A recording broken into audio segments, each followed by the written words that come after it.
So I just sent a message in the 90-day chat, and I probably, when it came off,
did you see what happened?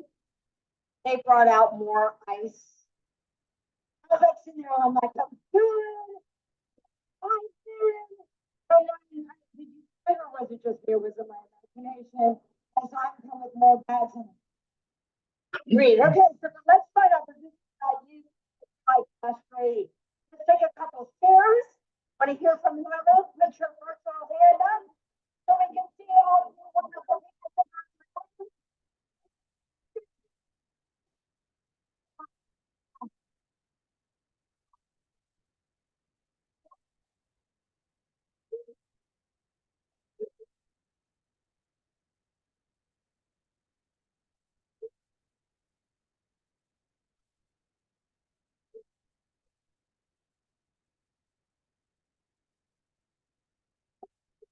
Well, you're, you're, where are you from? Where are you coming from? From Boston, Massachusetts. From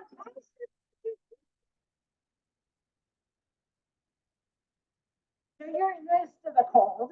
Unlike me, just from Las Vegas. All right, so this is like going outside, but yeah, okay. So tell us how your ice bath challenge. So that was my second time doing it. Woo. I'm excited. You're excited. Yeah. About just to be sharing with everybody, and be here with us in like mastery. Yes, absolutely. Sharing, and this was my second time. First time after the I did it for 3 minutes. This time it was over. Based on the what my trainer said, it was over 10 minutes. So that was great. 10 minutes? Yeah. You didn't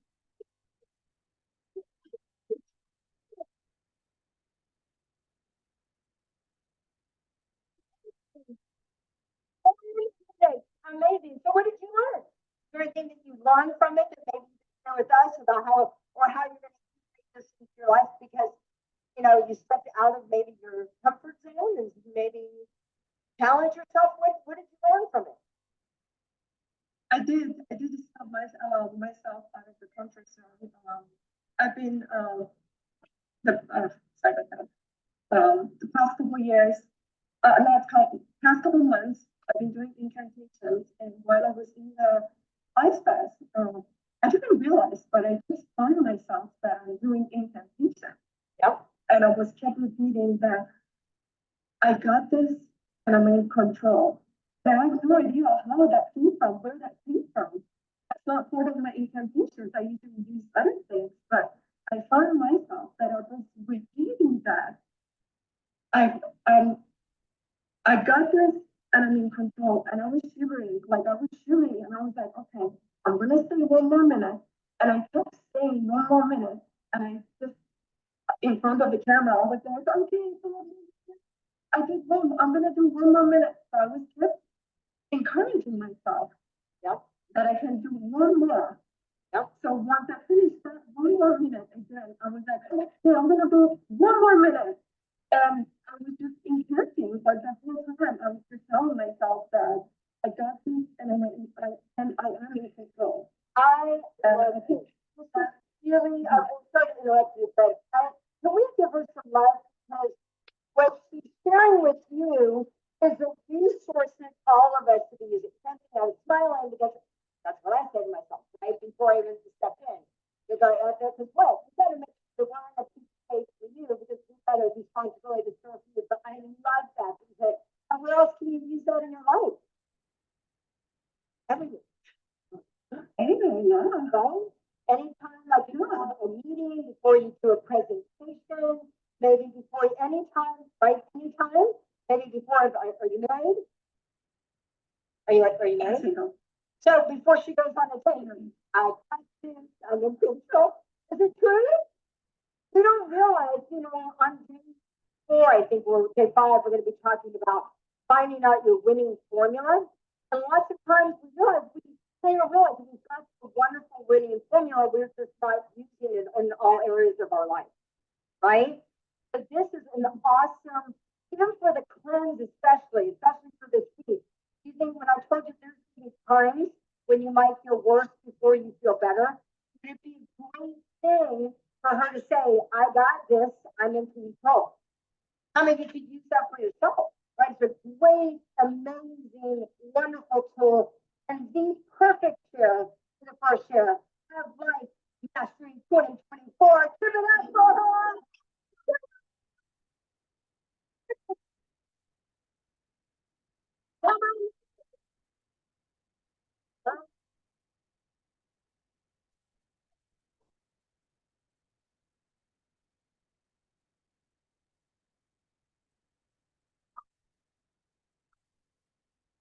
Great job. Great job. Amazing. Amazing. Great. Okay, let's get next share. How about Tina? Tina T10.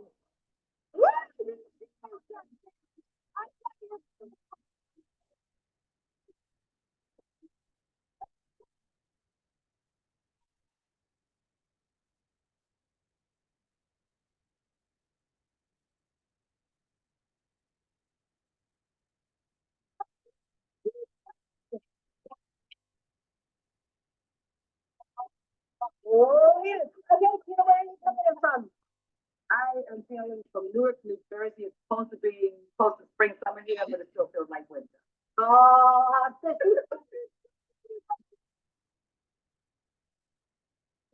so you two are used to the cold, but tell us all about your wonderful ice challenge and maybe some takeaways that you have from it. We learned So about I the was- incantation from Mars, right? And so what did we learn? What did you get? I was stoked to do it.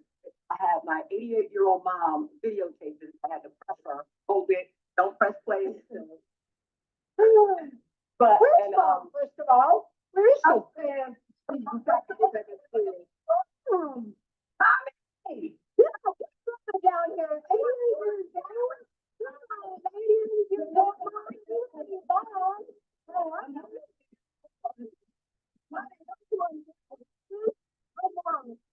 Hey, what do you need?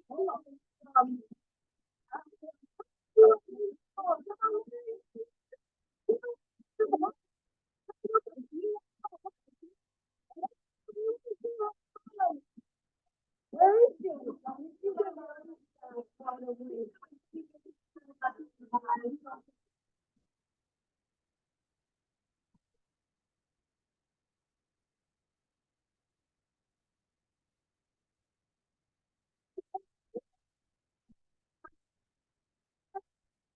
You are gorgeous. You're fabulous. My mother is also 88 and just as gorgeous as you.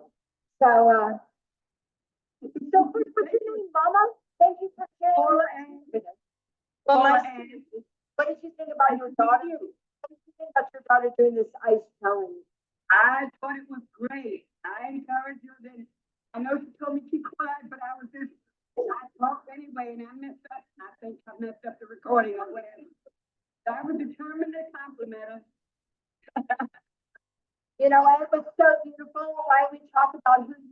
yourself with us, who you become.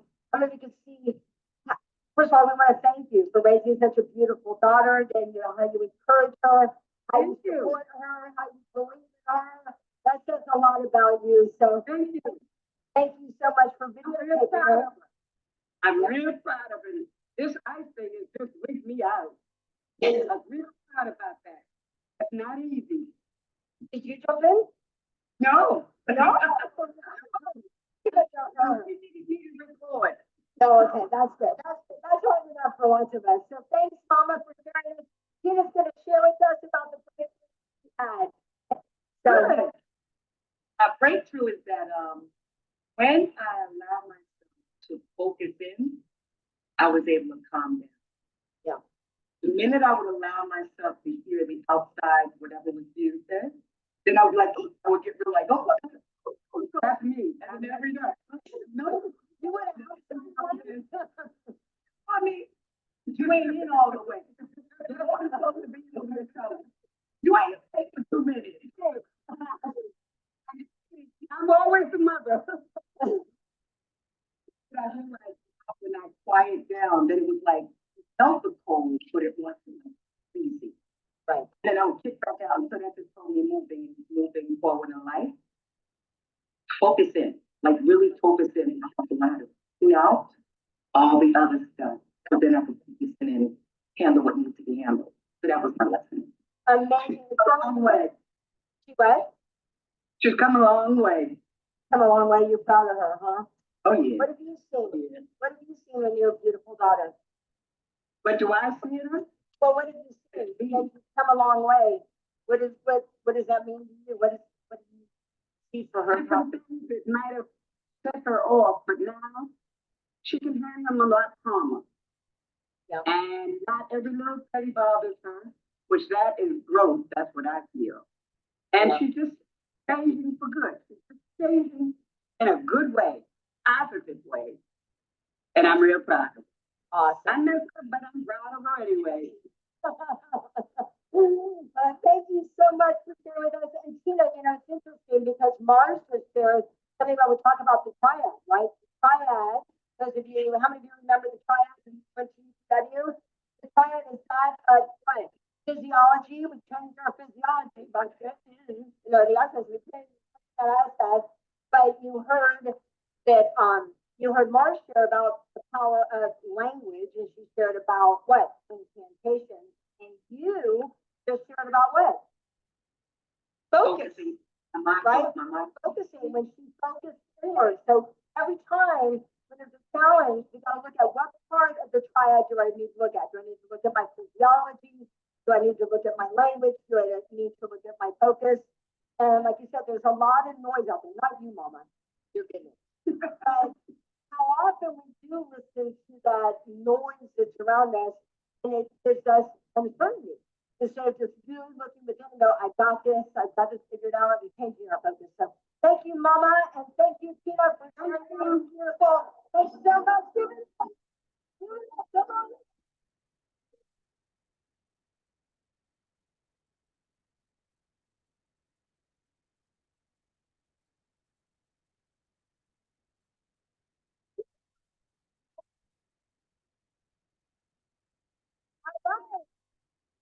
Let us go meet Mark Lopez. Mark, I think 1026 on this one. Oh, his hand up.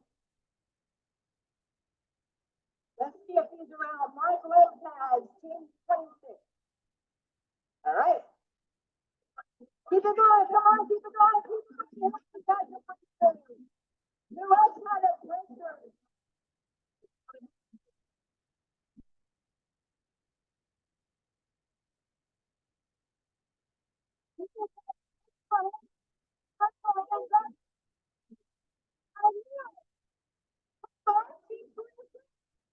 All right. Where are you coming in from, Mark? You and your beautiful lady. Let's see. I think we got him. Let's. Okay, let's go. We got you. Can you hear me? Yes, we hear you. All right, where are you coming in from? Vancouver, Washington. Vancouver, Washington. And I hope it's not raining. It's raining. Well, there's a reason it's green there, right? There's a reason it's green. So, guys, did you post to the ice bath? We did. I've been doing it for a while now, since maybe 2001. Wow. So this is Yeah, my a longer than a while, just so you know. When most of people's conception time, and so most of them say a while, they'd be like, oh, I've done like 4 or 5, but since 2001, that's pretty freaking impressive. Give it up for him. 2001. Okay, sorry, just had to go. I've been trying to talk my wife into it for forever, and so this was her first time. So I'm really proud of her for going for it. Amazing. So what, so something that she learned or something that you learned, or what is it maybe she wants to share as well? Because she's been doing it for a You know, something that I want to share for anybody that's first time or second time, whatever. It still sucks, but it gets easier. Like I noticed after my third or fourth time, I was like 30 seconds in, I was like, oh, okay. This isn't so bad. I can do this. So, yeah. And lots of times, someone could say, I don't know about you, but for me, like you said, it's not like it, if you talk to most people, they don't, if they're really honest, they don't go, I it's a little like, you know, whatever. But there's that anticipation part of it, right? It's like what we say, what do you happen to you? Because you've been doing it for a while. What's happened for you? Is it the anticipation of it? What happened? What is it? That makes you question. Anything? You know, this winter is the first time I didn't winterize my pool outside. I just left it and have been doing it so I can go out and do it year round outdoors. And you know, I noticed that, so I do it in the morning, but I noticed that I was doing it later and later. And then I was listening to Tony, I forget what it was, he was talking about co-plunging. He goes, I don't negotiate with myself, I just go and do it. And I'm like, oh, that's what I'm doing every time. I'm negotiating. I'm like, okay, I'll do it in a minute. I'll do it in a little bit. And so that perspective and that mindset of just like, as he says, you know, just kind of just push through and make it happen. So I love that. You know, it's so interesting. I don't know about you guys. I mean, like, I've been doing this for a long time. It's kind of like you. I've been doing this for a little while, for a little bit. Yeah, I've been doing this for a little bit. But I love what, I don't know about you, but I think these 3 shares are some of the 3 best shares I've heard in the beginning of a program ever, because it's covered a lot of information. Meaning, we covered a lot about the power of incantation. We've already talked about, with the other lady shared about the power of what? Focus. He just talked about the power of not negotiating. Too many of us hear people talk about the word procrastination. What are the procrastination really doing? What is it? Negotiating with yourself of why you shouldn't do it. Tony also talks about the power of a what? Of a decision, right? And when you that decision, then you're like, I'm all in. So this is a beautiful thing. This is a new habit, right? Like when you catch yourself maybe negotiating with yourself, and that's just not me. That's what it all comes back to. Expanding your comfort zone, right? It's how many of you already feel like your comfort zone is being expanded just by doing this ice challenge? And then tonight we're going to talk about doing that expansion of that identity, how you see yourself in the world, right? So I love this. This is a beautiful, beautiful share. Thank you so much for sharing that about not negotiating. And what about your beautiful wife? Tell us, come on up, beautiful woman. my wife, And how long have you guys been together? 20, it's gonna be 21 years. September. Amazing. Awesome. And your first time, give her a big hand, give her a big hand. What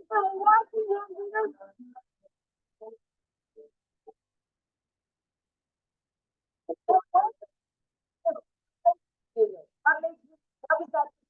You know what I'm doing this time? What was it? I don't know, I'm just trying to follow the program and do all the things. I didn't want to do the selfie juice here, but here we are. The decision, just like you said, and it's a lot easier when you have a buddy as well. Yes. When you have someone there that's cheering you on. That's what I love about the power of this format. You have 2,500 buddies, but doing it there with someone, right? And then you're on the same page. You're making those juices together, and he's cheering you on with the ice bath. That's gonna make the journey so much easier. So, what are you hoping to get out of this next 5 days together? Just feeling better, feeling like there's a lot of things going through my mind, body just want to follow suit. So we live on a farm, we got a lot of work. I go out and I do work and I have to take a couple of days off because it's hard on my body. Well, here's what you'll notice. Here's what I promise you. That you're going to, I'm not going to make any promises, but at whatever level that you play at, but here's what you'll notice once again, when you let your body, just give it a chance to heal. The body wants to heal. That's the truth. The body wants to heal. We just need to, once again, give our body what it wants, not what we want all the time. And, you know, so many of us, when we look at life, a lot of things, there's a lot of stress. It sounds like there's a lot of stress around what you do. So when we have stress, stress is acid, and acid craves acid. So what you're going to notice is some of the food, like you said, you didn't really want to do the celery juice, but there's going to be a point. Are you ready? Coming close, because I will tell you a secret. Come close, I got you. You're going to start to crave stuff.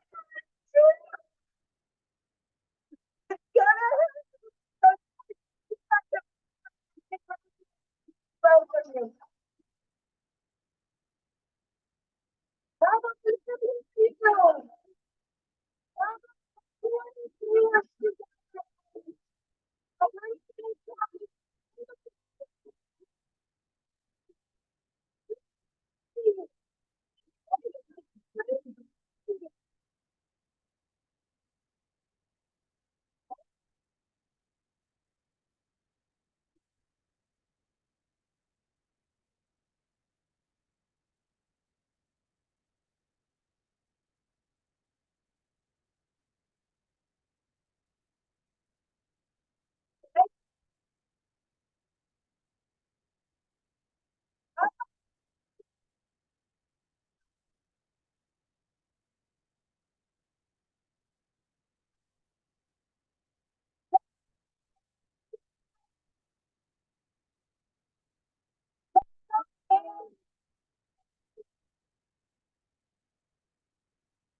You've already done, you've already expanded your comfort zone. So this program is not just about health and vitality. Yeah, that is the major focus of the music. That's how turning on started. He started working with Harvey and Merrill and Diamond and way back then with Food for Life. He worked with them. This also, we know that this is also about transforming your emotions, your relationships, your habits, and most importantly, your spirit.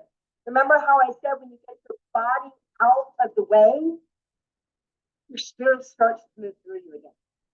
And how many of you feel like you haven't felt that in a really long time? Anybody? There's been so much like noise that's out there, and this is about really getting you back to your core.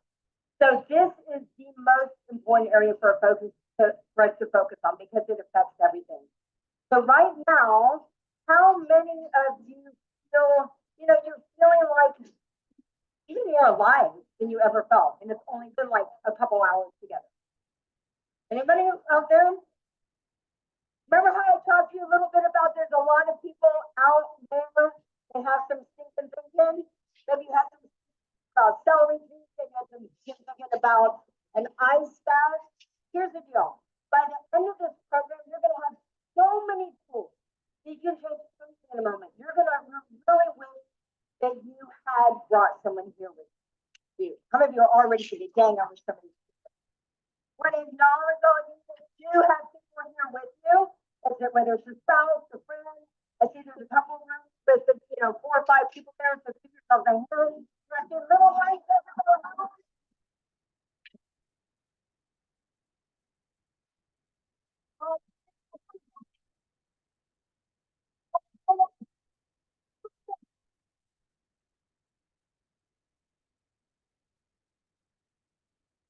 Tony also talks about, the person that's most resourceful always wins. And there are a ton of resources that are here to support you.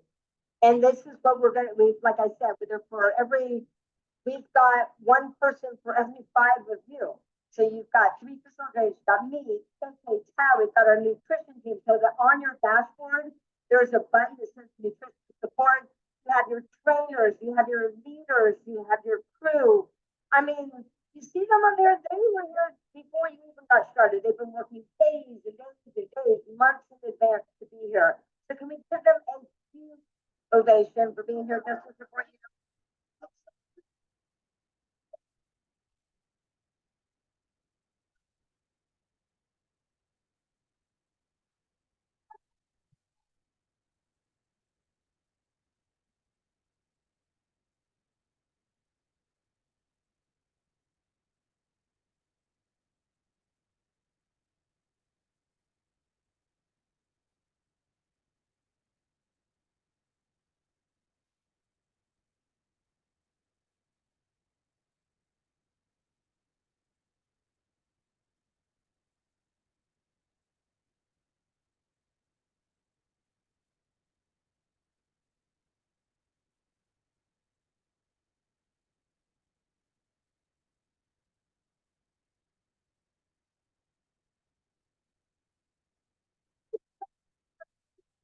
People been through this experience, right? We started just like you as participants, and we've gone through Master University, so we know where you've been. We're not just talking at you, we're not giving you our advice. We've been through the program, so we know exactly what it's like on day one, how we're feeling on day one. That's why we were able to give you advice in advance, right? Of things to do. And then throughout the week, your trainers, your support team, the nutrition team, everybody's going to be able to give it because they've been there. All right. Now, the one thing that I keep reinforcing with you is that this is your life master. Right? Tony designed this for you. And so there are a couple rules for being here. I know rules if you've been to UPW, WWCA, those programs. So anybody want to know the rules of the game? Who wants to know the rules of the game? The first one is that you want to play full out. Right? For you, play full out. So you want to respond to the speakers, the videos, the content. You want to yell back the answers. You want to put in the chat. You want to get active. Anybody ever walk by a kindergarten class? Anybody walk by a kindergarten class before? How loud are those kids? Right? But they're loud because they're going for it. They're playing for mess them up, right? We tell them to like shut down, don't be so active, don't get so vibrant, right? So it's really important for us, again, to be that kid again, to be more what? We're saying to add more life to our years. So that's what we're gonna do. We're gonna be active, we're gonna play full out. So everybody come in, say I, nice. Second, you wanna take notes. You wanna take notes like crazy because something that's gonna resonate with you might be something that doesn't resonate maybe with the person next to you. Here's what I will share with you. I went to Life Mastery, that platinum program that we had, the very first one that Tony did. I went to that program to truly save someone's life. I thought if I could learn one thing that would help this person who was super important to me, would it be worth it? And even when I didn't feel so great physically, I still was active and I made sure to take notes like crazy because I knew something that I was going to learn was going to help that person. Right? So take notes like crazy because you never know who you might be able to teach some of this information to. Third, support each other. Play full out as the team. Make sure that you're active in the chat. Participate in the break rooms and on Facebook. Once again, there's so many great ways to communicate. Imagine what a gift that we have an opportunity to literally be in all of these different formats and to be able to communicate in all these different formats and support each other. So I see some of you communicated in the Facebook group, but let's get really active in that Facebook group. You know, just go crazy in there, post your photos, put your breakthroughs, and you can have lots of opportunities to get active in the chat and make sure the big breakthroughs also happen in those breakout rooms. So that's a very important part of it. Next thing is stay hydrated. You know, you want to drink at least half your body weight in ounces. Now, your body cannot store water, so you've got to make sure that you sip on water. We say, pee your way down. Everybody do it. Get your hands together like you're going to cheer. Let's do it. Come on, let's start it. Yeah. Come on, let's say everybody get really close. Let's see. Here's what you're going to say. Pee your way down. Pee your way down. Pee your way down. Nice. So you want to drink water, you want to sip on water all day long. And when you're in an air-conditioned environment, guess what it does? It sucks more of that hydration out of you. So you want to definitely drink, once again, how much? Half your body weight in ounces every single day. All right? Especially while you're here, sip, put it all around your house. And then the next thing, the very first principle that we talked about, anybody remember what it is? Always return to the what? Breath. Always return to the breath. Remember, if you went, how many of you went to W? Remember day 4? Raise your hands. Everybody go ahead, raise your hand. Remember day 4. And you learned an exercise. We're going to do this breathing exercise together, just so you remember, since it is our first principle of living health. And that is that we're going to do the exercise of 1, 4, 2. Basically, 8, 32, 16. I'd love for you to stand up to this because we're going to be doing our breathing exercises a lot. You're also going to work on structural support. You know how important our structure affects everything. You're going to learn how it affects your digestion as well. So go ahead and stand up and make sure when you stand up that your feet are what? Everybody remember this? That they are fist width apart. Right? So your feet are fist width apart. And I'm going to make this, I'm kind of like, keep this really simple. All right, you should be able to teach this to your 3-year-old. So when you inhale, your what? Your ribs are going to go what? Anybody know? Your ribs are going to go up and your belly is going to go out. So when you inhale, ribs go up, belly goes out. When you exhale, your ribs are going to go where? Everybody feel it. What happens? Just exhale. Ribs go what? Down and your belly goes in. When you hold the breath, you're pumping up those blood cells, right? You're pumping them up, giving them more space to move around. Most of us, if you were to look at your red blood cells, we're not breathing, and all those red blood cells are all clumped together. So we're giving those red blood cells more room to move around. When you exhale, When you do the exhale, it's going to be like you're letting out the air of a balloon. So it should be a very nice long exhale out. And you should be able to hear yourself. It should be like.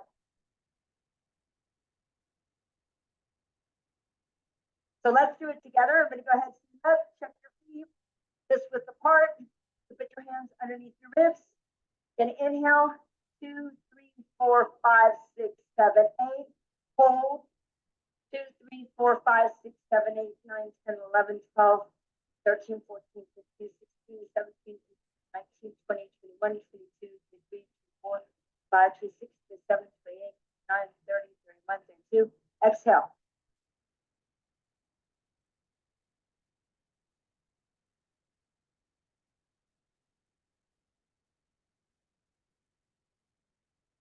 All right, let's do it 2 more times. This time, if you're feeling a little bit lightheaded whatsoever, make sure you grab a sip of water before we do this. Do it 1 more time, and then we're going to do it a 3rd time. Just make a little shift here. So let's do it again. Here we go. 2, 3, 4, 5, 6, 7, 8. Hold. 2, 3, 4, 5, 6, 7, 8, 9, 10, 11, 12, 13, 14, 15, 16, 17, 18, 19, 20, 21, 22, 23, 24, 25, 26, 27, 28, 29, 30, 31, 32. Release. 2, 3, 4, 5, 6, 7, 8, 9, 10, 11, 12, 13, 14, 15. Okay, now this time, you're going to take your feet and turn them pigeon toes.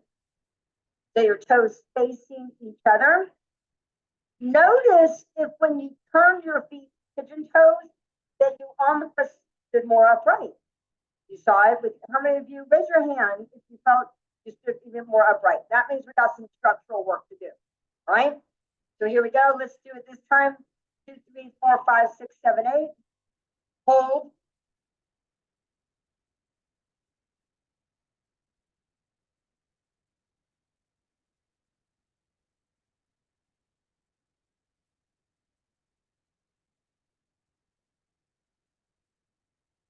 Exhale.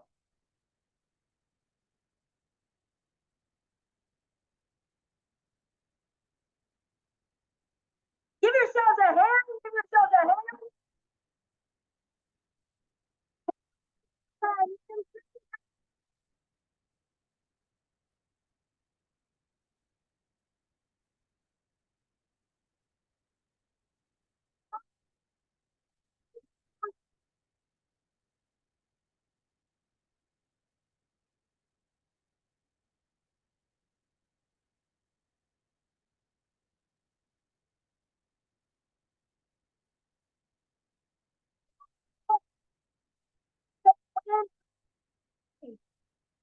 First, you're going to probably set your arms off and make sure you do light deep breathing exercises. All right. All right. We're about to get into some content, but before we get, I introduce you to this first speaker.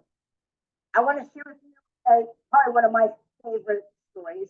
Anybody ever listened to a program that Tony has? And it is, wow, my goodness, there you go. That's what happens to you. Great. So we're going to, I do not believe, can you believe this is happening to me right here live on camera, that I have forgotten my favorite program that Tony has? All right. So I'm going to share with you a little bit from a story and about Tony. And Tony used to, he had a group that he really wanted to be a part of. It's called the Scorpions. Anybody ever heard this story before?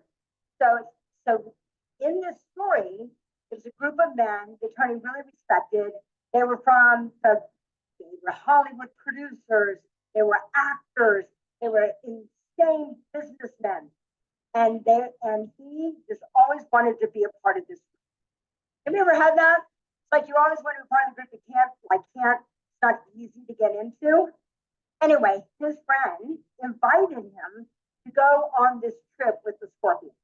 And the goal, they were going to be going down the Colorado River. They were going to be doing rafting down the Colorado River. Now, I don't know if anybody's ever done that, but just to be able to have the opportunity to be down the Colorado River, sometimes you have to wait between 10 to 15 years just to have that opportunity. Now, if you've ever been down the Colorado River and gone rafting, there are some big old rapids down the Colorado River. And he was so excited about this trip. Now, remember, he was a guest on the trip. He was not actually part of the trip. And at that time, he showed up early in the parking lot and he's beyond excited to meet these guys. I mean, these are his heroes. These are his mentors. These are people that he went and watched their movies. He watched their businesses. I mean, they are who he couldn't wait to be around, right? Tony always talks about who you surround yourself with is who you become. So as he's there, he's in the parking lot, and this Lear jet comes in, and the guy gets off. He's like, oh my God, this is so cool. I can't believe this guy is here. Then a limo pulls up, and then a helicopter pulls up, and all these guys he has been wanting to get to know, they all start showing up. Well, as they're there, the name of the program, all the time of your life. There you go. Time of your life. If you haven't had the time, it's the best.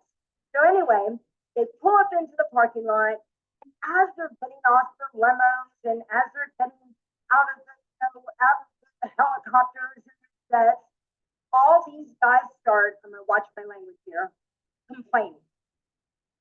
All right? I would use a different word, but they are complaining. Instead of making $100 million on this one, $50 million. Instead of their business going through $5 billion, it went to $1 billion. And Tony's just watching this whole scene kind of unfold. And you know, if you know anything about Tony, Tony is Mr. Fix-It. That's who he is. He's like, oh my gosh, this is not my event. Like, this is like, I'm a guest here. He's like, I'm sure when the guide comes, he's going to fix everything. Right? So, more guys are showing up and they are still complaining. Tony's like, oh my gosh, I don't know if I can do this. I don't know if I can handle this for a whole week. Anyway, the guide comes. The guide goes, come on, everybody, grab your stuff, grab your backpacks, grab all your supplies. Everybody grabs all their supplies, and as they grab their supplies, guess what they're still doing? Complaining. And Tony's like, oh my God. So they're an hour into the trip. They're hiking down, even it's getting dark, like really dark. And when it gets dark there, there's no lights, right? It is pitch black. There's about 30 minutes till it goes pitch black. And these guys are still, guess what? Put it in the chat with these guys are still doing. That's correct. They're still complaining. Tony's like, oh. Finally, the guide goes, hey guys, let's just stop for a second. Put all your things down. That's right. It's the B word, the complaining word. And so anyway, they are complaining. And the guide said, you know what? I've sent thousands and thousands of people down the Colorado River. And he goes, and I have to congratulate you. And Tony's like, oh no, man, I get these like looking up to these guys. And he said, like, I've seen people like, people that they would say they had challenges, the physical challenges, and I've been through really tough times. He goes, and of all of these thousands and thousands of people that I have sent down the Colorado River, I have to congratulate you. Because you are the biggest bunch of well, not yet. Yeah, you got it. Wusses I've ever seen. And Tony's like, yeah, finally. Okay, good. Because now let me tell you something. In a couple hours in the morning, we're going to go down some rapids that could kill you. They're like most rapids go up to about 4 to 6, maybe. These can get up to 12. He said, so I know what to do. I know what to do to help make sure that you get safely and you have an extraordinary experience. He said there's 3 principles. And these principles will get you through all of the challenges. He said the first thing is you've got to get over it. You got to get over whatever's going on at home, whatever's happened in the past, of why you couldn't do it, of why this didn't work before, of why it's not going to work. So get over it. So the first principle of being here at Life Mastery is you gotta get over it. Get over whatever story you told yourself from the past. Who's up for that? Say yes. You gotta get over it. The second rule is you must be willing to be coached. You must be willing to be coached. There are so many resources here that are going to be able to coach you. Like I told you, trainers, leadership, the crew. We've been through this. We know. I hope you allow Tony, all of the other people that you're going to have, myself, we're here. So you must be willing to be coached. And I know that if you're here, you are willing to be coached. You're going like, you know what? I want more. I know that there's more in me. So who's willing to be coached? The third, and this is the most important, you must participate in your own rescue. There's going to be times while you're here, that's like on the Colorado River, there's going to be times where you're going to be thrown out of the boat. You're going to be like, oh my gosh, I don't know if I can do this, right? Maybe you've already been there, right? There's going to be times when you're going to be thrown out of the boat and we're going to throw you a life preserver. That's what we do. We're throwing you resources. We're throwing you life preservers. But you got to swim like crazy to that life preserver. And the goal isn't just to swim to that life preserver and get back in the boat and be like, I'm all good. It's to get back in, right? Just to get back in, be a part of your team meetings, be a part of, the chat, be a part, be there for your buddies. So one, once again, you've got to get over it. Two, you have to be willing to be coached. And third, most importantly, is you must participate in your own rescue. Who's up for living those three principles? Who's up for living those three principles? So are you ready? Are you ready? All right, let's get on your feet. Let's get our extraordinary faculty here to guide you in the best, areas of expertise. Here we go.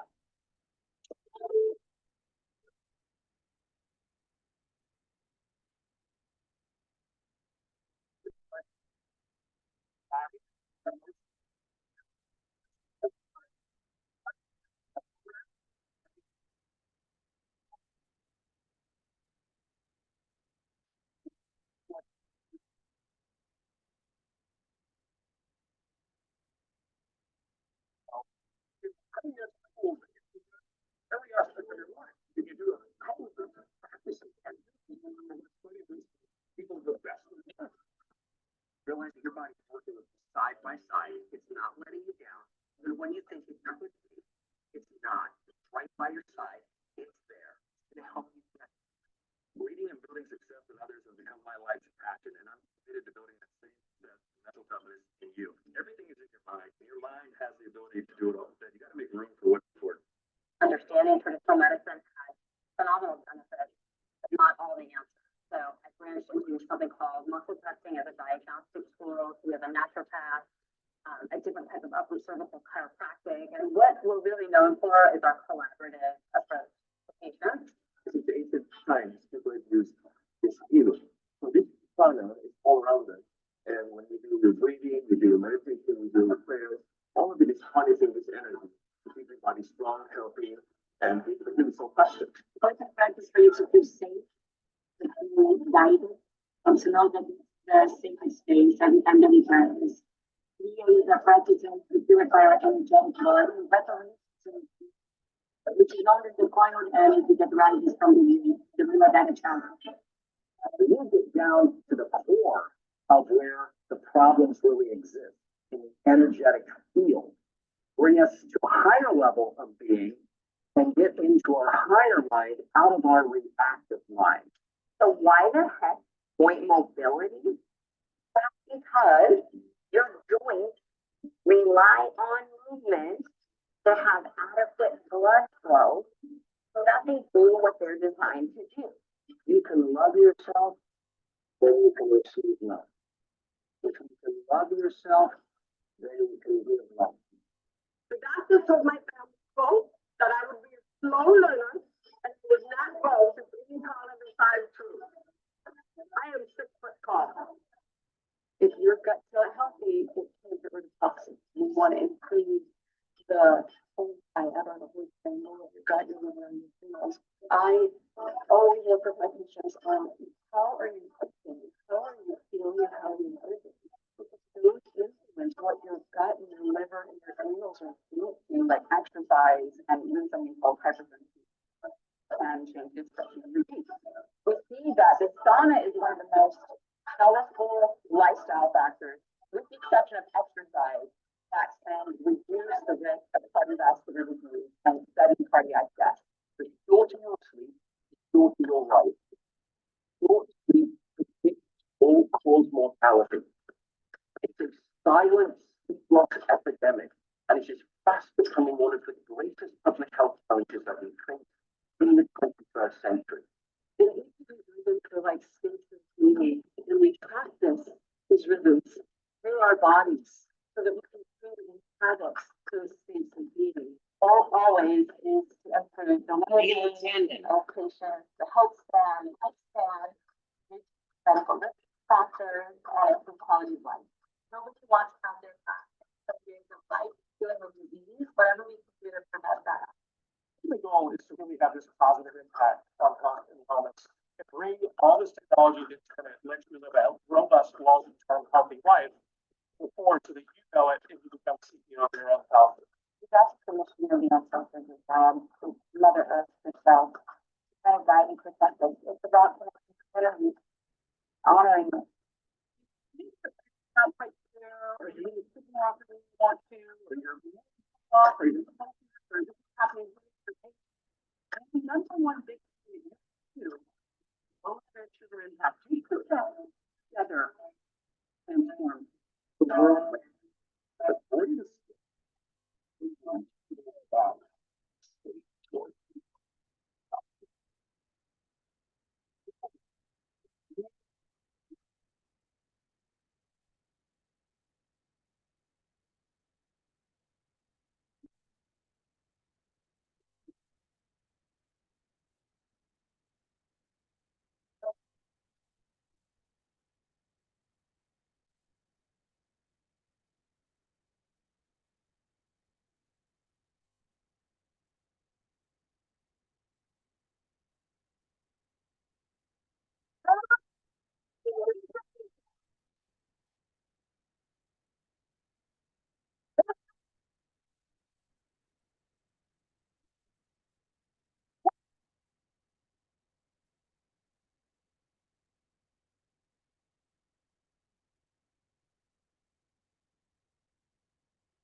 All these amazing people. Let's talk a little bit about what the heart of the program is really all about. And there are 3 mandates of health and vitality, and it's the framework pretty much for this event, but pretty much for the rest of your life. So we're going to let you meet somebody who's going to talk about that framework. And there's someone who wanted to say hello, and let's bring on Tony Robbins. Hey everybody, it's Tony Robbins. Welcome to Life Mastery Virtual. This program was originally designed so that we could help people in a different way, help you be in an environment that really nurture you and take you through this cleanse so you can rejuvenate your body, energy that you deserve. You know, if you try to get a great, race car and you got oil and gunk in there for a long time, like on top of it, it's not going to ride. So before you can nutrify the body, you got to first cleanse and get rid of what's in the way. And the kind of energy you're going to experience is the up part. And I want you to know, I just looked at this for my company here. You're going to see me 20 years ago with this piece, but I didn't get you. 20 years later, I'm stronger and more fit, and live more, I got right faster. All from the principles I've been living all this time. There's a great trainer to the opposite process. And besides the cleanse and transform your body, we're going to look at your emotions. All right. So have a beautiful time. Enjoy. To me, younger tone. We'll see you soon. God bless and have a great journey. Well, dreams do come true. Welcome to Life Mastery, and for many of you, I want to welcome you home. This is going to be a week that you will not forget. This is a week filled with miracles. That sounds like hyperbole, but miracles are already inside of you. They're your body, they're your emotions, they're your relationships, they're your finances. They're that sense of physical well-being being ignited again at the level that maybe you've never had, and certainly not had we're going to get accomplished this week. I'm very excited for you, and we're all honestly, and I have enormous amount of gratitude for you for your faith in coming here, because that's what got you here. You have no idea what you got yourself into, and I can promise you that I will not take your trust. For the next few days will not just be a seminar. In fact, this is unlike anything else that I've ever done. This is an experience in mastery. It's a chance for you to not just know this stuff intellectually, but really live it and to do it in the most intensive and most, I think, intimate environment that I've ever created. A chance for you to interact with one another and actually have some time, breathe, to sleep, to rest, and to kind of listen to the whispers of heaven. So life mastery is about all the areas of your life, your body, your emotions, your relationships, finance. The one I'm going to focus on most all week long with you, no matter what, is this body, the energy that makes everything else possible. Because we live in a culture that values everything more than our body. Think about it. That we value our money. Most people spend their whole life giving up their health so they can make some money and their financial wealth, only later on to give up all their money to try and get back their health. Or they spend all this time trying to make everything else work. And they want a great relationship, but they're tired. There's no energy for the passion or juice or to be able to help your kids do something in your community. It all starts with the physical. If you've been to any program that I've been around, you know I talk about physiology first. The first thing to create momentum, to change anything in your life, transform your energy, your body, your structure. That power is the power of God coming through you. It's the energy of life, and it needs to be unleashed. And the reason it's not, we're living in a culture that is conditioned with daily practices that integrate our emotions, our body, our spirit, and our relationships. And as a result, of course, it affects our finances and every other area of our life. So the promise of this week is complete life change, not by changing you. But I always say, change you don't have to work at. Change is automatic. Progress is not. This week, you're not going to have to change you. What you're going to do is rediscover you. An environment that's so beautiful and so natural that what you'll be able to do is really know yourself a bit more and start being yourself. Starting to experience the spontaneity of what life is really about while you're learning from the best teachers in the world about what are the specific strategies to make a difference. What has allowed these people to achieve more than anybody else? But more importantly, this week, what will allow you to have more fulfillment? Because I really believe that there are two really fundamental skills that you've got to master in your life. Skill number one is the science of achievement. How do I get myself from where I am to where I want to be to achieve what I really want? And the science of achievement is based on laws.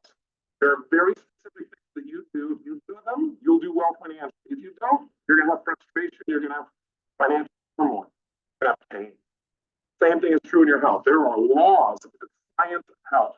If you do the right things, if you live by those laws, you will have vibrancy. It doesn't matter how old you are, doesn't matter where you're from, what your background is, doesn't matter what your beliefs are. If you live by these laws, the energy, the power of life will be right there inside of you like it's never been before. You leave here more powerful, more euphoric than ever before. Not because you're all pumped up, but because that natural emotional feeling is exuding out of you, and you don't have to work at it. That's the power of what's going to happen this week. If you're willing to pay the price to do what's necessary, there are some requirements. Some mental blocks, emotional challenges, that's physical challenges. But the rewards are absolutely enormous. The second skill we've got to focus on is the art of fulfillment. And the reason I say that is because lots of people achieve everything they want. They say, is this all there is? So while we want to know the laws that will give you whatever it is you're after, we want to make sure that when you get what you're after, that's joy. And most importantly, you need to maybe a different philosophy of your life. One that allows you to enjoy more of your life along the way. Because we've all heard it over and over again, life is a process. It's overused as a phrase. But as long as it really is a process, then maybe we ought to make sure we're enjoying every step along the way. And so part of being in this environment is really how to make that happen. Whether it rains, whether it's sunny, whether it's dark, whether it's cloudy, whether it's hot or cold, how do you really experience that joy? And that is an art. An art most people have not mastered. Lots of people know how to achieve things because those laws are very specific. But the art of fulfillment, the art of finding joy in the most difficult times, fun in situations everybody else is crying, that's when you have true life mastery. So we're going to be going after both of these. I don't know where you are in your life right now. I do know you're in one of 4 seasons because we all go through it. The metaphor of the season is a great metaphor for life. Some of you right now, I know, are in winter. You are in a tough time in your life. life. Maybe you're going through a divorce. Maybe your body is in a real crisis. That's one of the reasons you came here, because you want to really transform it. Maybe you're in a place where your kids are not sure what to do. Maybe you're in a place where you've done it all. You've achieved it all. You're like, now what? Maybe your kids are grown up and you give everybody else, and now here you are by yourself trying to figure out what's the next step in your life. But winter time is a tough time because winter seems like forever. You know, when it's dark, it's really dark, and you stop and you forget that, you know, what always calls the nighttime is the day. You forget that after that winter comes the springtime.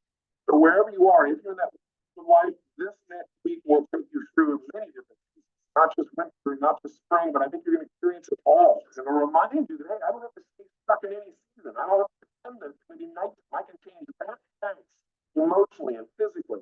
You're going to experience it here. It won't be something electrical, something in your body that you'll never forget. Some of you know in springtime, you're here, you know, you've been through the tough time and you came here to plant some new seeds. You're here because you said, you know what, I want to start fresh. I gotta transform my body. This is the plan. This is the place. If you're in the summertime, you might be a bit frustrated. You might be one of those people that says, I've read everybody's books. I've gone to everybody's seminars. I've taken all the notes. I've been planting seeds like crazy. Where's the class? I've been there. You know, it's like really hot and you seem to be doing everything right. How come the rewards are not there? How come, you know, put it right now they get a little bit of reward? Because that's part of how life tests you. Life tests you to see if are you committed or are you interested. This week will test you. Are you committed to having an extraordinary quality of life, or are you interested? If you're interested, you won't maximize this. If you're committed, it'll be a week you will never forget as long as you live. And I'm telling you, because this program, like Date with Destiny, are programs I designed for me, changed my life. I can tell you in direct experience, not only my own experience, but also the millions of lives I had to this program. This will change you if you commit. So I can't tell you, I don't know what season you're in right now. Think about it. What would you say in your life? People say, well, I'm in winter in my relationship, I'm in summer in my business, I'm in springtime with my body, maybe in a lot of different places. This week, you'll go through them all. Because this week is going to give you a chance to tap into your conditioning. Start to capture. If you're going to master something, you've got to make a distinction. The distinction is that there are 3 levels of mastery. Let's go through them real quick. Whenever I talk to people and they say to me, well, I already all know all that stuff. I'll say, what stuff specifically? They go, well, you know, all that motivational stuff, that pumped up stuff. I say, that's not exactly what we're teaching. But if you're going to really know anything, you've got to be doing it. People all the time say, well, you know, I know what to do. If you're not doing it, you don't know it. You understand it. You don't know it. So the first level of mastery is intellectual mastery, mental mastery. Now, it's very important to have mental mastery. If you don't understand something, how are you ever going to use it? How are you ever going to get a result? But understanding and total mastery are completely different experiences. Anytime you found yourself saying, well, gosh, you know, how come I know this, but I'm not doing it? You should know that you're at level 1 of mastery. You have to say, I got to move to level 2. It's not enough. Tons of people know. They say, I know, I can't recreate these relationships. Why do I do this? Why don't you get the same person? You understand it intellectually. You understand the dynamics. It's not mastery. Get real mastery, you have to reach for the level 2, and that is emotional mastery. Now, emotional mastery is when you don't just understand something intellectually. That is the first step. But when you begin to feel some intense emotion about it, kind of what you probably experienced if you went through the Dickens process, for example, with the UW Center, where you knew all this stuff for a long time. But all of a sudden now you feel like, man, I got to do something because there's so much emotional consequence to it. Your brain starts to say, I can't continue to lose it. This has got to be now, not another second, not another moment. I have to do something. Now you don't just intellectually understand. Now you have leverage. Now all of you start to feel, and you have a drive to fight things. And you will for a while. Not all the time, and not consistently enough to get everything you want. To do that, you got to go to the 3rd level of mastery. And level 3 is you got to go to physical mastery.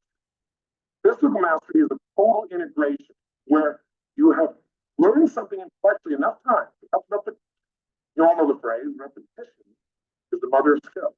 You hear it again and again and again, and you can see the mind each time you hear it, and you get enough emotion about it strongly, again and again. That repetition of that emotion again and again will eventually begin to retrain your nervous system, and it'll start to be you. It'll start to be conditioned. You don't have to think about, oh, what should I do? You just reach for a green drink or an alkalizing drink, because not because you have to use discipline, but because to drink a soda pop, care of on your body. That's where we want to get you to. Because by making some changes in your biochemistry, by having you do this stuff full out and total compression, total process where there's nothing else, you're living, breathing, this way, by the end, your blood as a result, what will desire will change, your taste buds will change, your emotions are going to change. You're so stressed, you're going to kind of learn that. You're going to start to have more of a vision for what you want for your life. So, our experience of life now is to get you to physical. This was a great. Get you to do this enough, enough emotion, enough understanding. If you want to things you want to change, want to know from, they also make you only you emotionally. You do that with another, people start to be, you know, want to do that with it. Because if you've been with me in any of the program, you know the strongest force in the human history. Okay. No, but I am funny, so it works out. Somebody else, you can figure something out.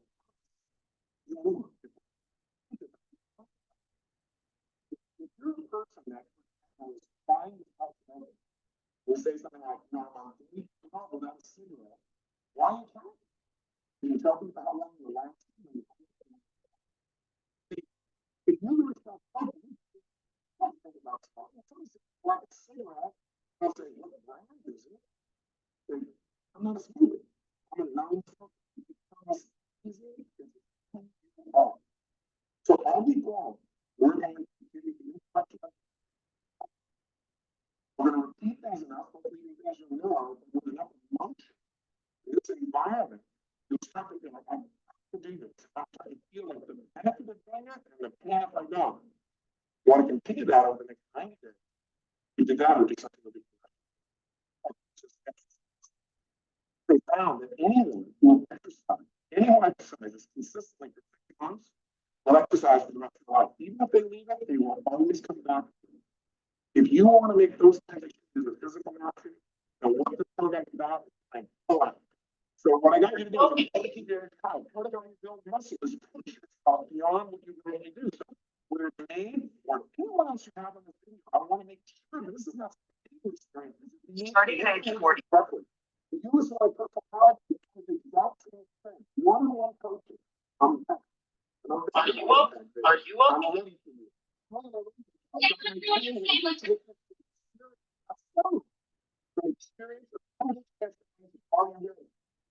I don't want this. I don't think so. But I will give you starting out. Spawn and any other speaker have all your energy in your body. You have to train your nervous system. He's good at electric going, yeah, I'm ready. Remember what happened. State of mind you're in when you're learning to play with them. You're sitting there going, yes, it's really good. Wow, it's really beautiful. Yes, okay, I understand. I'm going to go physical mastery. And what's going to happen later on when you leave, you'll feel equally inspired about playing it. We got to get you right now. So sit up here. Go to the contact right now. Come on, get it. You got this. Get up. Show them what you look like today. So big thing. And from now on, come on, take a good look. Show them what you look like. Give them a look on your face like you feel unstoppable and change some things. Show them your best 10 billion your smile. Come on, you can do it. Everybody knows what it is. Come on,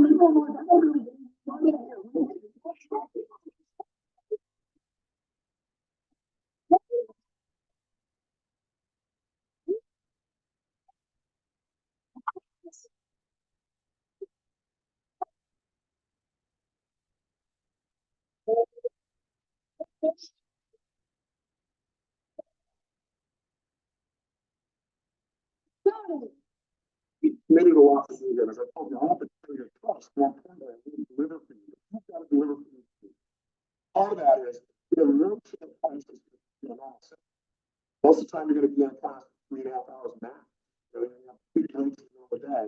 While you're here, really focus. Again, get your things like, oh, it doesn't matter. Because you never know when it's going to be valuable to you or something you really care about. That's number one. Number two is, I think that you have to fear.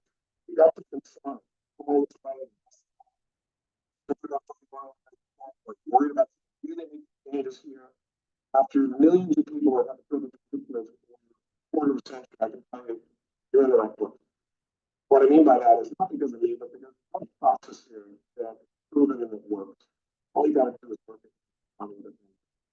A great story that I heard conversation with a friend of mine, Lauren, said that she broke her leg. And she went in and she went to the emergency room to get work on. And the woman next to her like, really freaked out. And the nurse told her, she said, "Ryan, you're in the right place." I think we really are in the right place. Because I believe not only in the right place, the beauty of what's around you, but also the people around you. They're going to be the ultimate beauty.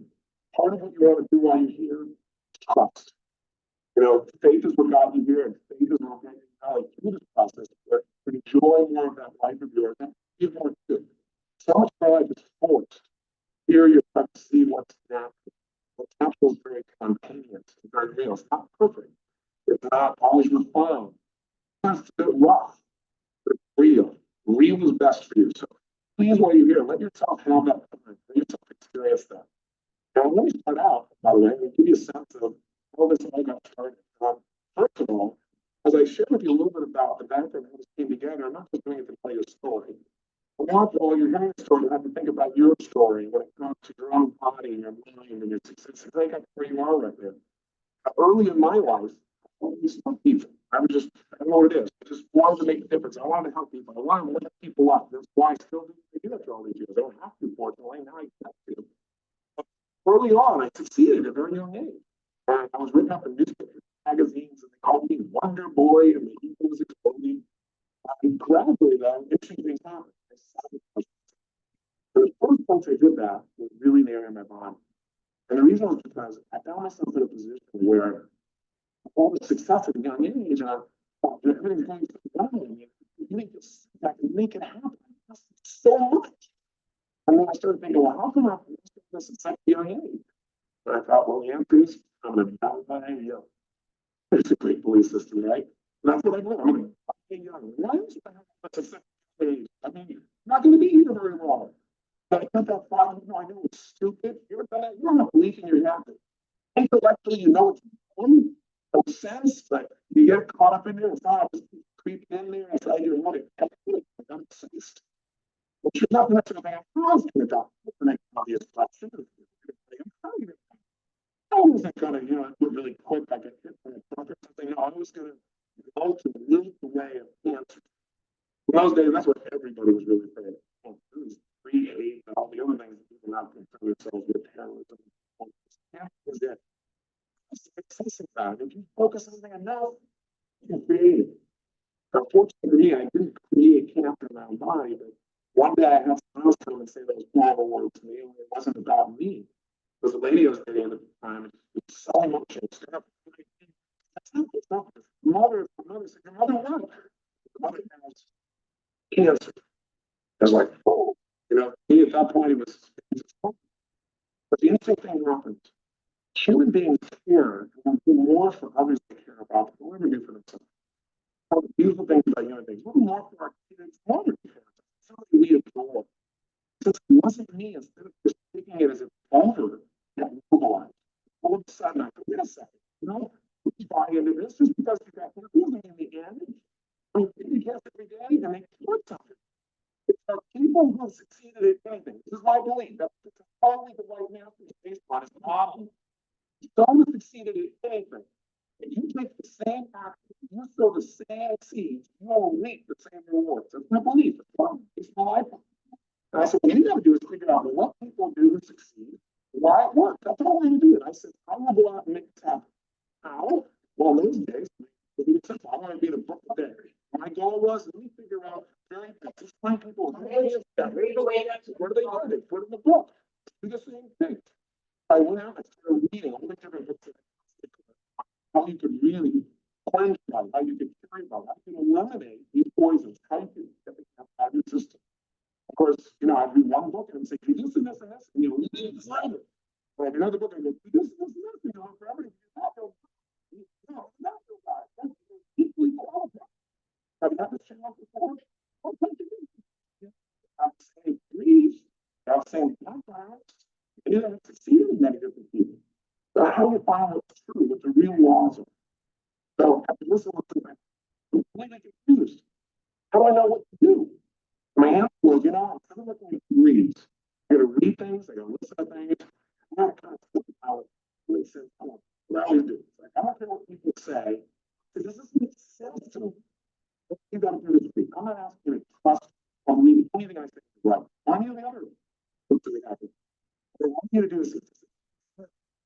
think it through, check it now and emotion. And you don't have to believe in anything that's good. That's the beauty of this. You don't say, oh, I believe it's all good. You have to test in your own body and you will know. You don't have to believe, you all know. You will know what it means in a relationship. You will know what it means for causing perfect reality. You'll experience it. You'll have that physical memory you talked about earlier. So I went to that little conference because this makes sense and running sense. So sure enough, I came across many different books. The book that grabbed me most in those days isn't necessarily the number one book I recommend today, but you know, it's called One Answer to Cancer by Dr. Kelly. And Dr. Kelly was a dentist who was told he had 9 weeks to live, and he cured himself. He eliminated from his body, and he was supposed to be cured, but never had it again. And he began to help other people with it. In fact, he died 2 years ago. Now, for the very first time, Sloan Kettering Hospital, the number one cancer research hospital in the United States, is actually studying his work and doing tests because the impact of even a small group of people to eliminate some of those severe cancers in their body by this process of cleansing and detoxifying the body. So again, we're going to add a lot to what he originally did. Like this book, and it made so much sense to me. But I went to my lady friend's mom and I said, look, you can't buy into a building. 9 weeks. At the time, the woman had a cancer in her shoulder. It was like the size of a softball, and also in her in the feminine organs, they rather large. And they told her at that point that how long it sense to even do surgery at that stage because too far along with surgery. And at the time, they didn't know what to do. I said, read this book. What do you got to lose? And why don't you try? You got to stop poisoning your body. There's certain things you're doing. You can't do this alone. There's poisons in the system your body is reacting to, and you got to cleanse it. You got to give your body what it needs. You do nothing. You do those 3 things. Stop poisoning, cleanse the toxins in your body, and next, give it the key elements it needs. Possibly, I don't know. 17-year-old kid. And so she did this. Started fire. 3 days. She started giving herself 4 new things. She started bringing down this cleansing out of colon. Not a very pretty conversation, but there's so much waste and poison in our colons. How to get out of our system? And she began to put herself in a position to be more and more fit. This is what her body is easy. She's feeling better. But then gradually, at first, I should tell you that because many of you, when you first give your body energy, the first thing you'll do is go, oh my God, I don't think it's energy. You need to get rid of some of these weights. Energy lowers it. So energy increases, so feeling good. Nothing has changed. Then her body started to shift. And it shifted visibly where you could see this lump on her shoulder. Got very excited. And also her feminine organ thinking, well, the period of, I think it was 10 or 11 weeks at that point, you literally couldn't see anything on her shoulder anymore. And you couldn't feel anything in the parts of the body. So the doctor couldn't believe it. They told her, oh, she's feeling better. She's saying, I don't think this is normal. One doctor said, let's just and came and said, you know, why are we so discouraged? Why are you choking down? Why are we so discouraged? But one of the challenges in today's society is we know they care. They care about us. They spend their whole life to help us. Traditional allopathic medicine usually does blood. That's what it's do. There's nothing wrong with that. Just that it doesn't necessarily look at the other causes. And we'll work on a certain level of work an authority figure. I was a 17-year-old kid. So what should I do? I don't want to sign up for a certain period. I can't do that. Now you got to decide if it was me, at least wait a little longer. But he said, no, to take it. They could find nothing in a shoulder something the size and of this level, smaller than this. The feminine organ, we moved it. The doctor said it was a miracle. It was a miracle. And spontaneous remission. He said, well, it is a miracle. Let me tell you what I did. No, it's a miracle. But again, this is 2+ years ago, when most people were not quite as open to alternative taking themselves healthy. But she began to go out and speak at churches and share with people how to control the body. She's alive to this day, and a good friend of mine. And the bottom line is, it changed how I heard her because it changed when it's only came here to speak. The reason I say that is because no matter what it is that you have been conditioned to believe in the past, that you are dependent, your body can't be where you want to be, that you've always been overweight, that's just your metabolism, whatever you've been taught about your relationship. A lot of changes in our life happen when we change what we demand from ourselves, when we change what it is that are keeping us from making it. everybody's got, a vision. Some people's vision of life is where they are. That's the best thing it's going to be. Leaders see things better than it is. They come up with something they want to make happen. They focus on it every single day and they obsess it. It becomes so focused. They see it already done. They think about it, they emote it. Now something natural. When you have that kind of vision, when you see what you want instead of what you're afraid of, you start creating. But what stops people is the second thing. There's many people have beliefs to make it impossible for their body to. And as you believe, so is it done in you. It's said in a good book. It's a good book. Whatever your religious belief, you already know that every religion on the planet, we mean all kinds of things. The name of God. Some religions kill each other over the name of God or want to worship God. But they all agree on one thing. You have absolute belief, you create it. Promise, a lot of times these limiting beliefs. So shifting those beliefs is going to be a big part of this. And what we're going to do is not ask you to believe what we're saying. Just to sit quiet and you do it. It's going to be find out that this week we're going to do what we did with her. We're going to do this every life. Look at the life and say, what do you really want? What's it? So what beliefs are stopping you? And then how do you do it? It's the strategy. And then once you put enough time, it becomes automatic to you. Anyway, the bottom line is, it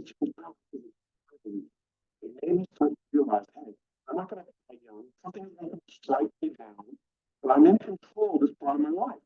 And so that's part of what you experience here. On a large scale, even if you already believe it, you're going to know it in your soul, feel an unleashing of that courage. You don't understand what. When you wake up, feeling vibrant, and of course, that's all the relationship instantly. You connect with people differently. Of course, it affects the way you interact with your kids, or your friends, or your job, or if you're willing to go after your goal. That's why we're starting with this process. Anyway, I tried to apply these things. I got excited. I was juiced. I started to say, how can I teach these people? But I felt like they were really young and who would listen to me. And I got involved in many different things. I started something called Fit for Life. Right? That's the thing that you do with the problem now in environment. But in the very beginning, I had some challenging times. And I was 40 books. I would not have found because that was the easy way to do it. This Christmas time, I want to full day fast. And all you're here, you're going to cleanse the body. You're going to do the three things I talked about. You're going to stay poison yourself. That's not putting in those foods, non-foods, or drugs, or alcohol, or fermented. You're going to not put things in that make it hard for your body to function. Secondly, you're going to cleanse it out and detoxify. You're going to do that by taking foods that help to cleanse you. And thirdly, you're going to give your body the nutrients. So I'll tell you up front, this is not going to be a pure fast. You're going to have all the nutrients every day, and you're going to feel very comfortable most of the time of the year. Maybe a little bit uncomfortable a few days, but it all lasts. You're going to build it and get the other side, and you really feel the way you want to feel. So I was a pure thing. I went out there and having nothing but water for some days, and I did a watermelon juice, no actual food, and not even a liquid after a period of time. The goal was to construct the ultimate basis knowledge on health. Of the biomedical library at UCLA, and studying every day. I was playing up all these facts. Or from years ago, I went out and recruited Dr. Needleson, Norman Cousins, to be on my board of advisors. I was a man. And I thought, I'm going to get up and speak. I'm a young kid. I'm going to be able to really handle any group. I thought I would speak to UCLA Medical School. And I got a chance to do that because it's time. So I was ready for them. I was armed. But these are how many other people, not just the person I talked about. Then I started being someone helping people to cleanse. Helping them release the body's healing energy because nothing on earth will heal your body from your body. When you cut yourself and that body heals, what does it? Nothing. Independent effects when your body heals. You're not being able to feel it. You take a drug, you're going to stimulate the body and do it with your naturally. You have enough energy. Your body was in. That's what this is about. Not your life. I came in like gangrene, and all I did was fast and angry if you've ever smelled and seen it rotting human flesh. And I photographed every day, and all we did was take into a process, daily doing it. We did it for 8 weeks, every single day. I converted those into stories. And as you see it, if you know anything about it, when we went to UCLA, I said, I want to show you these slides. By the way, it was on like 39 of no food. Now, bear in mind, I'm not only was actually fast on a real fast. But what you're going to experience even here, where you're having more liquid foods, is your energy increases. So I get weak without the food. Oh, what happens is you're so much energy that's your food, all I need is just wrong. Like, you go to bed at have 6 or 7 or 8 hours sleep and still wake up tired? How come? You have the sleep, it's just every night your brain's sleeping, but you're over. That thing is gone, your body has more energy about everything else that you want in your life. So if you're ever fasting for 4 or 5 days or more, you're not really the pain that you never had. I'm like, I'm like, oh, I just keep trying. I'm here, and I'm being visible. I'm hold on, Matt. One of the end of my presentation, I said, okay, I want you to do here. I took a picture, right? You got right now, and you know, we cut it off, and we go through all these different things, right? I said, I thought you said like that. Showing this really at the end, all there is discoloration, no skin irritating at all. And then it's healthy. And then this point, I said, by the way, food's overrated. I'm on my 9th day without any food. This point, man, they lost it. Some of them I really some of them thought I was crazy. And some of them, man, there's some very good. As a result of that, I got to my first quote supporters, people that would support what I was doing and watch what I was doing. And it blew out of my and I first talked about look older and I pull them off and chew on them and make my point. And I was totally welcome about after the sound of the patient and he said, you're so healthy, your people work so well. He said, you're black is that age. So that was the end of it. What happened next is I went on a 17-year journey.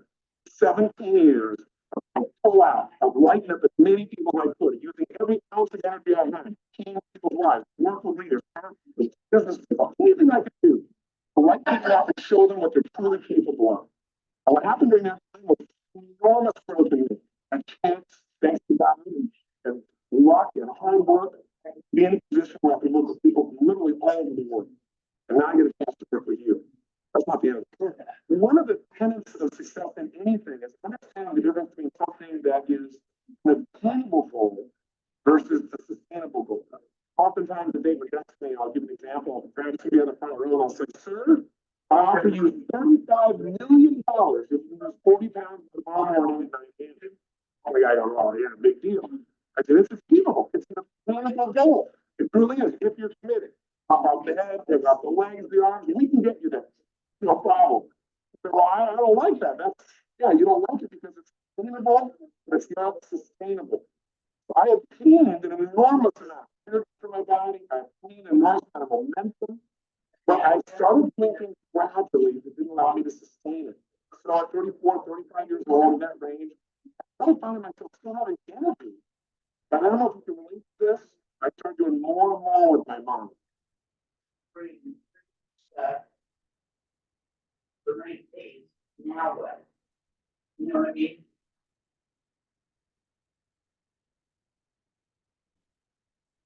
It used to be so natural. And I started scaring me. Started being breaking down more and more after an event. And people said, well, man, look what you're doing. And one doctor said, you're doing the equivalent of a marathon in a 3-day seminar. I said, you look at what your body does, the leaping, the jumping, the lactic acid you're building your body. I said, of course you're going to break acid. Plus, you're getting older. That one didn't hurt for me. Oh, I do garbage. I got a friend who's in his 70s who bench presses over 300 pounds and one with 150 people I know. And I know Stu Millman, who wants to help me get pictures. He's about 1,000 miles in 11 days. After 3 marathons a day, 11 consecutive days. So, yeah, but he wasn't, 40 years old. I'm not 40, I'm 35. So I was so proud I knew these were people living in these, but my body was starting to break down. And I was so good. Most people had it before. Keyword is most. You know what happens to you? What happens is you get around people, and one of the most important things is please spend time with who you become. And gradually, when I was starting out, well, I was so rigorous in what I do. So I had a family, and 3 of my kids I adopted that came into my life, instantaneously, and around a force them to eat the way I was eating. And so gradually, as you make things easier for somebody else and make it okay, kind of lower your own standards a little bit. Can't help it. And so gradually, some of the things I was doing had dropped. I certainly was less. Certainly was doing it at this active level, but even if you did it perfectly, I was living an acid lifestyle. So this critic, the only difference is not cleanse at all. If you're living in the modern world, you're living an acid lifestyle. What does that mean? Well, if you're out there and you are going for it, like if you're all, won't settle, you're committed, you're like, I want to know, I want to have my kids be great, have a relationship be great, I want to build a business, I want to help the community, I want to be an athlete, you're an asset. If you eat like the average human being does, you're an asset. Because living in the modern world, most people don't food that's good for them anymore. What we do is we eat for convenience. We eat for speed. We eat things that have chemicals filled in. Almost everybody does that. And even if you avoid all those chemicals, you're eating food that is broken down, doesn't have the same nutrients because it puts it all out of it. And we're also living in a world today where the world's changed radically. And we know it because we know the results. You know that 1 out of 2 people now get heart disease in the United States, and not much better than anywhere else in the world. That's in Germany and in France and in my European friends, it's worse. You're living down up in Canada or Australia, you're a little better off. Some people in the South Pacific, a little better off in that area, but the one that isn't better off is cancer. 1 out of 3 people will get it. 1 out of 3. Again, worse in Germany, in the UK, in Spain, France. A little bit better if you're down in Australia. But the bottom line is the ratio is so small, it doesn't matter. We're living in a world where things are getting worse for us. One of the reasons we don't farm anymore, we don't grow our own food. We don't eat natural human portions. We eat organic enough. I know what a Coke used to look like in the old days. Oh, this big. Now, if you're in America, you get those 7-Eleven super jumbo things bigger than your head. And you drink 3 of these things in a day. And we wonder how those chemicals and carbonation and all those things going through our system are having an impact. 75% of the world used to be farmers, not less than 0.%. Right? We take all this food now and we store it. As the stores start to break down, it starts to mold, and it starts to have those elements within itself that are the process of decay. And that's what we put in the system. Wonder why we live a healthy, incredible life. So even though I was eating well and working out well, even if you're doing all those things well, but building assets, the asset of excitement, the asset of stress, the asset of making it happen. And your body knows how to do that. It's designed to do that. In fact, you have what are called alkaline reserves. There's an alkalinity in your body, it's natural. Magnesium, calcium, and so forth. And guess what it does? It buffers those acids, your body's okay. You still have acids, the body starts to break it down, takes it from your bones. You may wonder why do people get smaller as they get older? Not everybody does. The people who do are extremely active. But literally, it helps you pull the calcium from your bones because that acid can literally destroy your body. But it has to be dealt with in some way. Most people have that acid stored in the fat of their body. So what happens is they keep more and more fat so that the acid can protect or be stored in a place that doesn't get to the organs. Some people, they just float it out of their body in the form of disease in their system. The point of the matter is, we're an acid culture. If you gotta look at the advertising, what are the biggest selling drugs that you'll see? Antacid. They're all out there. So even though I'm supposed to be doing these great things, I'm breaking down like everybody else. At some extent, I'm making a higher demand, so I'll probably breaking down even faster. And I got concerned and I didn't know what to do. So what do? I said, well, what made it work in the first place? 3 principles. And then those 3 principles of this whole week. 3 mandates for mastery of your life. 3 mandates for health. And number 1, stop the poisoning. You got to stop putting in those things. And I realized, even though I wasn't admitting it to myself, there's some poisoning going on. Because it's kind of like, the old story of, the frog. You put the frog in the water and you turn it to heat, real slowly. You put the boiling, frog gets in, you jump out. But you do go slowly to boil it because it's so fragile. Well, same thing happened with me. I was poisoning myself in my own acids. I was making demands more than my body could make up. By the way, the way you know you're poisoned is you're tired. I mean, if you're tired and you have 6 hours sleep, 5 hours sleep, or more, there's a problem here. Your body's got toxicity in there, and your body is having to use its energy to figure out what to do. It's not going to function at its efficiency level. I mean, if you're in a place, you're trying to drive a Ferrari, you decide to put some sand in there with the oil. I don't care how much new fresh oil you put in, you're going to have to go to the second step. You're going to stop poisoning. You got to number 2, cleanse and detoxify. You got to clean that stuff out. Otherwise, you had new good things in, things are already pretty messed up. I didn't just not going to run. I knew I had to do that because I knew I was breaking down. Tired, exhausted. Listen, I wake up somewhere and I get on stage. So deep. I'm literally the point where I wasn't looking forward to doing what I've always loved to my whole life. Well, listen, when you're tired to make love, you are poisoned. Right? Now, whenever you and your spouse go, oh yeah, I'm not tonight, and then into your relationship, but also may just be your energy. You see nothing taking care of yourself. The point you don't feel like you've been playing the things you used to love. That's the point. When you're not doing the things you used to love, or you play doing them, or you put those off, you are full of poison. It's got to become that. You've got to be comfortable. And finally, the third key again is what you got to do? Give the body what it needs. It needs nutrients. It needs rest. It needs energy. It needs oxygen. It needs flow. It needs water. It needs emotional juice to fill back up inside of yourself. Now, these three mandates that you want to do to change my life, but I want to point out to you, they're the same three mandates to make any part of your life. And if you want a great relationship, first step, watch the poison. Stop saying the things you're saying to each other that just don't work whatsoever. You know, if you say it, well, things are not going to get better. Second, Are you make sure you okay? cleanse and detoxify. No, Whatever you but say, you go to I'm funny, so it works out. get rid of it, or just get rid of it. It's not just brought up again and again and again. And finally, thirdly, bring to the table what's needed. Time, focus, love, playfulness, sensuality, stimulation, you know, surprises. Things that haven't been real a long time. Watch.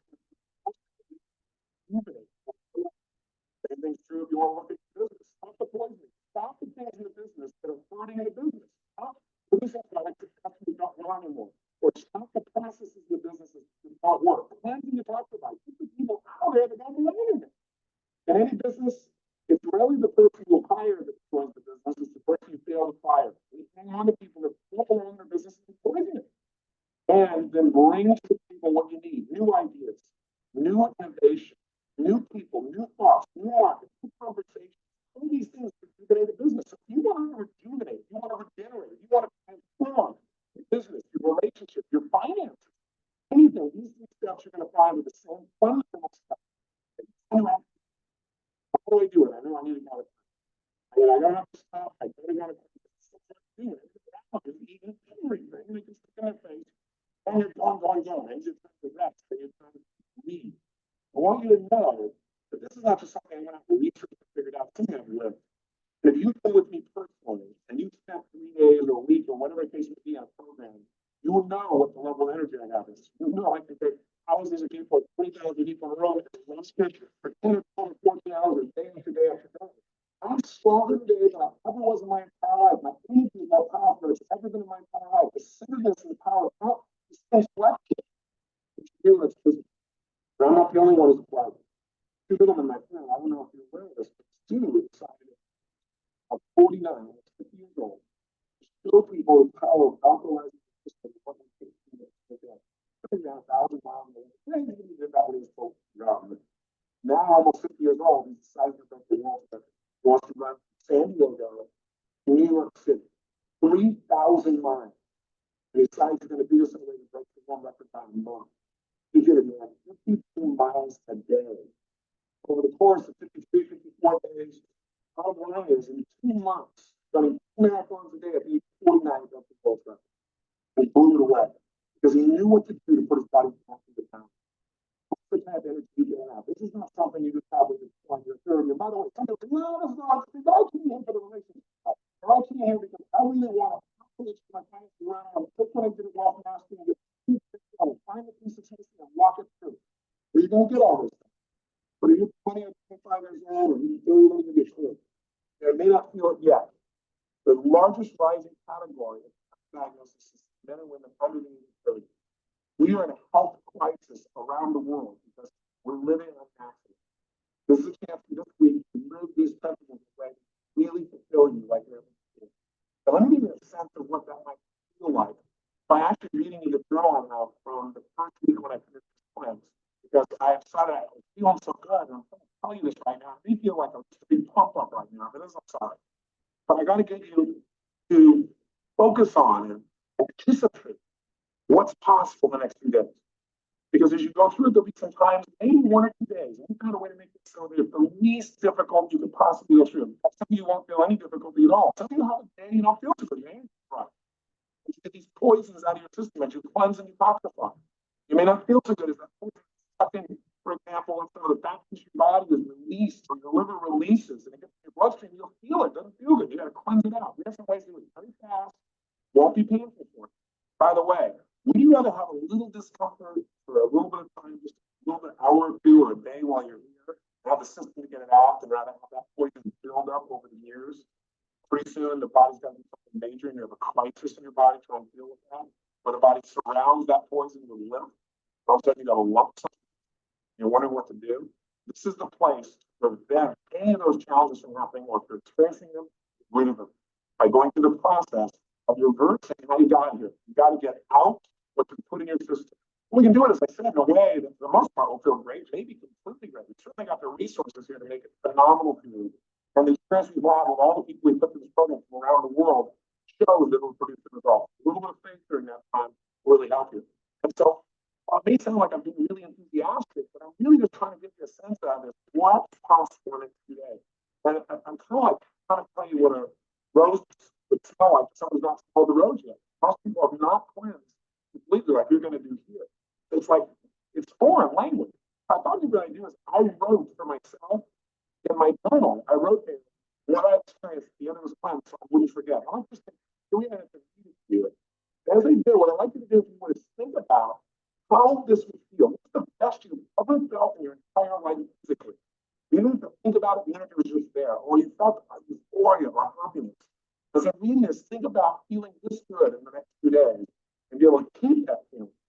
It's not like just listening to tapes or, being with a group of people having a blast and all that. When you leave here, you're going to home a new body, a cleansed body rejuvenated.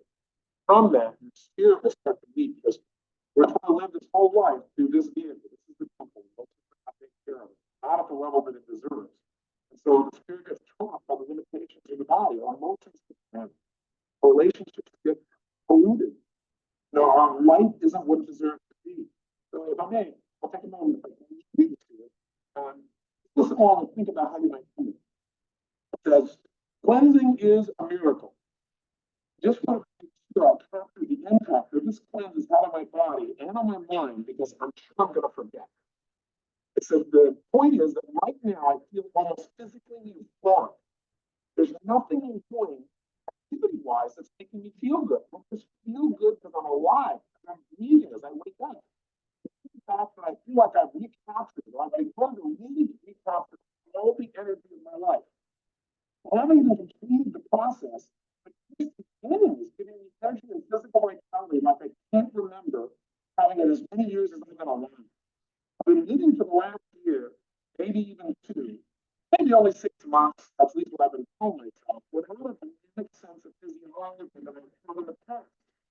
Talking about muscular willpower, pushing myself to do things, using my mind and its amazing capacity to make me follow through. But it's at the expense of my body. For at least 6 months, maybe 10, I've been feeling these feelings in my gut that don't feel good, like sick, sad, tired feeling. I've had many days where I just don't feel good inside. And I've also been in a place that sometimes I wake up incredibly tired. I've never had that before. This cleanse, oh my God, what an godsend. It's only been 7 days since the day that I left the center, and I've lost 22 pounds in the last 2 weeks. And again, I lost some muscle that I thought I didn't want to lose initially, but sure enough, within a few days of training, these last 3 days, I put that muscle back on. But now I'm putting on healthy cell strength. That's what happens for me. How do you make it? I don't want to lose any weight. I don't lose weight to lose waste. We get rid of cells that are in your body that are very weak. Initially, you make that go in all that thing. That will balance out. Eating healthily. You put on the energetic healthy stuff that you need. Over the next 90 days, I'm going to completely change everything in my life. By the way, what I did. In the previous weeks, I felt like I was eating pretty good, even fairly light. But how can I possibly be feeling better by adding a good thing to the body that was so pretty? Everything now is clean. I can't believe how good stuff stays. Lettuce is a cream. You're crazy, Rob. This is not going to happen to me. I started off drinking vegetable juice in the very beginning. I stopped doing watermelon because I love the sugar with citric acid. And that vegetable juice is horrible. But the value within a few days was I feel more energy all over again. My pancreas and my bloodstream have had a full break from sugar. All of a sudden, I feel energy without having to stimulate myself to have it. Throughout this time, I've never felt this kind of energy. I don't know how to describe this. The greatest energy I've ever felt in my entire life. Bonnie says, this is really delicious. I'm not guessing here. I fell asleep and I was in a when I woke up, I had no possible strength. I can't remember feeling this great. I had wheatgrass juice this morning. Actually, the lake was actually love the taste of this. I remember that the first day I thought it was like us. It was horrible. All I can say is that after through all this cleanliness, especially during the week of the climate, I've learned from a person called burnout who's pushing himself through things just to try and get things done. So I feel fully centered and alive. Now my brain feels so clear and sharp. It's like I realized that I had a cave going on around me. Like I was able to focus so many things that I was using my mind to brain solve problems, but now just seems to solve automatically. The brain has a vibrancy and energy that I can't remember how. You know that this seems like just words. They're being written down right now on the page, but when I read these things later on, I hope that when I read them and I remember the true feelings I'm having right now, I'll remember that when 0 to 10, I'm at 60 billion. I don't know what I can do to pass this on to others, but I must find a way. This is a gift from God that I will pass, and I will pass this gift on. I will never forget the beautiful connection I'm doing this moment. I'll never forget the beautiful connection of God that I feel just by drinking water, or by laughing spontaneously, by eating less. I walk to set the door. The body has the only healing force, nothing outside of where to do this. I will schedule the kinds of cleansing at least once a year, quarterly at best, so that I ideally continue to rejuvenate in years to come and will have so much more to give that God has given me, so I can touch others in deeper level. Aging is for those who don't understand what you're really capable of. All I can say is, even the things I eat now, I look at them as a source of juice, a source of nutrition, something stuff my roots, eliminate something. And now the life that I live is everything that I want it to be. It is the pure emotion of the Almighty moving through me naturally and healthily. This is for me, not just feel now, but a level of happiness. And I'm feeling the people around me. I'm feeling the connection to the people around me at a level of unmatched. I thank you, God. I thank you, I thank you, I thank you. For the emotions of my youth have returned. And the joy that I now have, I know is sustainable. I will use it for a greater good. This I promise. I will not fail. I apologize for the emotion. I apologize, but I hope you can feel what I remember and feel in my body today. Because I remember what I felt like not having those emotions, having to force those emotions. And I know what it felt like when it was recapturing your nature is what life meant to you about. Recapturing your youth, recapturing your joy, connecting to your creator, connecting to yourself, connecting to the people around you. This week is a spiritual journey. If you haven't figured it out, because everyone is held back by our conditioning. One of the biggest areas we hypnotize ourselves. Most of us use food as a crutch. We're going to eliminate that crutch this week and have you go through the emotions of letting that go and discovering it's real. And every great spiritual teacher, every great teacher, when I'm finished, I don't care if it's Jesus or Muhammad or Buddha, they all have that time where they freed themselves from their addictions and found what was deeper and what was everlasting.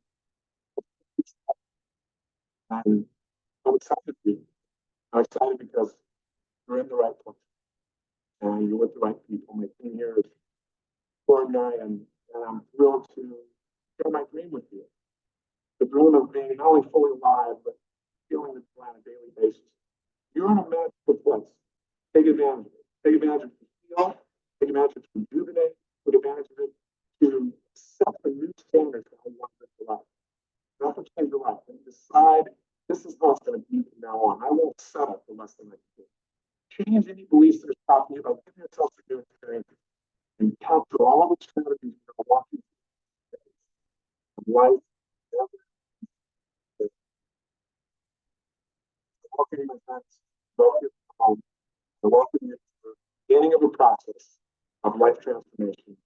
And I invite you to explore all that you can be, all that you can enjoy, all that you give, and all that you can feel in this week. We got a lot of fun things to do. Give it up, Big Tony, give it up. All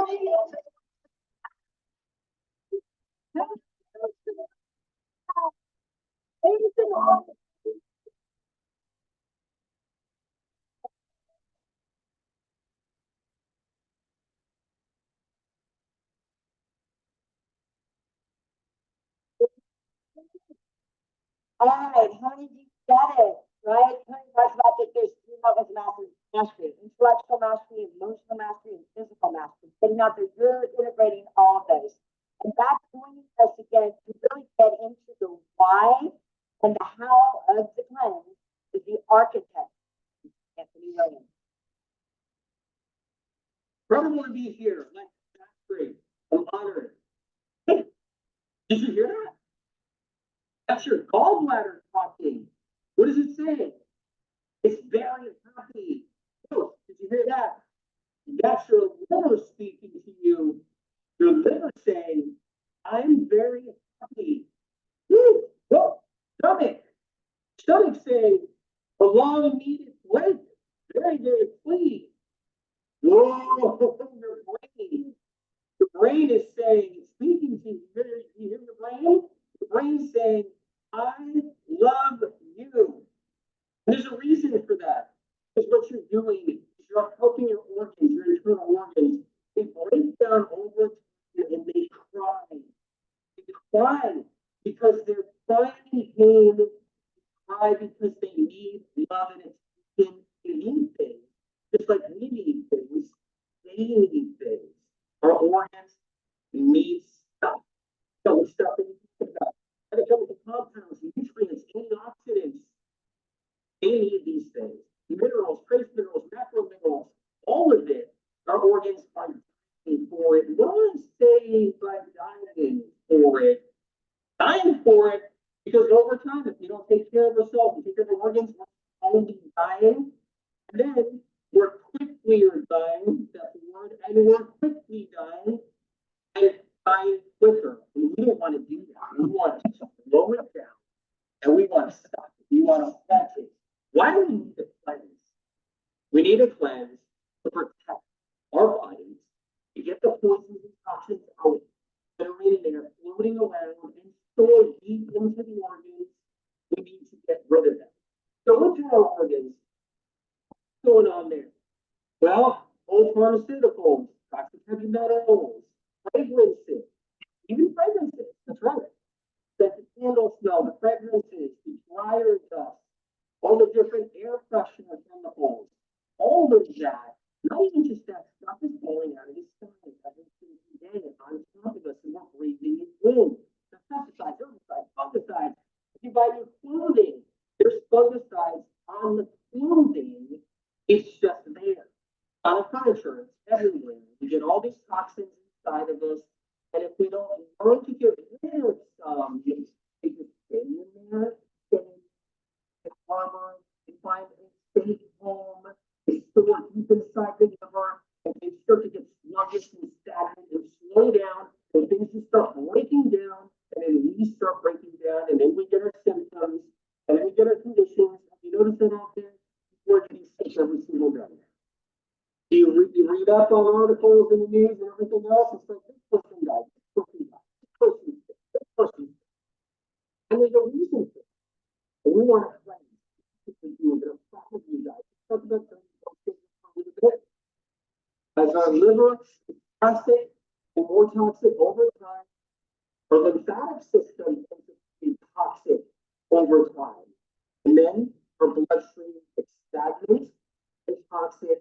There's something I call dirty blood syndrome happens where it's getting thick and it's getting toxic and stuff is getting stagnant.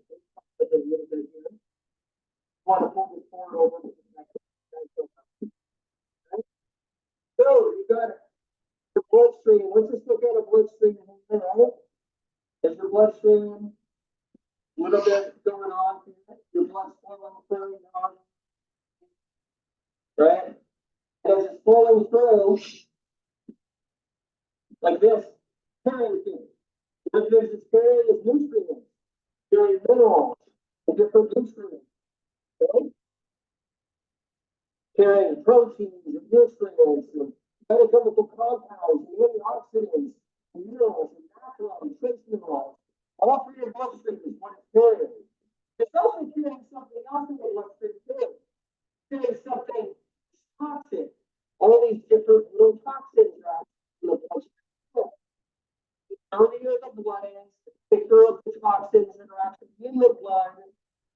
happening is we end up with thicker, dirtier blood. It's hard to stay hydrated. Even if you're drinking water, if your blood is really dirty and really stagnant, it has a lot of poisons and chemicals and toxins in it, it's hard to stay hydrated. A lot of people might say this, like, I try to stay hydrated, I'll drink things, still don't feel good, I still feel thirsty, or I'm still, peeing a little bit, or I'm not peeing enough. There's a lot of confusion and all of that. How toxic your blood is, it really determines a lot of things, like how we feel, how we live each day. So what happens is when that blood gets toxic, it puts pressure on the heart, pressure on the organs, pressure on the kidneys, pressure on the adrenals, and over time, pressure on the organs. Blood syndrome, the brain feels it. Thicker your blood is, the dirtier your blood is, the brain gets actually more stagnant as well and more sluggish. Everything is stagnant. The liver is your filter. Kind of like the fish tank. Ever see a fish tank? There's a little filter in the fish tank and you pump it. And that fish tank filter is keeping that water clean for your fish. That's what your liver is right there. Our liver's the filter. But we don't think about that all the time. We don't think about it every day. So as we're living our life and we're doing our stuff, we don't think, hey, how's my filter doing? Is that filter filled up yet? That filter might need a cleaning. That filter might need to be cleaned up, but in a fish tank, you can remove that filter, or an air filter in your house or apartment, you can remove that filter, put a new one in. But it's not like you can wake up one morning and be like, I'm going to remove my liver today. That's what I'm going to do. I'm going to take my liver and I'm going to just remove it. How about that? It's all right. We can do that. Wake up one morning, you're like, I'm going to replace it. I'm going to pop in a new one right there. Okay, here it is. All set. Ready to go. We're ready to go for the day. We got a new filter in. You can't do that. Not something you do. We don't wake up in the morning. We don't think about that. But it needs to be replenished. It needs to be cleaned and cleansed.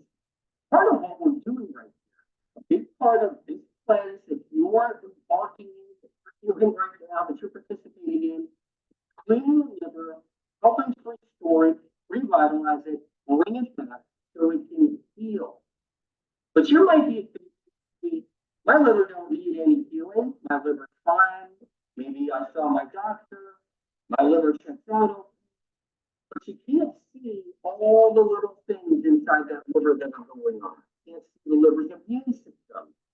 You can't see if that is weak. You can't see how clogged up certain parts of the liver are. And you can't see the gallbladder. The gallbladder can have more than we know. It can have a lot of sediment in there. It can have tiny stones.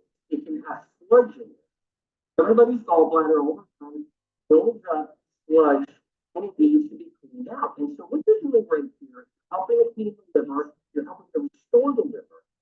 And at the same time, strengthening your bile reserves, which will then clean up the gallbladder as well, which I'm excited about. So healing and restoring while eating, let's talk about that for a little bit. What's happening on this cleanse is you're eating. Interesting, right? Now, there's things out there like water fasts, there's things that are like juice cleanses, which nothing but juice. There's a lot of different cleanses out there. There's intermittent fasting. There's all kinds of different cleanses out there. But what you're doing here is you're cleansing while eating. While doing that, you will sustain your muscle. There will not be muscle loss. That's a big deal. You do a long water fast, you lose muscle. You can't keep the muscle on when you do a water fast. Over time, the muscles start to break down, and that doesn't happen when you're actually doing it. You're cleansing, you're eating, you're keeping your body cool. One thing that's going to happen while you're cleansing and what you're doing is you're going to keep your adrenals strong. You're going to keep them working for you in a good. See, what's happening is because you're still eating, While you're cleansing, you're protecting things. And one of those things you're protecting are your adrenal glands. That's a big deal because there are cleanses out there. The adrenals is like, whoa, what are you doing today? What's going on right here? And you're just like in overload. What you're doing is you're keeping a balance in your body. So you're not just cleansing, but you're protecting. And at the same time you're protecting, you're looking out for vital and vital organs. Adrenals are one of them, and you're protecting them in this process. Now, what happens if you stop eating and you're cleansing and you just stop eating? So you're doing dry fast, you heard about that. And you're trying to, do the breath air thing where you're not eating at all, you're just trying to get dry air. So you're trying to do the water fasting thing, right? You're just doing water. And you're just doing that alone. But people don't realize that the adrenals have to take a hit during the process of all those different cleanses. I'm not saying that bad or good or anything about that. I'm just saying that here in this cleanse, you're protecting your adrenals, you're staying status quo, you're staying balanced, you're staying normalized, they're not getting alarm bells. Alarm bells. I'm going to talk about how that works. So, when you take glucose away, glucose, that's your blood sugar. When you take your blood sugar away, you take your blood sugar down, everything starts to react in the body. Everything starts to react. So when the blood sugar goes low, everything gets amped up. So your blood sugar drops, you're saying, oh my God, what's going on? Where's the sugar to keep brain going? Where's the sugar to feed every cell in the body? Right? Sugar feeds every cell in your body. That's what our cells run on. That's how nutrients pass into cells through sugar. Every nutrient you ever take, every supplement you ever take, if you're somebody that's taking a whole bunch of supplements, the only way the supplements and the nutrients of the supplements are going to get into your cells is through sugar. That's how it's done. Sugar has to bind on to every single nutrient in your body that you have consumed. Anything, even in IV, even in nutritional therapy IV, you still have to have sugar in your bloodstream to bind on to those nutrients that are in the IV to then carry itself into cells and organs and glands. And so blood sugar is critical. So if you're somebody who's taking a whole bunch of supplements, you need blood sugar, you get those supplements, you get those nutrients, so the minerals, the macrominerals, the trace minerals, all those things, get those in cells, it has to be in the form of sugar. So what you're doing on this cleanse is you're eating every day. And you're getting glucose from what you're eating. Yeah? And in that glucose are nutrients anyway, because you're not just doing some kind of like eating sugar, you're doing glucose, you're doing sugar that's naturally in your fruits and vegetables in the course of this cleanse. And nutrients that are in here, the antioxidants are attached to that sugar, attached to that glucose, into cells. So what's happening here is you're cleansing at the same time as feeding every organ gland in your body. Your leafy greens even have a little bit of glucose in them. Okay? Your bananas, a little bit of glucose, a lot of glucose. Your berries, you got a little bit of glucose there. All of it, everything you're doing is carrying nutrients to cells. So let's talk about the adrenals and keeping everything status quo, keeping everything balanced. What's happening is when you're cleansing in this way, while you're still eating, you don't blow the fire alarm off. Basically, you don't freak out your organs, freak out your body, freak out your glands, and even freak yourself out. There's a lot of people, when they just stop eating, and they stop eating, they start actually kind of coming unglued. Yeah, I don't know if you've ever seen that. So it's why a lot of people get in trouble with, okay, well, I'm eating too much, I'll back down. We back down on the calories, and now they're binging. Now they're binging somewhere. They got the refrigerator open in the middle of the night, and they're shoving whatever it is that they're shoving in. Burritos, whatever it is, they're just shoving something in. Tuna fish. Rubbing the eggs out, you know where it is. Chocolate, maybe they're in the cabinets, like, look, I've been dieting, I've been holding back the calories. And now I'm gonna need chocolate bars, so I'm gonna look at my chocolate cabinet here, chocolate drawer, and I'm gonna get chocolate bar out. Because there wasn't a balance. It was just stop eating or cut down the calories. I don't want you to withhold food in this cleanse. If you want an extra orange, you have an extra orange. If you want 2 extra oranges, you have 2 extra oranges. If you want an extra banana, you have an extra banana. You want to keep the fuel coming in while you're cleansing. And all the nutrients are going to keep coming in while you're cleansing. And you're not going to freak out any glands, organs, or anything else in the body. It's going to stay normalized. Your adrenals are not going to get a message from your brain telling your adrenal there's a problem. So in this plan, what's happening here is your brain is going to say, everything's okay. Everything's okay. I got enough glucose. I got enough trace minerals. I got enough minerals for my leafy greens. I got enough chlorophyll. I got enough antioxidants. Everything seems okay, but you're cleansing. How incredible is that? And if everything's okay, the messages from your brain to your adrenals saying everything is okay, adrenal glands. You don't have to explode and release a gallon of epinephrine, a gallon of adrenaline, because we're okay. That's how this cleanse works. It's incredible. It's where you are healing, you are cleansing, you are detoxing, you are removing poisons and toxins out of your body.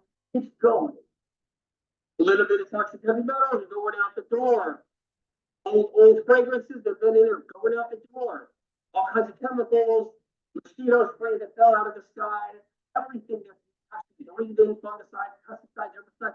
Those pharmaceuticals are lifting and starting to go out the door. They're leaving the liver and going. And at the same time, your brain is communicating with your adrenals and saying, everything's okay. Everything's okay.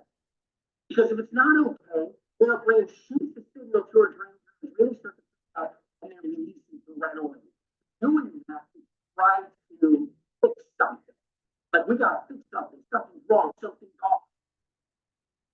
But because of the glucose content, nice and strong, trace mineral content, nice and strong, the electrolyte content is nice and strong. Because of that, your brain, your adrenals, communication, endocrine system, all of it is nice and strong. While at the same time, you guys, we're cleansing out the poisons and toxins. So your dirty blood syndrome right here is cleaning up and becoming clean blood syndrome. That's the difference.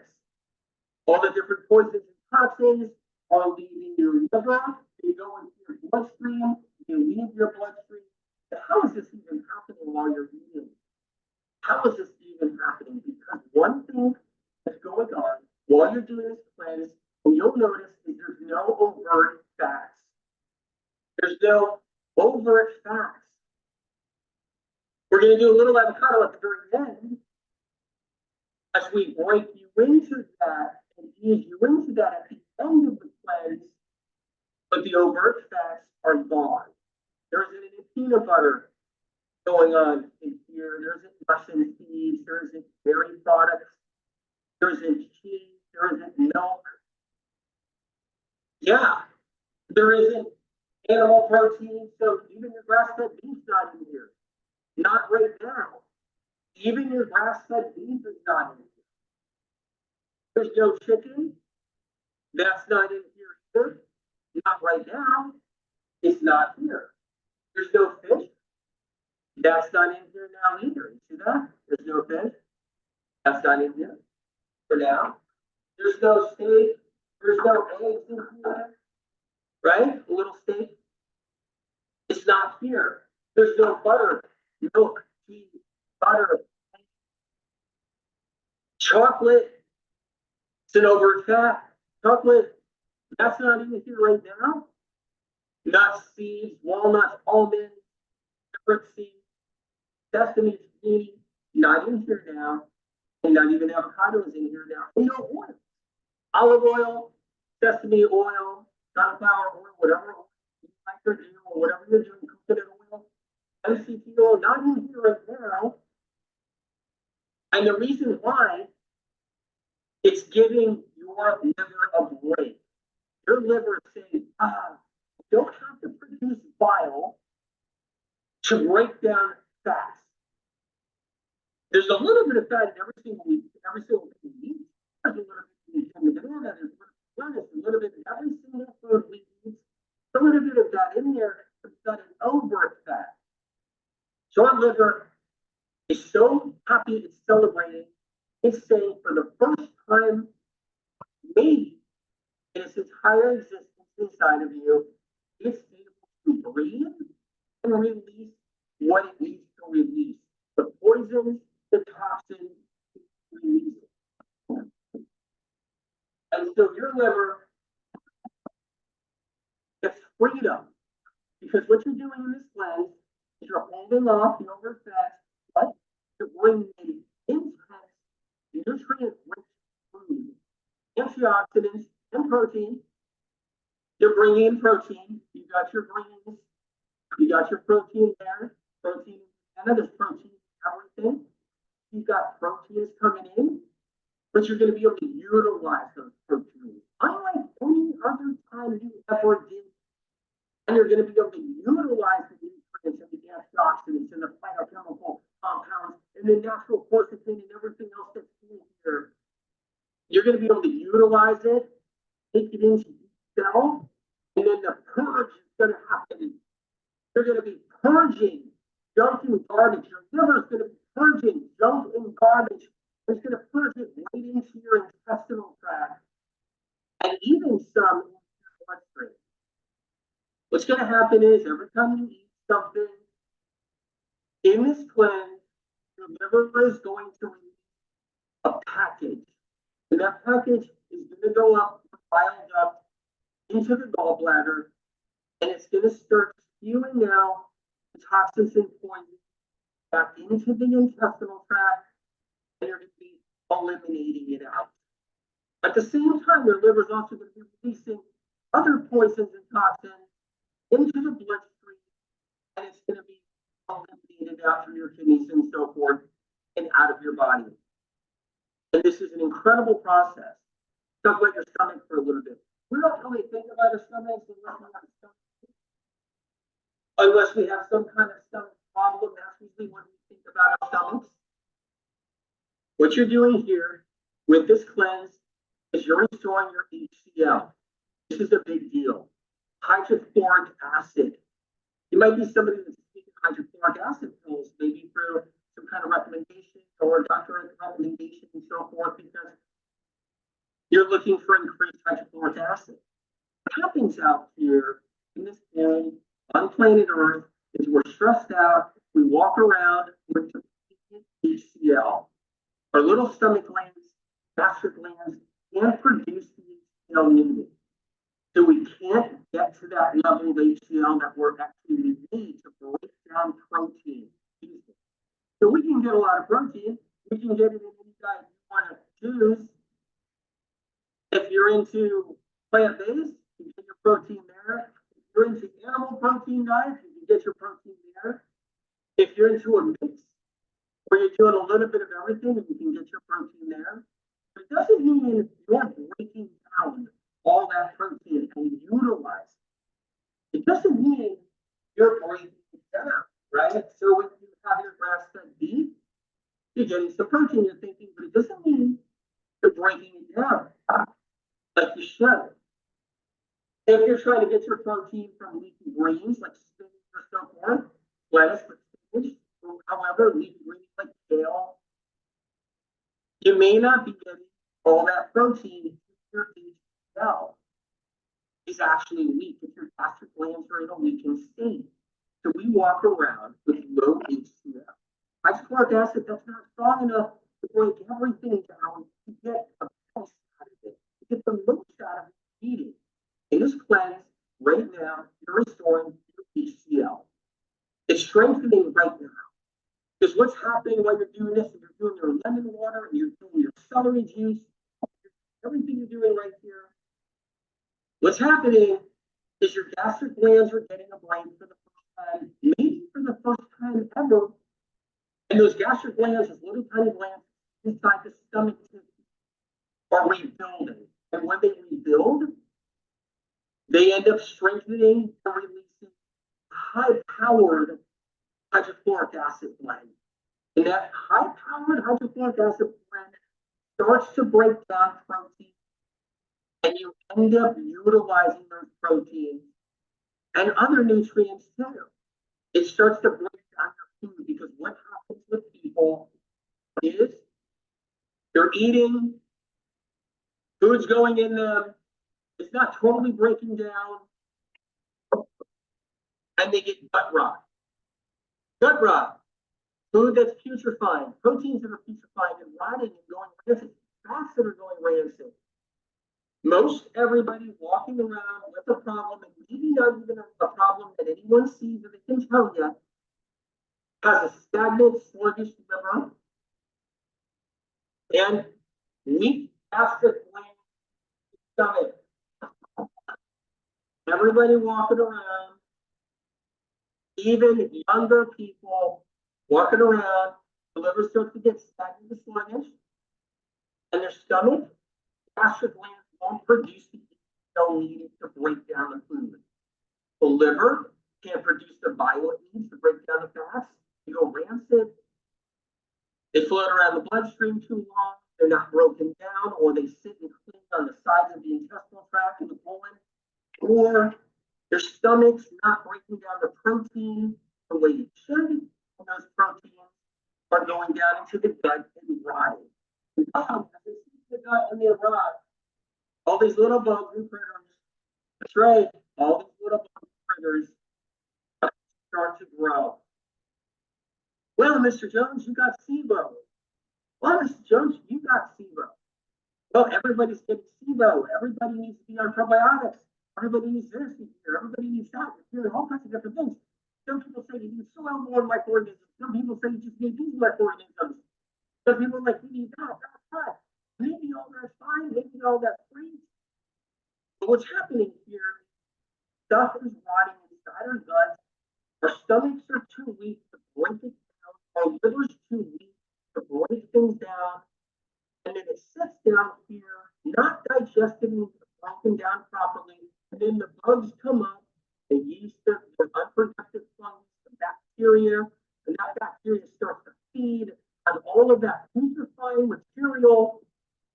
And as it's feeding on that putrefied material, we're getting an uprising of pathogens that we shouldn't have that are now in our body. Our stomachs are weak, the HCl is weak, our livers are stagnant and sluggish, not breaking down the bile is necessary like it needs to.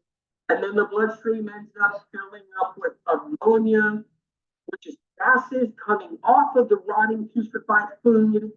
Our bloodstream's already filled up with toxins and poisons because of a stagnant liver. And then we get the dirty blood syndrome, and things just start to break down. With this cleanse, we're restoring these parts of our body. Right now, today, the stomach is happy because those gastric glands are going to start to restore. They're already doing it, and they're going to get strong, and they're going to start breaking things down. So when you leave this life mastery, you're leaving it with a stronger stomach glands, breaking down proteins, breaking down food, allowing nutrients to actually do what they need to do. Travel to the liver. And this is all critical. All of it. Methylate all of it. Same thing with the liver, same thing with the stomach. And you're refilling. Because I gotta tell you guys, every single day you're living your life, anything good in you is being utilized fast. And then it's going out the door. Everything bad that sits around and sits around. Like a time capsule. See it all the time. People always bury things in their yards. Or they bury things in places. Like, I'm gonna put a time capsule together. I'm gonna put a Barbie doll in here. I'm gonna put a Rubik's Cube in here. I'm gonna put a coin in here. I'm gonna put a feather in here. I'm gonna put this and this. They put that time capsule together and put it in the ground. We got time capsules in it.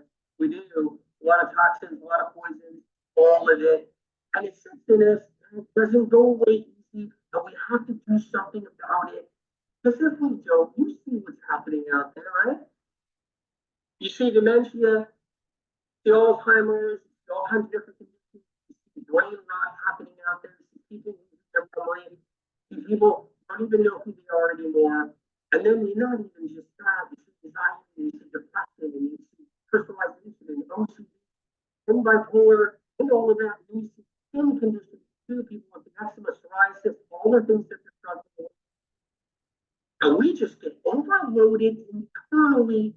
And then right now, you're turning that around and you're getting that stuff out. You're pulling it out. And this is an incredible process. I'm really proud of all of you guys. So how does cleanse work? Well, we're flushing the liver while eating. How incredible is that?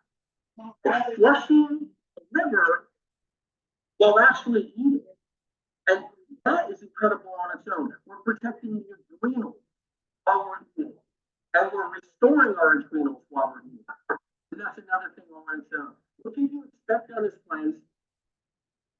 Okay? You're not going to hit the wall. That's what you can expect. You're not going to hit the wall. I'm doing a cleanse, I'm doing a cleanse. Whoa, I just completely stopped eating. I'm doing a cleanse, I'm doing a cleanse. Oh my God, wait a minute. I'm not superhuman? I thought I was superhuman.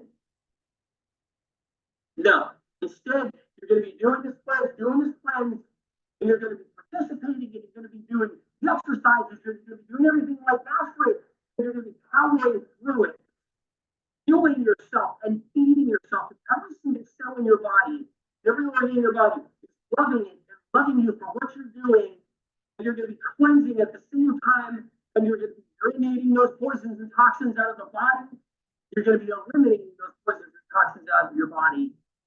And that's just incredible. And this is what you're going to be strengthening and bringing back your digestion.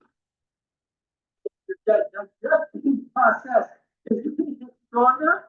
And you're going to be strengthening it and bringing it back. And unwanted guests that are all hiding in here, pockets of E. coli, pockets of strep, staph, C. diff, all kinds of different fungus, all hiding in here or going to be eating. So what can you expect from this cleanse? That's leaving. And then when that's going, energy increases because you're letting things that are holding you down and bogging out. And there might be moments where you feel like, whoa, I feel something. As a burst of poison leaves the body. And then next minute you're like, I feel good. This cleanse actually brings energy back into your body, vitalizing versus the opposite. It's more productive. It's more productive for your organs and your glands. Incredible. Okay, fundamentals of this cleanse. Let's go into the living. Herbs, liquid grains, vegetables, food that's grown here on planet Earth for us. Food that actually has magical, mysterious mechanisms built into it that our body communicates with. And you'll hear it out there. You hear about minerals, crystals, and antioxidants, right? The phytochemical compounds. Well, what does that mean? There's a lot of things untapped and undiscovered in food that has a relationship with every organ and cell. It's in the foods we're using in this cleanse today. Herbs, leafy greens, wild foods are in this cleanse. Yeah, wild foods and herbs. and leafy greens. These pack incredible nutrients that our body needs to heal, to move forward. So when we have a little bit of papaya, so you can get a whole papaya, look at the color of that papaya going in our body. All those nutrients grown just from, if you have an orange and that's something you're having, think about all the vitamin C in the orange. Think about the bioflavonoids. You're having an apple. Think about the color in that skin and the hydrating flesh. The living, hydrating flesh filled with living water inside there. Say you're having a grapefruit. That's something you just said, hey, I'm going to have more fruit on this cleanse every day. You're having a grapefruit. Think about those electrolytes and calcium in that grapefruit. All of this is there. And then you're having some cilantro. Think about that. All the nutrients in the chlorophyll and removing metals too. And the leafy greens. All the proteins in the leafy greens. And so what's happening is we're not bombarding our body with all this grease and all this high fat. And what that does is it inhibits nutrients from getting to where we need them to go. Let's talk about the fat in the bloodstream for a second. This is important to know. This is something you don't want to forget, okay? So in your bloodstream, right? Glucose has to be in there for us to function. We run on sugar, has to be there, or we can't think. We can't take a shower, we can't go to the bathroom, we can't do anything. We would just lay there lifeless if we didn't have glucose going into every cell and organ. We would just lay there, not able to truly function over time. We wouldn't be able to think as fast as we would need to think. We need the glucose going into the brain, into the body. You know, you might be somebody, well, no, I saw somebody who was water fasting, they didn't have any glucose, and they were thinking they're running on old glucose that's stored in their liver. And when that runs out, they won't be thinking anymore. Keep that in mind. Okay? So I know some people are like, well, hey, you know, I'm not saying water fast good or bad. I'm just saying that someone might be like, hey, you know, somebody that's thinking fine on their third day of their water fast. We're running on glucose, called glucose reserves. It's in the brain. So we can glycogen reserves. It's in the brain and in the liver. And we still have to run on them. Or that's it. We hit the wall and we're done. We can't function. And we can't even talk. We can't walk. We need that glucose. So that's in there. Okay? But what happens is if we're eating all of that grease and all of that fat, right? All that fat and all that grease, okay, gets in to the bloodstream as well.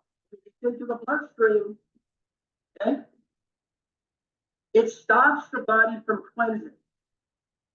The body cannot cleanse with all that grease and all that oil and all that fat in the bloodstream because the liver can't purge. And if it did purge even a little bit, it's trapped. Those toxins get trapped in the bloodstream, in the fat, in the bloodstream, right in the fat that's in the bloodstream. Toxins are trapped in there. So what you're doing is you're keeping this out for this cleanse and many other examples of this.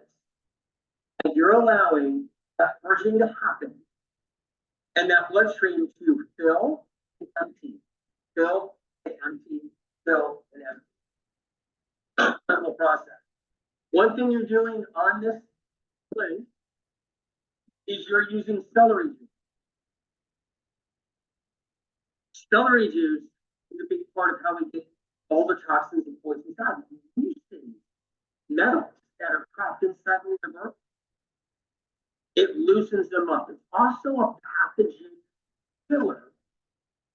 It actually has the ability to strip pathogens down. So what happens with people when they got gastrointestinal problems, they have different issues, they have acid reflux, they have all kinds of different intestinal issues, acid bloating, gastric spasms. pain, cramps, gastritis. So many people suffer like that. When they start bringing celery juice into their life, things start to clear up and things start to get better. Acid reflux goes away. Over time, intestinal problems, bloating starts to calm down and go away. Because what's happening is that celery juice is stripping down the membrane on all these different bugs that sit inside of our gut. Another thing it does is it purges the liver in a gentle way. So that celery juice, every day you drink it, it shoots up into the liver. And when you're not having overt fat on the same day, that celery juice is being mainlined into your liver. Like mainline into it. It's like a direct line right into it. Because you're not buffering it with a big hunk of cheese. You're not buffering it with a couple of tablespoons of peanut butter. You're not buffering it with some oil or some grease or anything. Anything that can hold it back. Celery juice is going into your stomach. Yep, restoring gastric glands, trachea seal, nice and strong. It's dropping down into the duodenum, into the small intestinal tract, and it's entering into the liver, straight up into it. And when it does that, it starts to flush. So you're doing a liver flush every day right now. Stacey Tony drinks celery juice every day. They drink it for a reason. And I'm proud of them. Really proud of them. Truly. But what it's doing is you're getting a liver flush every single day with that celery juice. And when you're doing your lemon water, you're getting a hydration as well. Help flush these poisons and toxins, a living hydration. Anyway, you guys, incredible. If you have any questions, there's nutritionists and a nutrition support booth that can answer any questions for you. Please contact them if you need to. Proud of everybody. I'm actually mind blown. All that you're doing, that you're here. You just being here, that tells me right there you're serious. You're beyond serious.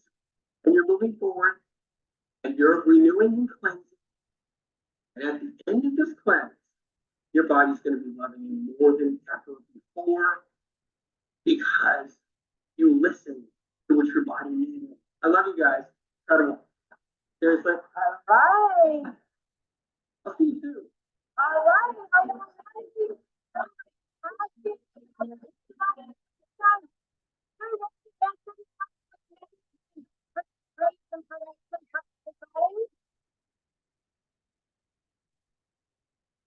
Hello, guys. Looks like we're a little hungry. We're ready to eat. Welcome. All these yummy things. So we're about to make our what? What kind of salad are we making? There you go. Whoops, can't hear me. It's a way to get, can you hear me? Now I got you. Hi. Okay, I'm back. You're back. Liver rescue salad. Incredible. Phew. It's a way to get leafy greens in you, but not just leafy greens, leafy green herbs in you. So what's incredible about this salad is there's a lot of cilantro, a lot of parsley. People don't do that in salads. They just don't. They'll just have lettuce or other things in there, but they don't have a lot of parsley and they don't have a lot of cilantro. And when you put a larger amount of those are herbs, those are leafy herbs, the leafy herb greens. When you put a large amount of those in, it changes. Everything changes. It's not just a little tiny sprig of parsley, on top of a piece of salmon or a little sprig of parsley somewhere on the side of a dish. It is like using parsley. It is like using cilantro. So this is a liver rescue salad, and this is a powerhouse for healing. I'm so glad that you said that because I think last time that we were together, we virtually, because we've never actually been together, so looking forward to that day. But we talked about that used to be like the spice cabinet and herbs used to be what people used to feel, right? I mean, we've taken that away in so many ways. Yeah. We have, and this is about using herbs in your food in the kitchen. And that's even taking it another step forward. It's not just about, okay, here's my food and I'm eating my food. It's like, whoa, I'm putting my herbal medicine in I'm eating. And that's part of what's happening here. I love that. That's so beautiful. All right, so what do we got?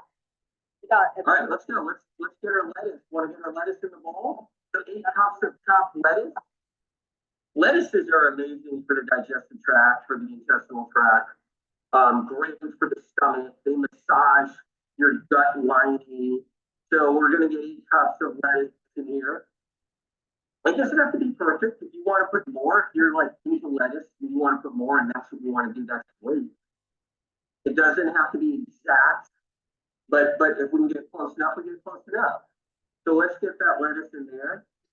Start with here. We're gonna put to make it all nice. If you want, I'll set up. How's your how is your lettuce bowl? My lettuce bowl is very full. Yes, this is full. I like chocolate. All right, here we are. All right, we'll put our stuff on top of it, which is great. So let's start with cilantro. Do you have your cilantro? Yes, I do. I do. Okay. I got mine too. 1 big cup of cilantro. There we go. Hey, you talked Yeah, about you can put, may I just bring up something you talked about before, the importance yeah. of using your hands, of the connection. Oh, yeah. Connecting with your food. Talk a little bit about that. Definitely. I mean, all your food is alive right here. The ones that are alive, like my asparagus, it's lightly steamed. But still, like everything that's alive right here, it's like flowers, you know, you got fresh cut flowers, you put them in a vase, you've got some water down in there.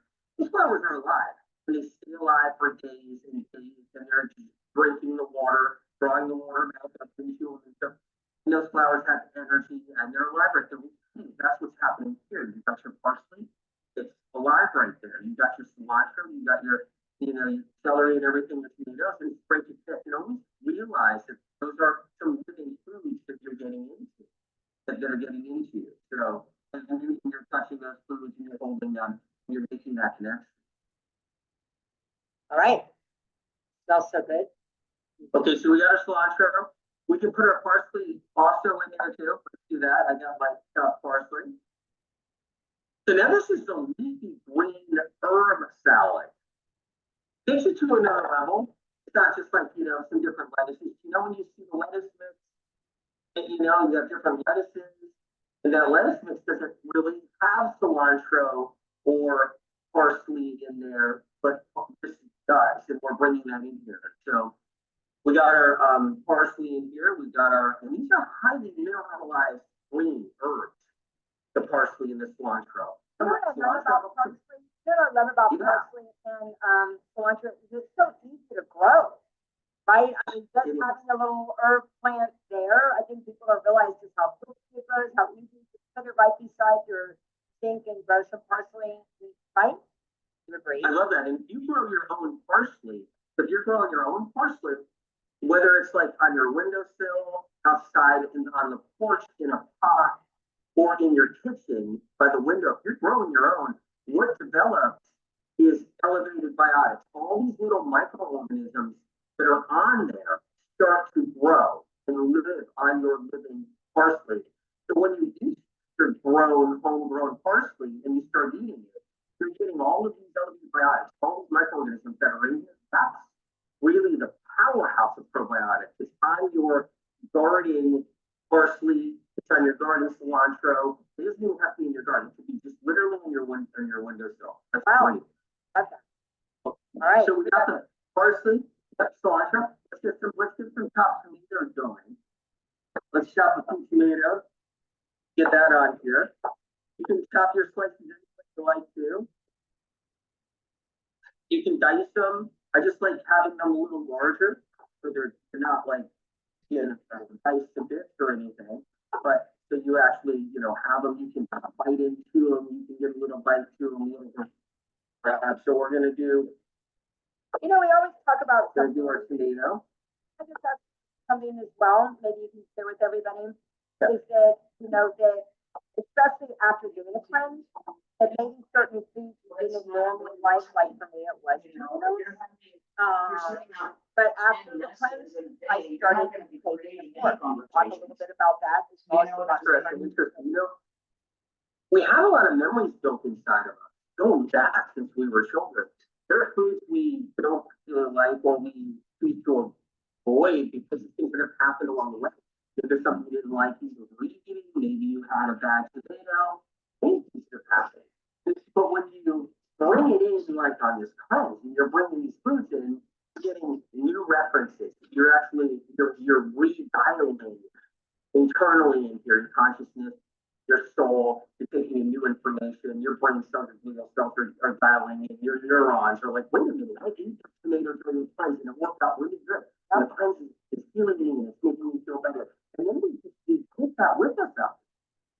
So, and you know, and when you're cleansing your brain, you're getting contaminations, toxins out of your brain that could have been inhibiting how you use food or tasted food too. Some people, when they start getting rid of their nettles and they hated cilantro, they start to like their cilantro like months later as the nettles are leaving them, as the toxins are leaving them. I love that. So So we Tony got our, talks about, so this is- Tony talks about that the first step is stop the poisoning. So you said a really great point there, right? Like we got to stop those old memories that we've had. So that's awesome. Cucumber? yeah, definitely. So we got our cucumber. I don't know if you have yours there. I'm cutting away. Nice. So we got our cucumber. We're gonna put that on top of here as well. A lot of people like cucumbers. You know, you don't hear people too often say, "I hate cucumbers." You don't really get that. I think it's one of those fruits people we can call it vegetable because we use vegetable with that, but it's one of those fruits that they like.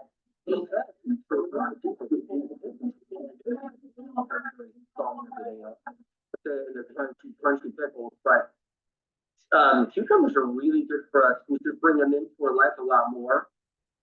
And fruits because it has seeds. Yeah, that's true too. That's great. So I got my cucumber on there. And then we can do the next thing. We can how about if we chop up our celery? Do you want to do that?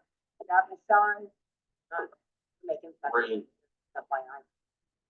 They're having fun of me. My kids are really making fun of me. They're like, Mom, you make a What are you big salad. And okay.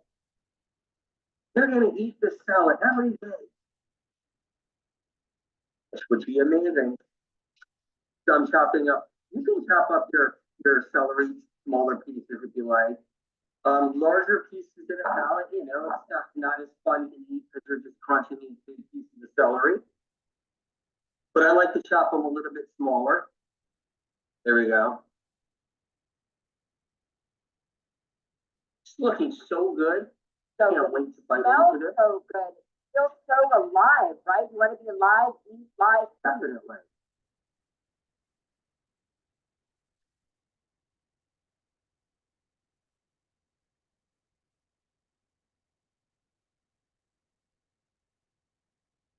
On here. That's a liver food. This is the liver rescue salad. When you're doing not only the leafy green herbs like parsley and cilantro, but you're doing asparagus. That's a shoot. Asparagus is really it's a powerhouse because you got to think about how much strength is in it. It's shooting out of the ground and all those nutrients. It's so the nutrients at the start as it's shooting out of the earth. And so basically asparagus is like a little shrub, a little tree, but it never gets to that point where then it takes all those minerals and uses it that way. It holds it in that little shoot. And then when you do asparagus, you're getting a powerhouse of minerals and phytochemical compounds. I love asparagus and it's great for the liver, helps to cleanse the liver. And then we got scallions. If you got any scallions? I got my scallions. Yeah, I call these like the bug killers. All right, so the sulfur in those scallions, the natural sulfur in onions and garlic, like a bug killer pathogens in onions. Animals in the wild usually graze on like wild onion grass. It's automatically, you know, helps to deworm people, everything else. So then we got a salad ready. Do you want to make our dressing? I'm ready to make my dressing. Okay, let's work on that. I love it. All right. My So, favorite. I'm about to talk about my favorite right now. Wait a minute, what is it? You dressing? It's in the dressing, and my husband used to kind of get away from me for a couple of days. I eat a lot of it, lots to talk about. Oh, yeah, it's garlic. Yes, it is. I'm gonna chop up a little bit of garlic here. And just pop this in here. Yeah, garlic. A lot of people love garlic and a lot of people hate garlic. Two kinds of people in the world with that one. Good idea. Finally I chopped have a garlic. feeling, let me guess, you love garlic. I love garlic. Love it. And a lot of people don't mind the smell of garlic on somebody's breath, and some people, they're just like, oh my God, that's really bad. So I'm gonna put some orange juice in here. Got my orange juice? All that calcium, all that vitamin C. And all those electrolytes. And then I'm gonna get some honey. Got my honey. There you go, you got some too. Do we have the same jar? How did that happen? That's amazing. Because you're the medical So we're gonna do intuitive. That's you're the medical medium. You made it happen. How much?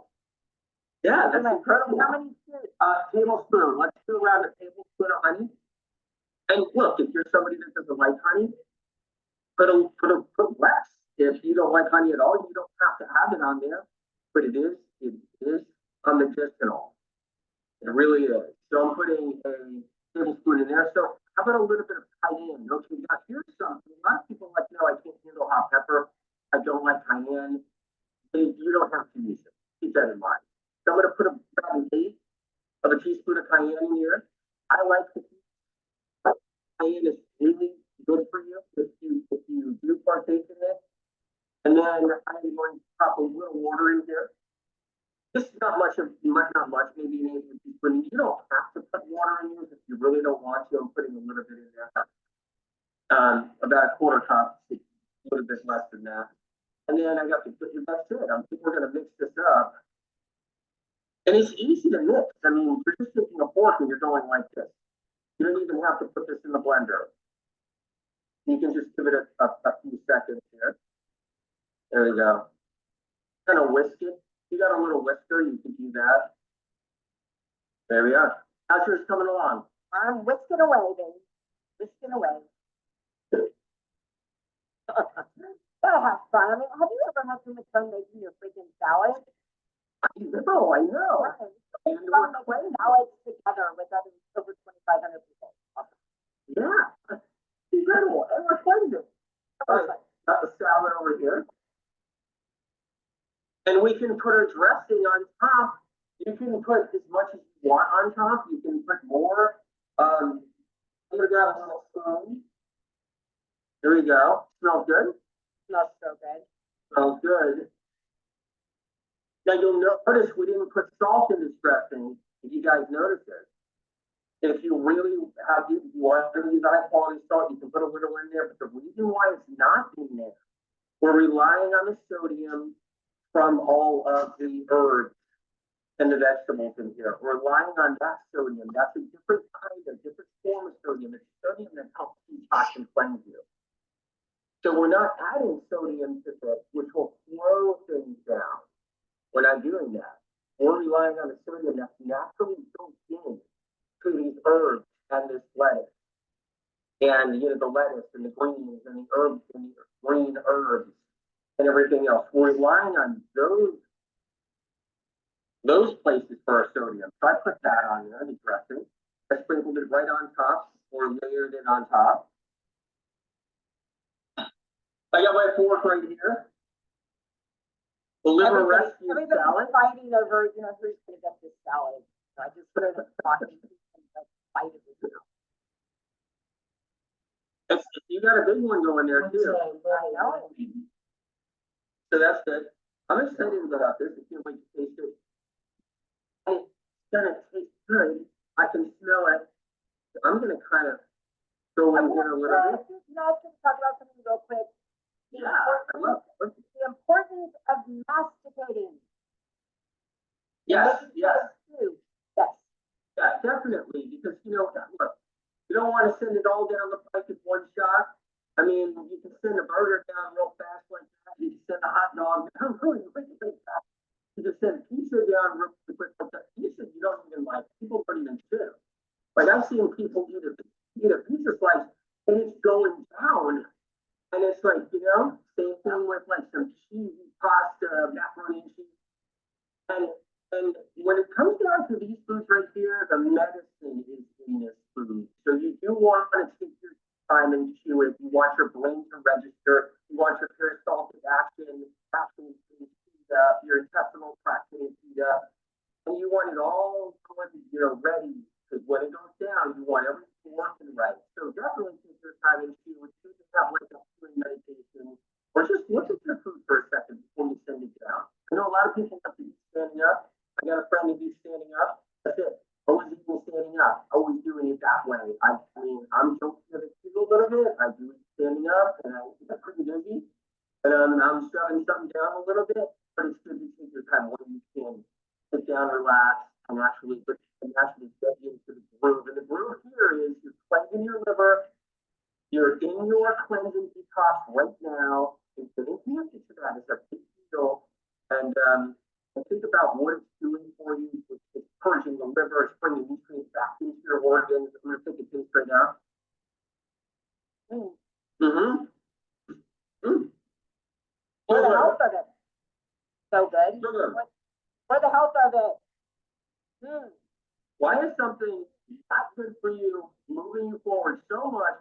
Tastes good, but it does. Incredible. Well, thank you so much. We're going to send everybody off. Take the salad. So thank you so much. I love this liver salad. Thank you very much. Everybody's going to fight on it. Fight for it. So everybody, thank you, Anthony. Welcome.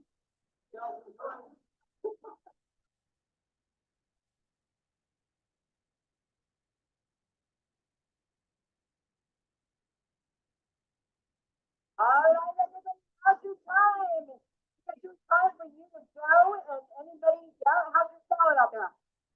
Good? Now's your time. Go make your liver, breast meat salad, and we will see you back in the day. For the health of it.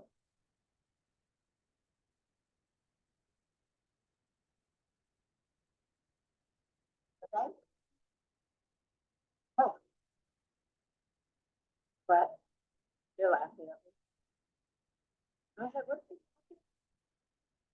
Equipo Amor, tenemos 10 minutos, solo 10 minutos para que hagáis vuestra ensalada.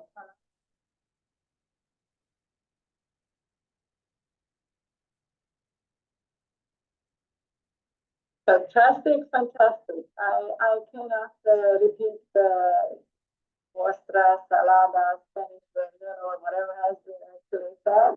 All I'm going to say is it's time.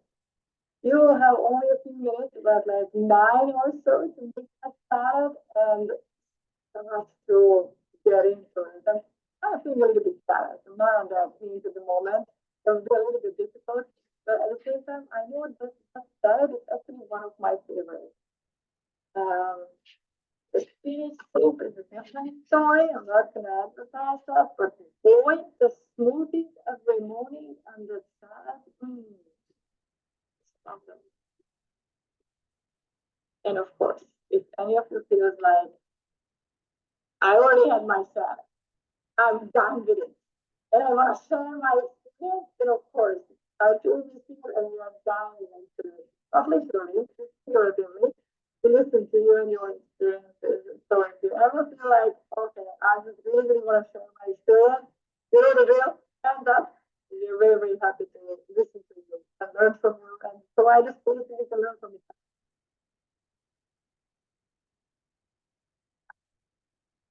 All right. Look, nobody wants to share, but I'm always counting on our orange and natural people. Oh boy. What about you ladies? I don't see Rick in a moment. What about you ladies? And the liver rescue salad, is it something that you like? I like this salad, and I'm not a huge salad eater, and I like this salad. And I was going to call on Paige.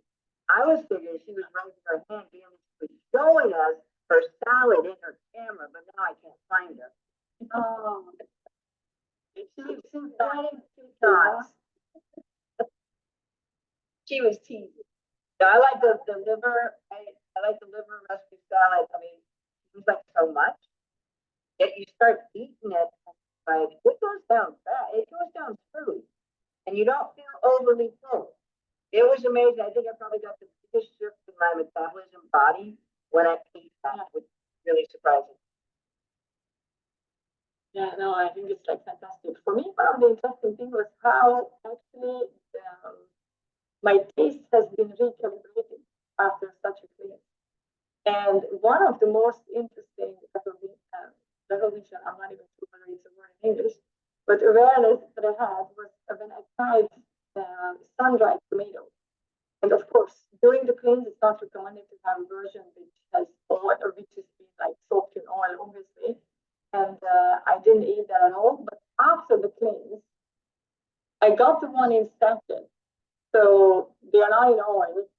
And I started doing them. And I just felt that like completely the way how I sense and I taste has been really, really changed. That sun-dried tomato was one taste of like a taste bomb. It's kind of like really amazing. But I think in is like that 5 days with your body. It's pretty. I wish I could have the taste buds thing. Because I grew up with a small palate. And so distraught.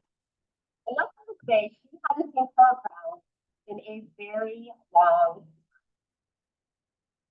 mostly healthy growing up, other than ear infections, irregular periods, lots of strep. She felt like she was walking on eggshells. She did what probably many of you and I did. She became an overachiever. She went to Ivy League school, married the right guy, had kids, did all the things, and gradually became more and more disciplined. She would grab food, her workouts all but vanished. She was stressed all the time. She had bloating, constipation, other symptoms that she ignored, laxative, and just kept going. Can you guys relate? She didn't see her husband. She got more tired, achy joints, periods were every few weeks, gained weight, even being meticulous with her diet. Her bright light was gone dim. She did what she knew to do. She went to her primary care, to her GYN. They put her on the pill, even though her husband had it. Filling her with help. Checked her labs, told her everything was normal. Congratulations, and offered her a kit. Sarah came to me first. Had you ever felt completely overwhelmed, frustrated, and then ignored, or worse? When you ask for help, knowing something's off, but having no clue who to help. I have been there with you. Why me?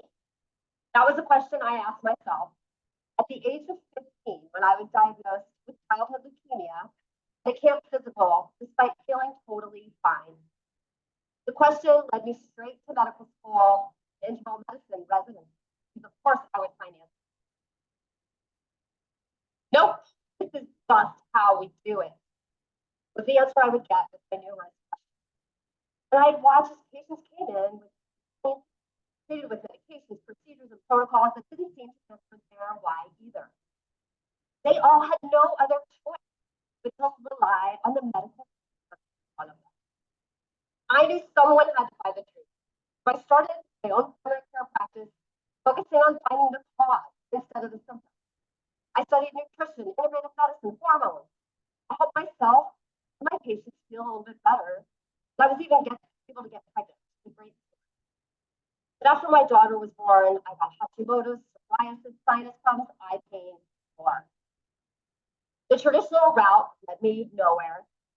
In fact, I'll share a story that I usually share, so appalling, where I had to go in to see an eye doctor because I couldn't open my eyes.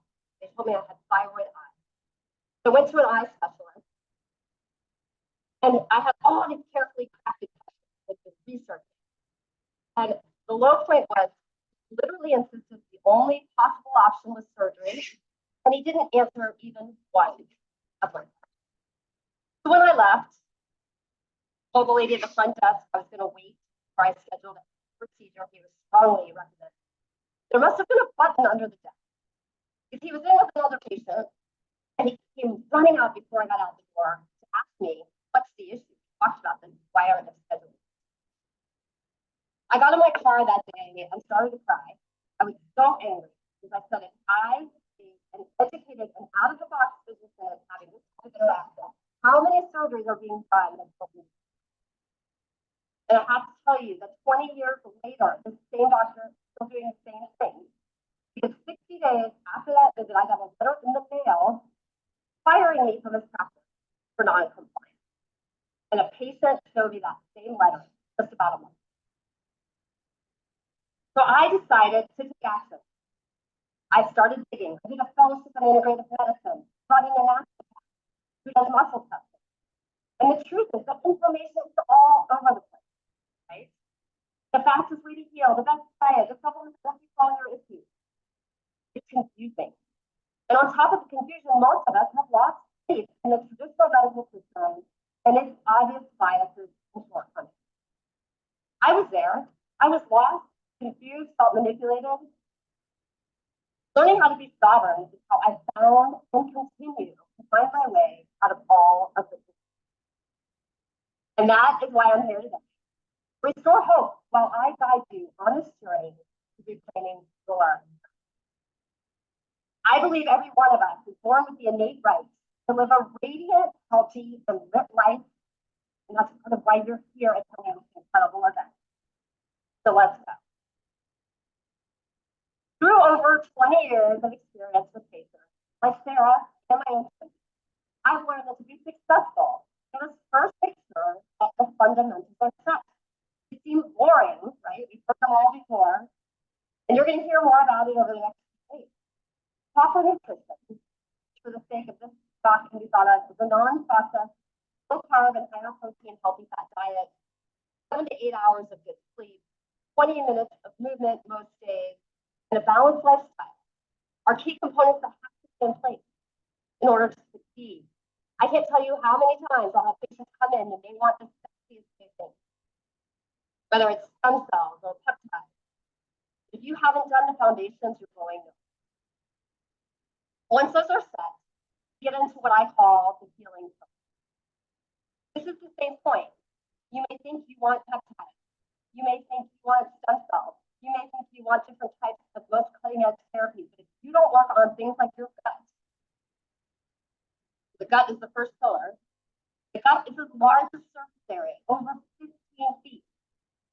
If you don't heal your gut, you can fill, it's like a bucket, it's just filling up with amazing, nutritious, loving things, and there's holes in the bottom, and it all just spills out.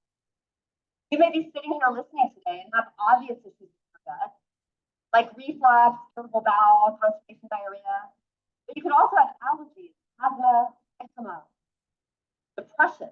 These are all things related to your gut. So starting your healing journey without the gut being addressed is a lose-lose situation. We'll get to learn more about it. Your adrenals, these walnut-sized glands on top of our kidneys, they respond when the beast was. They're supposed to respond and then have us relax. But now it's 24/7 Wi-Fi, jobs that phone in, endless emails, tough relationships. You use these glands. So I want to ask you to think about where you are in the level of abuse of your own adrenals. And I'm going to describe to you something called, or that I like to call, the adrenal townhouse. So none of us should be in this, but we all are in it. Townhouse of adrenal dysfunction. And there's 3 floors, so pay attention to where you are. There's the penthouse, which sounds like the best place to be, and it probably is. Because when you're in the penthouse, you're one of these people that live off of cortisol, right? You can just keep going. You don't have to sleep because you're in the penthouse. You're not going to be. I think we've all probably been there. Yes, in the comments, if you've been in the penthouse, or if you still are right now. The ground floor is very common as well. So I'm guessing between most of you guys, and we'll see in the chat in a minute, are going to be between these two. The ground floor is where you may wake up a little tired, but then you rally, only to crash at 3 in the afternoon and look for that coffee or worse, toast or whatever the other. And then you wake up, a rally at night, and then wake up at 3 in the morning. And then there is the forbidden basement, where you barely get out of bed and there are different therapies. There's different therapies for all the layers and all the floors in the adrenal townhouse. Different types of adaptogens, glandulars that you can use. Next, closely related to the adrenals are your thyroid results, your thyroid function, and your hormones. And they all three pull off of you. Take the example of the fact that I am now seeing men in their 20s and 30s with absolutely tanked testosterone. The stress has gotten so much that the testosterone and the hormones are stepping in like backup quarterback. It happens with women as well. This is why Olympic gymnasts don't get their. Make sure that your thyroid is checked appropriately as well, because that plays a role in. Most traditional doctors just order 1 or 2 levels. There's actually 7 that should be checked. And by the way, many times, even with the labs being normal, I'll find an abnormality on. When you balance hormones, supplements, using your diet to get free, the game. Next is infection. This is a fascinating topic because we, as humans, are host to trillions of pathogens. But somehow we're sitting here today, amazing journey. We only get in trouble if the levels exceed our immune system's capacity to handle them. And so by infections, I'm talking about things like yeast, parasites, viruses, bacteria. And what I see a lot is that when the immune system gets stressed, our normally friendly and symbiotic host and pathogen relationship can get out of balance. So the cool part is we can treat. I want you to understand we can treat. And what I see a lot is patients who will come in and they'll tell me, yeah, I just had this huge stressor at work and then I couldn't get out of it. Or I'm going through a divorce and I'm having cold sores all over. It's cyclical. So that is a pretty common thing, along with the fact that some people get a cold and their system does not have the reserve for cold. And then chronic Epstein-Barr, which is a lot of times the big culprit behind what I'm talking about, pops out to play. And I don't know if you realize it, but we have ways to knock it back down, and we have ways to support the immune system. Our traditional system doesn't generally want us to. Parasites, also fascinating. I started treating them. They don't always show up on labs or stool tests. There's a company actually that treats them in conjunction with the full moon. Because they know that the moon, when it's full, actually suppresses the immune system a little tiny bit in the parasite stuff. It also spikes serotonin. And what I'm seeing is patients with chronic illnesses, and they're passing different types of parasites in their gross but exciting. We want it out. And then our not so friend, stress. How easily are you controlled by outside circumstances? Do you tend to get sucked into everyone's hurricane of reactivity? Or can you stay in the eye? Our nervous system can stay stuck in trauma and reactivity, leading to a loss of the capacity to think with critical brain. Guess what that does? It makes you more easy to control. Think about a gerbil. Gerbil, he can go for a run on and have a good old time on one, as long as he is controlling the field. At the point, his spike, his claw, his bills are controlling. Okay, gerbil in a free fall. So we want to get out of the trauma response. And to do that, you have to learn presence, which is also a huge step on the path to sovereignty. Simple tools you can implement like meditating, journaling, grounding, and something are incredible. So after feeling the 4 pillars, I felt better. Sarah did. She healed her gut, balanced her hormones, supported her thyroid, worked on chronic Epstein-Barr. She still had stress. She was stuck in perfectionism, still a. But she was functioning, not. I would say it was a win. So now, I'm going to introduce you to Joe. Joe is one of my favorite patients, seeing him for about 10 years. He's a mixed so Chad active, was always happy, always on top of his game. And this one day he came in and I could tell him when I walked in the room that things were different. He had questions. He was having trouble lifting weight, wasn't recovering at the gym like he usually was. He was gaining weight despite his low carb diet. He was tired and foggy, he had neck pain. Man, was he frustrated. And I would be too, because he had healed his gut, he had treated yeast, he was taking testosterone, he meditated. But he felt like he was no longer in control. He was just going along for the ride. And to make matters much worse, he was experiencing self-judgment and regret that he had given in to his employer's requirements during COVID. Please share if you can feel that. Share that in the chat. I want you to. It's a very hard thing that we all went through. Where have you felt like you were just a bystander, stuck up in the end? Have you ever felt like you just lost your edge? I did too, because I was good for a while. I was even able to have a second kid. But after my son, my life started all over again. My heart started giving out. It was harder to lose weight. I was sick. I was tired. I kept asking why again, because surely it couldn't go on with all of my responsibilities. I was thankful I had a vibrant practice, a family, but despite healing my gut, adrenals, hormones, my immune system, I felt like my life. And my own body led me over time to discover that there was more. There were deeper levels of performance that our human body can reach. And what I've seen is that as patients heal, independent thinking and nervous system regulation become more natural. In fact, that is what's necessary in order to achieve these higher levels.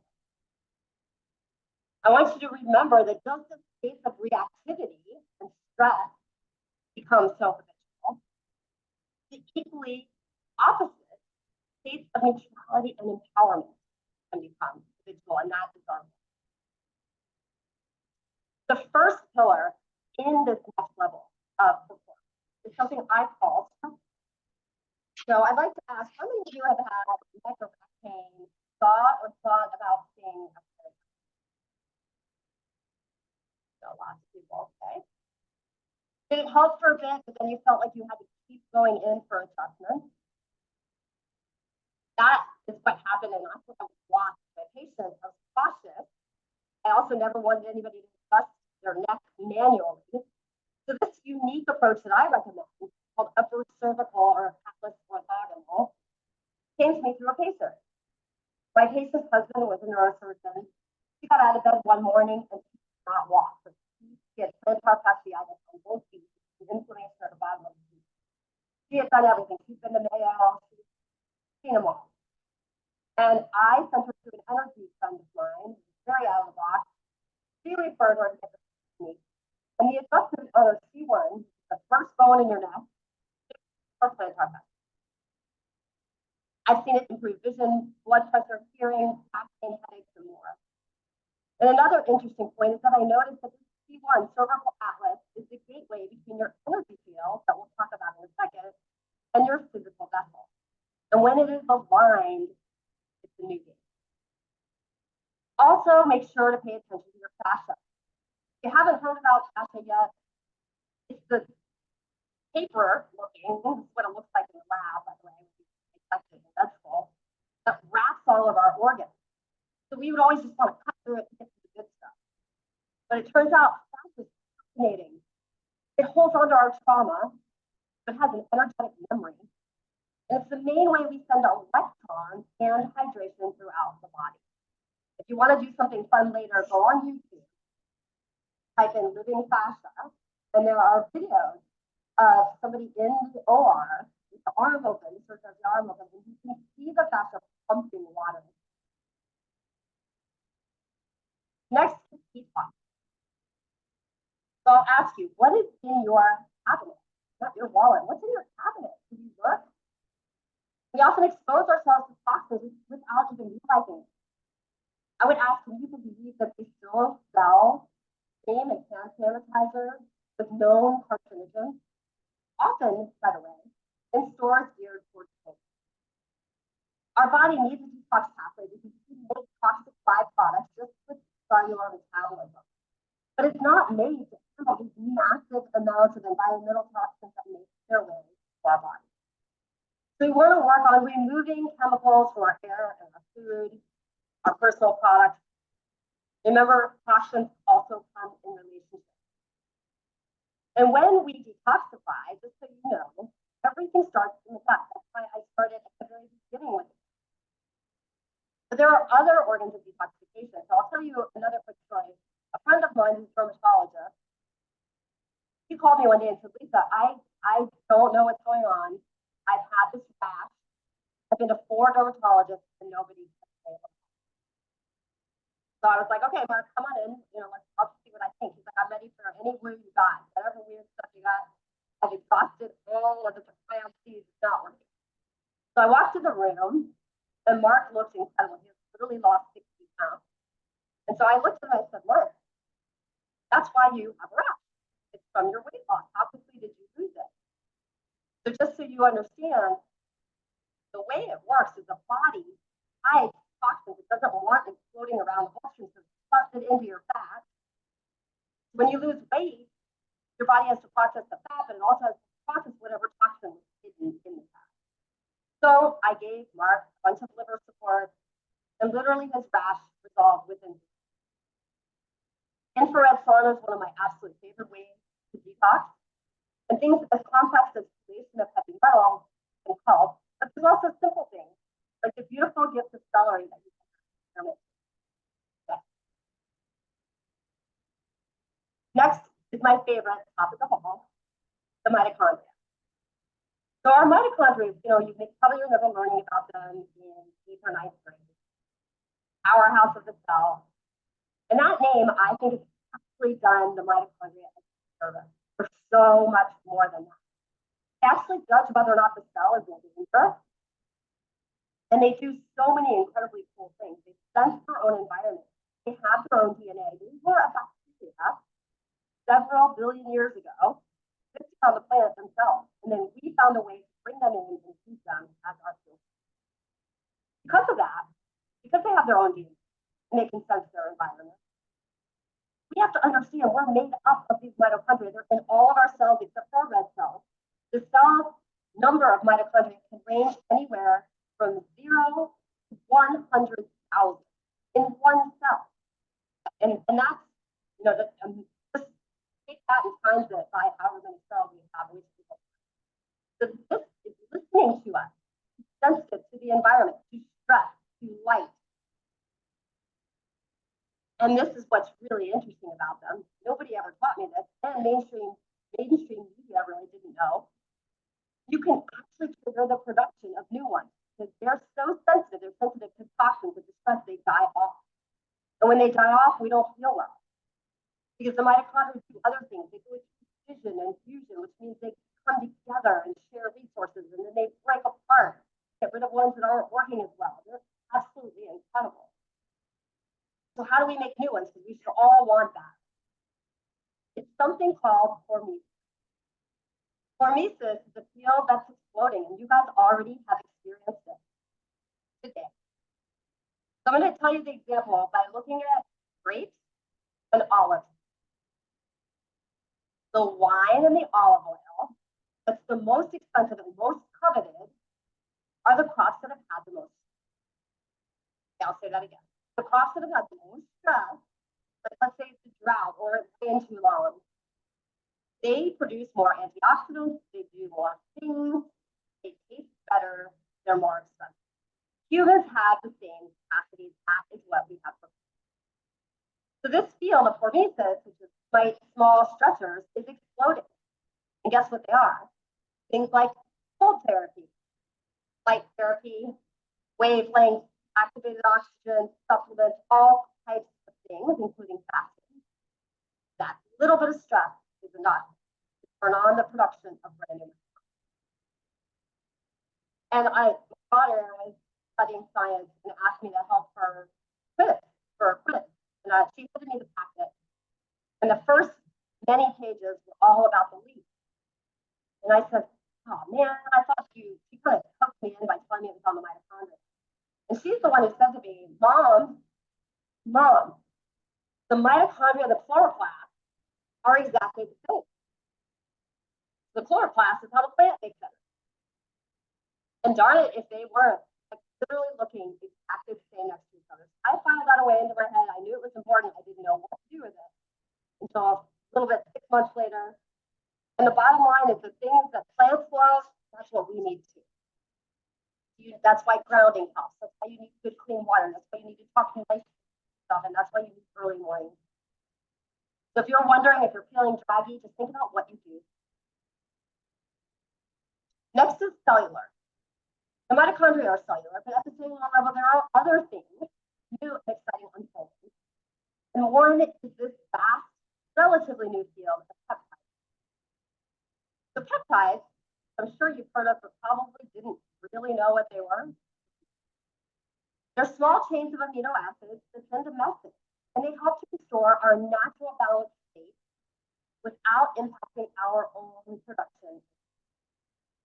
It seems like the hottest topic today are the GLP-1 agonists. Anybody heard of those?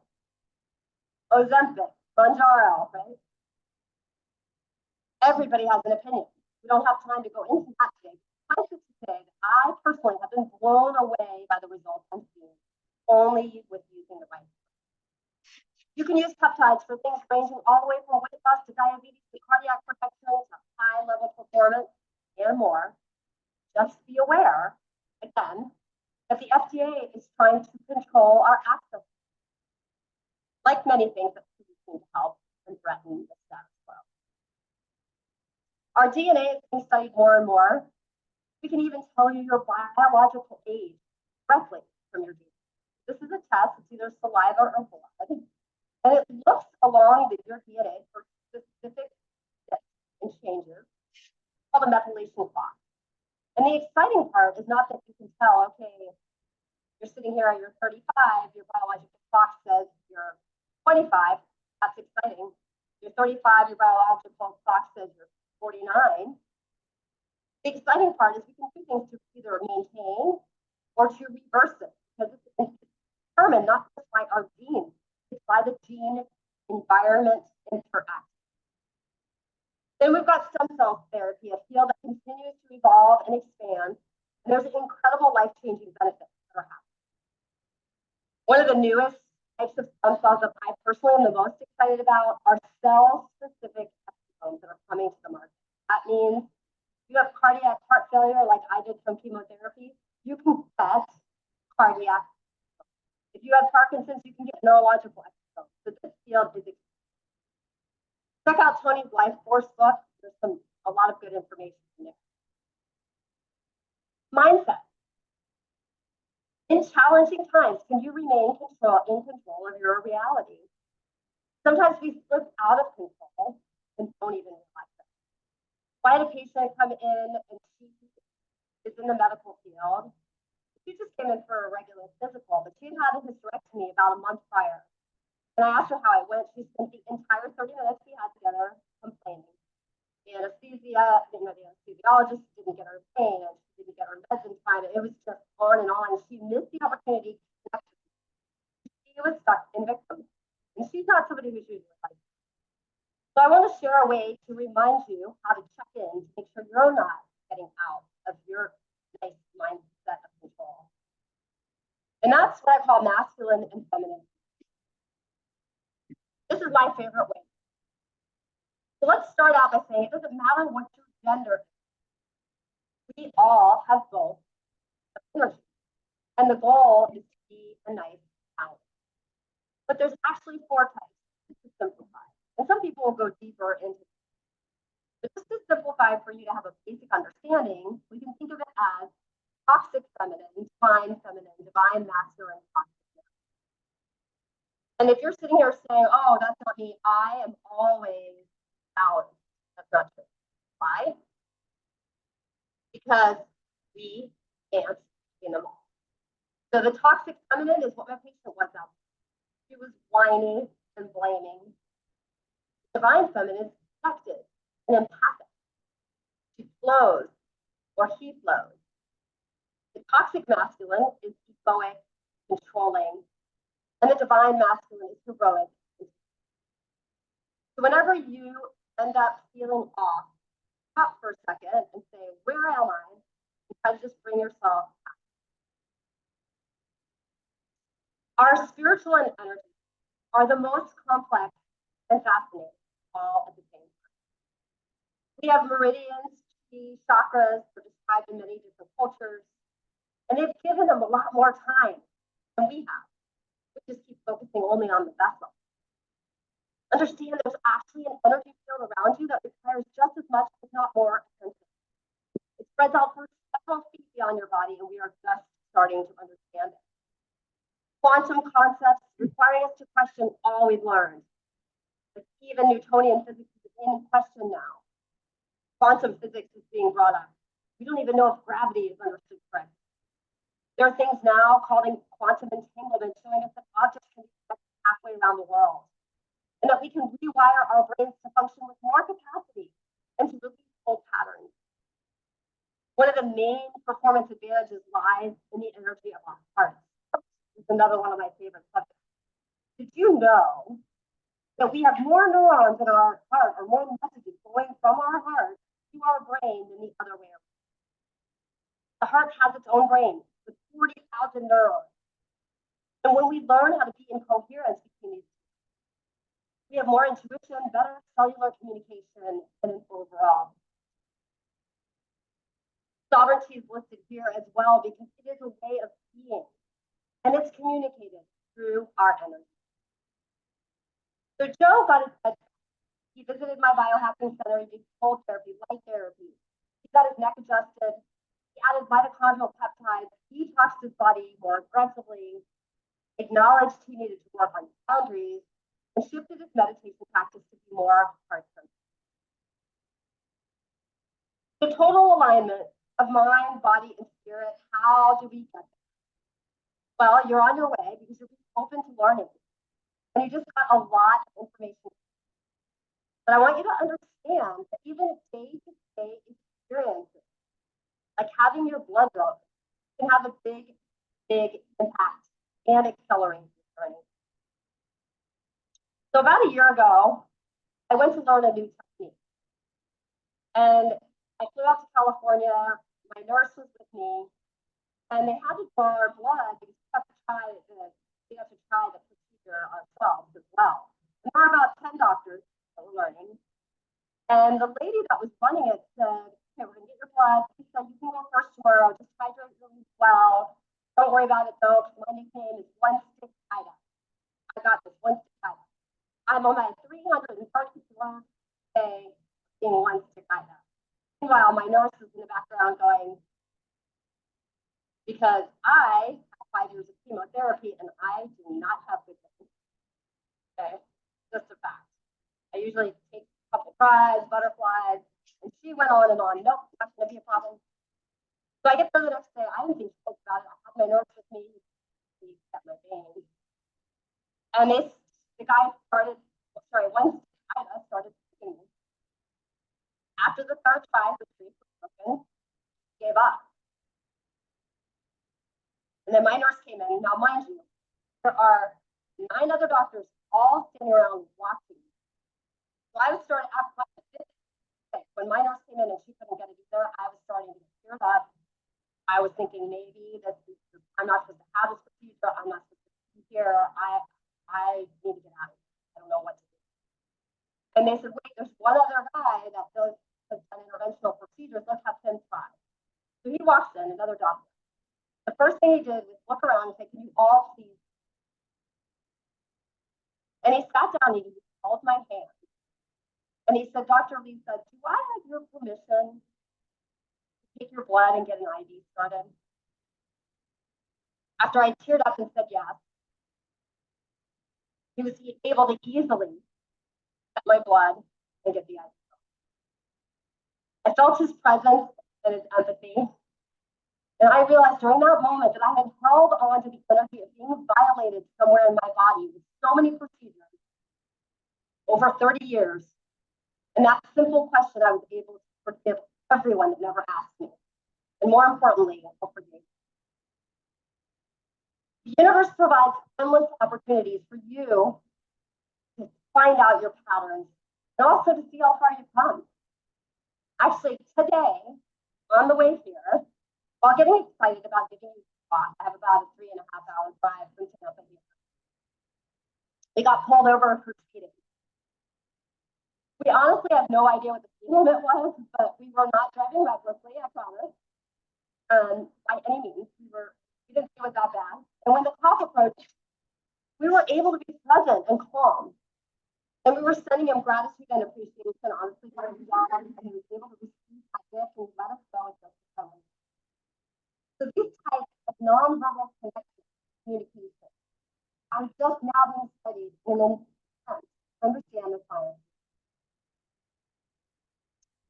Our understanding of the world is also constantly evolving.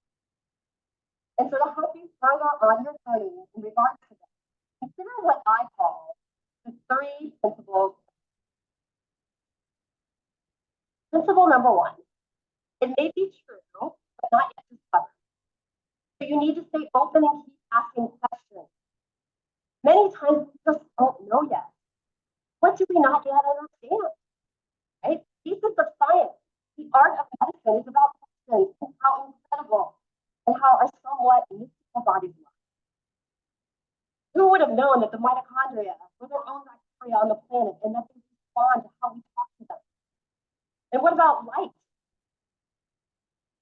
That light would actually respond, be able to have a cellular response. We have photoreceptors in our body that respond to light. And with water, we think of steam, liquid, and ice, right? We say there's a fourth. It's a gel-like phase. Look it up, the 4th phase of water. These are all things we just didn't know. What are we gonna find out a year from now?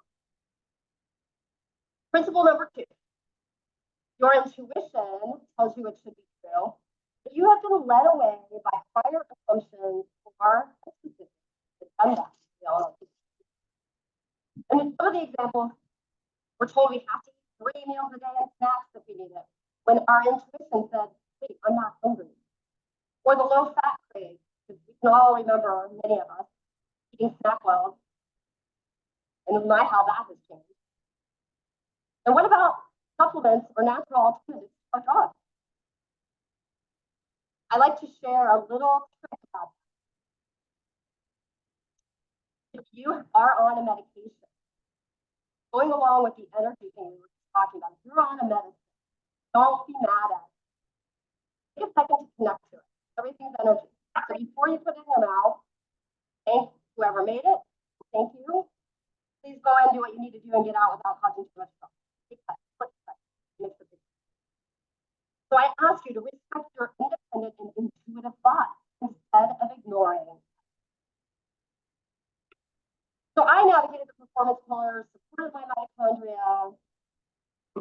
I had a higher protein diet, made it through the day. I started to push myself at the gym. I got more clarity and focus on the road to being ready. But I knew something was still missing, keeping me out of my full potential and power. And that's principle number 3, which may be the most important point of this entire talk. How do we hide the truth of our power from others and ourselves? It is true, but often subconsciously blocked by personal fears and self-judgment, which are often due to cultural conditioning and programming. How many of us have played small to make others comfortable, or because it seemed like the right way to act in our homes, workplace, or in line with societal expectations?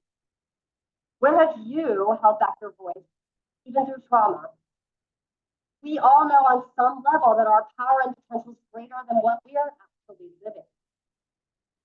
Right? We have things to say that go unspoken. We don't feel safe in our bodies. And honestly, after working with all kinds of coaches, therapists, healers, and shamans, I found the true healer had always been. I just had to reclaim what was rightfully mine. principles are not just for me. I believe that all of you can use them and get started right now. That is why you are here. So in closing, I want you to think about all of the opportunities that have passed you by because you were too tired, stressed, or too scared to make a move. What if you could unlock that unused potential in your body? Picture a day when you have mental clarity and focus, you're calm and vibrant, and everyone asks, what have you been doing? You are back to that person. Lights up the room. You saw Sarah begin feeling stage, and you watched Joe at his edge. But the truth is that you deserve optimal help and energy. You deserve to be fully empowered and sovereign. You deserve to ignite the full power of your mind and body. Bring back that picture of you in your mind right now. And tell me what small steps can you take to begin your journey from dim to light. Thank you.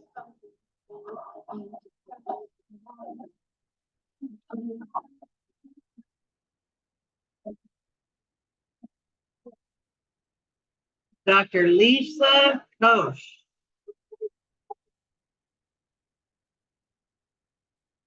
Dr. Lisa Koch.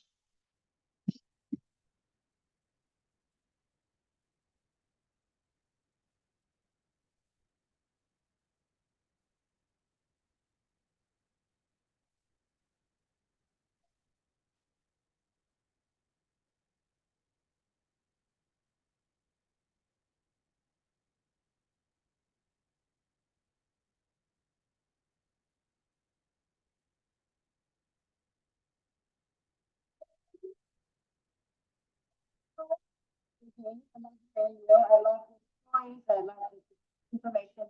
Just to the point. I know we have a lot of questions going up about lots of questions. We're going to find out who is and I'll let you know, and then we'll take it on. So let's see virtual questions. Anybody? Any questions out there that you might know? Go ahead and there we go. Indeed.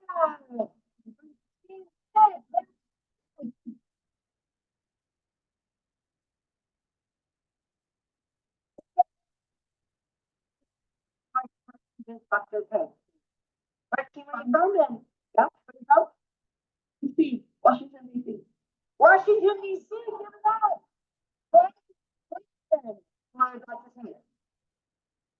So this information was so interesting. I guess you want to dig in and learn more. I have a current issue with hairless. So every so often, every couple of years, my time goes for it. Cut my hair and use the Patrick hair and eventually grows back. I mean, I'm into trying to do stuff, but like, who would start with all of the insights? I mean, there's probably a lot of things I'm probably doing because where does one begin? Well, I would say hair is very interesting. Definitely anything that grows faster, you want to look at the mitochondria. So I would say start with supplements specific to that. There are many, like carnitine. You also want to go at the beginning of what I started with gut, because a lot of times you'll start taking nutrients to try to repair an issue, and you're not even have leaky gut. There can be an inflammatory reaction set off an immune process that impacts the hair. Leaky gut also can cause damage to your mitochondria. So hair loss can be complex, but those are the two areas that I would say. Okay, great. The first thing I thought when I saw it, I thought, wow, she's so radiant. So, you know, I can review what you're doing because you're proof that there's something in here. So I'm so excited to learn more. Thank you very much. Awesome. Awesome, give her a big hand. You tell us Dee's a big hand. I love before we give on to the next person, you said something very important. People need to understand. It's not what you are, what you see. You are what you absorb. Right? So can you share a little bit about that before we move on? If you have a question, make sure you virtual hand up and see, but can you talk a little bit about that? Because no, Lauren's point is right on because you can eat as clean as possible and you can pile yourself full of almost expensive supplements that are out there. That is why I start everything off talking about it. If it is not working right, and it doesn't take much. And like I told you, you may not have obvious symptoms. Like if it could just be you have a little bit of allergy. You've had antibiotics, if you have Advil, if you have medication, most likely you have an issue with infection in your gut. And you want to treat that. And we talk all the time, right? That all diseases are going. Right? That's why in order for you to really have an effective plan, talk a little bit more about this evening and tomorrow, but that you've got to understand that all areas of inflammation are open and have an effective plan. That's why we started with the breathing, right? Your lungs and our kidneys and our colon and our liver and the lymphatic system. So all those areas, that's why we have it on the rebound and that lymphatic system that we're going to go through. Awesome. Let's go on to the next person. We have Anthony from Team 11. Anthony, welcome. All right. Dr. K, you have a question? Where are you coming in from? Fort Worth, Texas. Fort Worth, Texas. What's the question for Dr. Lisa? Yes, Dr. Lisa. So, my mom battles Hashimoto's. She's actually a holistic healer as well. I heard you mention Hashimoto's on top of all the different things you brought up. And I know that's one of the things that more people than we realize actually have some kind of condition like that or Hashimoto's. Specifically in your case, and the patients that you go with, how did you treat your Hashimoto's more specifically? Good question. So Hashimoto's, for those of you that don't know, is actually not a primary thyroid problem. It is a primary immune system. So guess what? The immune system is in your gut. So back to what we just said, that that's going to be in the forefront. There's also a big crossover with certain foods, especially gluten. So getting gluten out of the diet has been shown to dramatically help Hashimoto's. There are many nutrients for the thyroid as well. So where the labs must say, many doctors only check, even if they're doing an exam of the thyroid, they need to do antibodies and diagnose Hashimoto's. And then many of these doctors will tell you they never change. They don't retest them. I can tell you mine were well over 2,000 and they're now. So this is a very reversible issue. Toxins, the gut. Excellent. I'll make sure she gets the phone. Oh, great. Speaking of which, what I do love is we do have so many medical professionals that are part of Life Mastery. I just wanted to take a minute and acknowledge all of those medical professionals who are here. They're like, hey, you know what? I want to let see it in the chat. People are like, oh my gosh, I never did that. I'm a doctor, I'm a nurse, I never. So can we just take a minute, everybody, and just send some love to all the healthcare professionals that are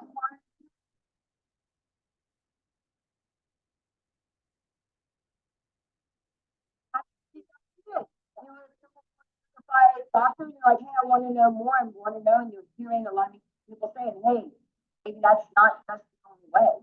So let's go ahead and bring on, I think we have Anne from Team 8. Anne from Team 8. And Anne. Where are you coming in from, Anne? I'm from Florida, so I'm in the mountains of Georgia. All right, give it a shot again. And what's your question for Dr. Lisa? Well, I have a very interesting question. I have Sylvan syndrome, you say, a variant form of Sylvan. But I don't, I recently saw it and I passed out. So I have 4 grams of magnesium a day for over 4 hours. And I believe there's another method. That's why I'm here. I'm praying that I find the answer. I have no energy. I have pacemaker, and I'm relatively young, 4, but I constantly have to infuse myself. I don't know where to start. Went to the Mayo Clinic. My doctor followed me. At 7, I always had electrolytes. I drink water. Definitely not the best as far as diet goes, but so that's why I'm here. I'm praying and hoping. Where would you start? Well, I love that you are on care about your very rare condition. However, I'm going to bring it into everybody by letting you know that if you have symptoms or a diagnosis of care, go through these steps that I just walked you through, you're going to get better. I promise you. You clean up your diet, if you keep your gut healthy, if you work on chronic Epstein bugs, these things are going to be behind the scenes of just about any symptom or diagnosis has not been helped. And as much as I've said it's a scary time in our traditional medicine world, this is also one of the most exciting times to be in medicine. More and more things are coming out every day. Brave, and you're going to do great. You're in the right place right out now. Thank you. Please give Anne a huge ovation. I mean, everybody's got a little heart right there. Grab your little heart there because it does take a lot of courage. Let's give Anne some love. Let her feel the love. Come on, come on.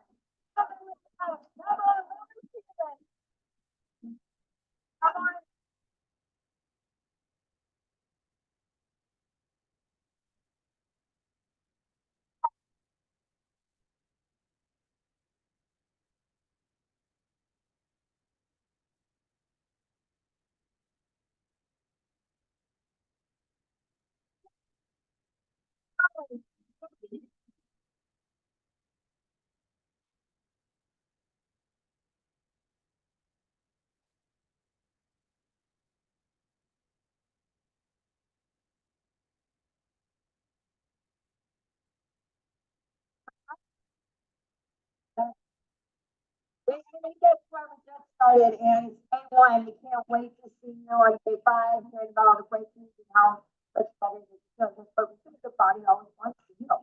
Always, right? And it's right that you are born here alone, right? And so we need to give it what it wants. And what it wants is what you can have over the next couple of days and forever, you know, it's giving it the food, giving it the love and support that it deserves, you know, getting rid of that stinking chicken. And so we're very proud of you. Anyway, let's move on to Lisa. Lisa 16. Lisa. There she is. Lisa, where are you coming in from? Where are you visiting us from? Calling in from Charlotte, North Carolina. Charlotte, North Carolina. Carolina girl, what is your question for Dr. Lisa? Okay, if I'm gonna cheat and try to say 2 in 1. You mentioned, you've been talking about the gut, and I just wanna, and maybe it's in the book, to get the statistics. I know we're gonna, and how, is there a way to measure whether or not or not healthy? Like, how do we get to the symptoms, or maybe we don't have symptoms, or how do you get to that? And then you also mentioned something about adjusting and not having manual adjustments. Should you be having adjustments, and how do you get to those? Great question. So as far as diagnostics for leaky gut, there are many things that are out there. There are stool tests that are very, very comprehensive. So you can check those out. Genova is one company that does it. Bio, you can now order these, a lot of these yourself, which is kind of. We also use muscle testing if you have a training practitioner to find out a lot about your gut and the rest of your body. Just using it. As far as adjustments go, I think it's obviously like anything else. It depends on the practitioner, it depends on your cliche. But when there's the only thing I'm really against is manual adjustments of the knee. So from the neck down, you know, you can get a good cluster. Very often they'll use activators, which are not as far as because one is the narrow and most important spot is where all the messages from the brain go through, all the blood going to the brain. The precise adjustment using this technique, which orthogonal, that kind of practitioner trained in that, is what you do. Okay. Atlas. They want Orthogonal. orthogonal. Orthogonal. Thank you. Thank you. Thank you, Dr. Lisa. Thank you so much, Lisa and Carolina girl. We love you. You mentioned something else important that you and I have talked a lot about since this program is the importance of getting tested earlier. Right? We're talking especially those things that many people went through.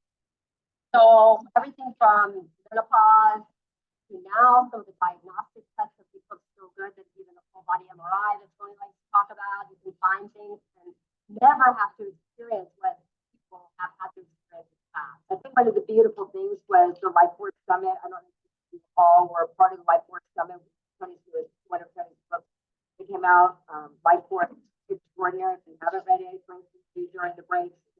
up live for us, or can listen to it on audio.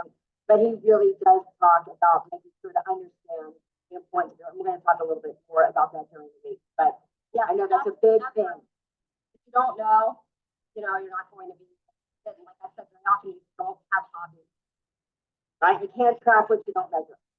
That we're here to measure, never too early either, right? So that's love that. Next, let's see, we have Ariel from Team 10. Ariel, Team 10. All right. Hi, Ariel, welcome. Happy wedding. Here we are. Where are you from? I'm in Brooklyn, New York. In Brooklyn, New York. Great. And your question for Dr. Lisa. My question is, I was wondering, is there a particular diet that you favor one over the other? People swear by certain diets. One person will say keto is the way to go. Other people eating carnivore. Where do you stand on this issue? I love that question. So this is the reason why nobody can. And the reason that it's individualized, it is individual. So my answer is it's going to depend not just on where you are and your genetic makeup, but even what is good for you right now may not be good for you in 5 years. So I've been all over the board myself. I was a big keto proponent. I now have switched to a more modified fat intake, more protein.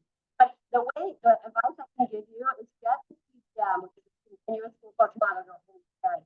That way you can test. That will tell you on your phone what your blood sugar is doing at any time of the day. So you can test things like a higher fat diet. You can test things like fasting. You can test certain types of carbohydrates. And then that will help you decide at this moment in time what is the best way to do. Everyone agrees, obviously non-processed. Non-processed food, and you've got to be really careful because this big high protein push that's happening now, you got to watch the source. It needs to be wild, it needs to be grass fed. And then you got to keep the good fats in to control your appetite. So I think between wild good, clean protein, a little bit of the good fats, carbs predominantly through vegetables, and where. Thank you so much. Thank you so much. Thank you. Everybody on your feet. Doesn't know I'm doing this. Yesterday was her birthday, so let's send her a happy birthday.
Peach State.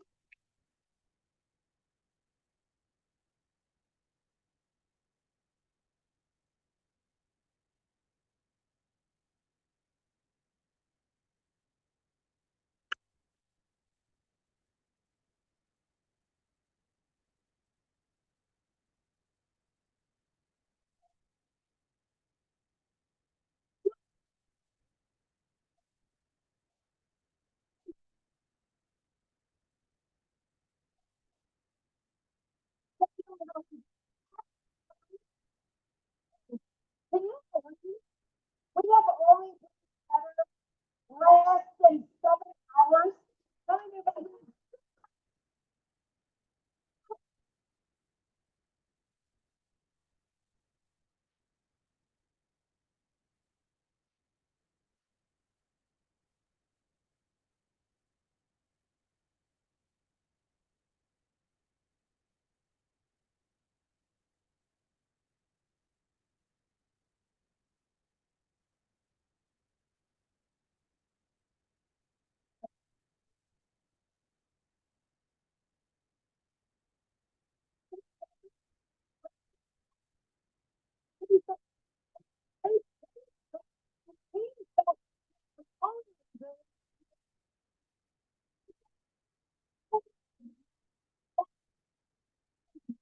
All right. Tell me something a little more.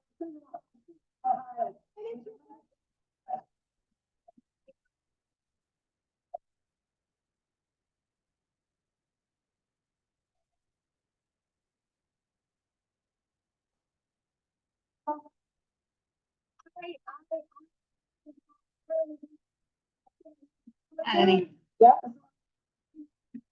was disappointed, but I did I pressed it all on. But that was way, this is a post out.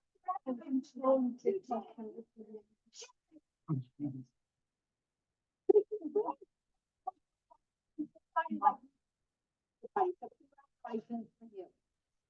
And we're just getting started. So I know, first of all, let's finish your. Zombies Disney. Considering the work that I have, I'm feeling better. I like to make it my own dressing. So I'm feeling good. I'm waiting for my sleep. And I want to thank Lisa because then I said, but since I've been for the last couple of days, I'm choosing everything. I'm not supposed to be looking down. Hold it up here or something. And try not to be in the screen. They want because the participants see that we're being active with them.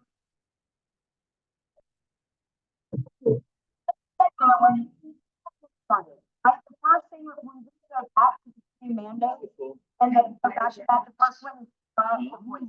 Right? Cool. Yeah, so remember the It's been a while since we've watched any of those.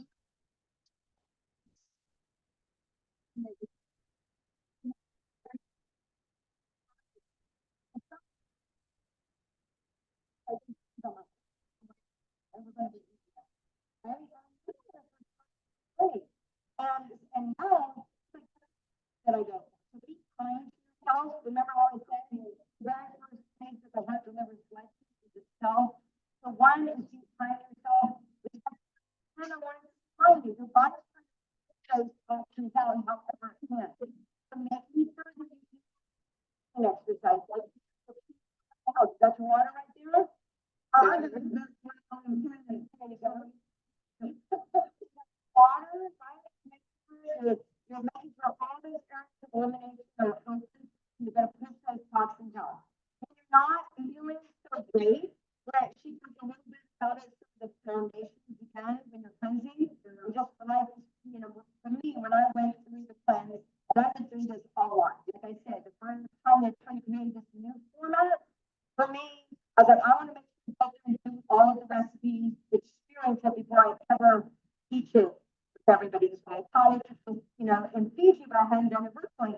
And I'm like, I learned about this program that somebody has created along with Anthony Williams, is it's attainable and sustainable. Meaning, how many of you go, I eat that salad like all the time, or maybe you're that, you know, that getting used to those smoothies. There's lots of things you're being able to really implement into your life. So be kind to yourself.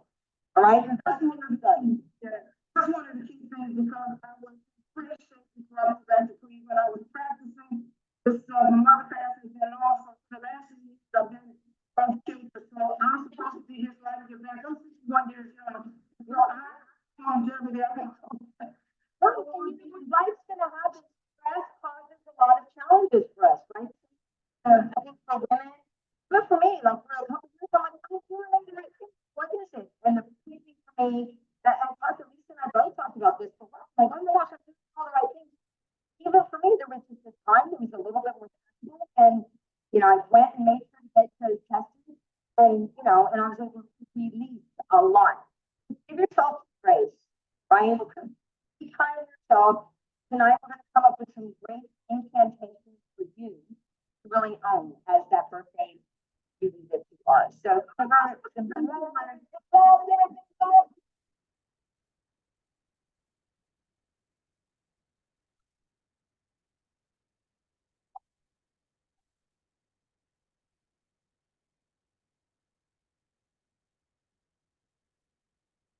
awesome. All right, and then we have Kate. Kate, Kate, you look like a Kate, but I'm going to Kate, who are you? Please come to couch. And her son. Are you her son? You wanted to share it? Yes. Your name? I'm Cameron. Cameron, Kate, Aaron, Dad, Adam. Dad Adam, Dad Adam. Cameron, Kate, and Dad Adam. Awesome. And where are you guys joining us from? We're joining you from the Big Island of Hawaii.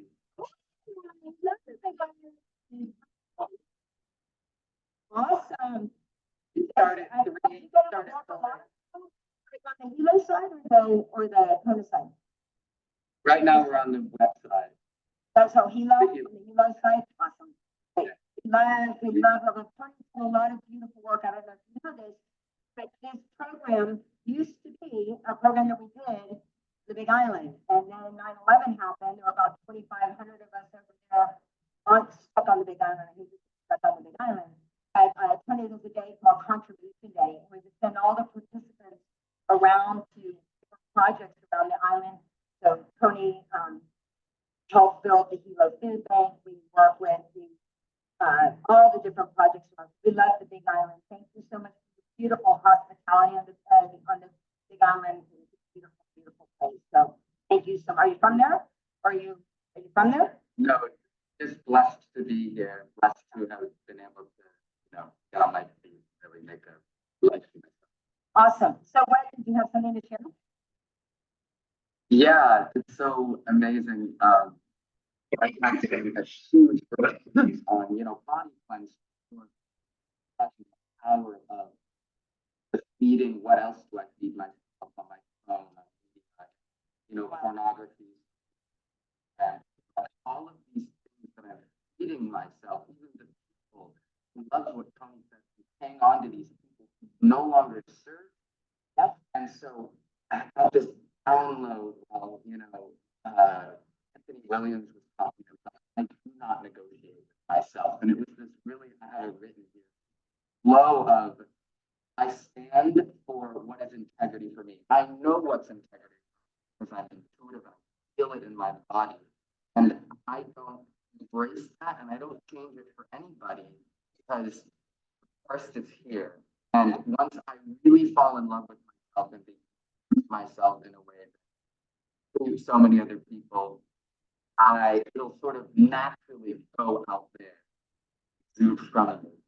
All I can say is, wow.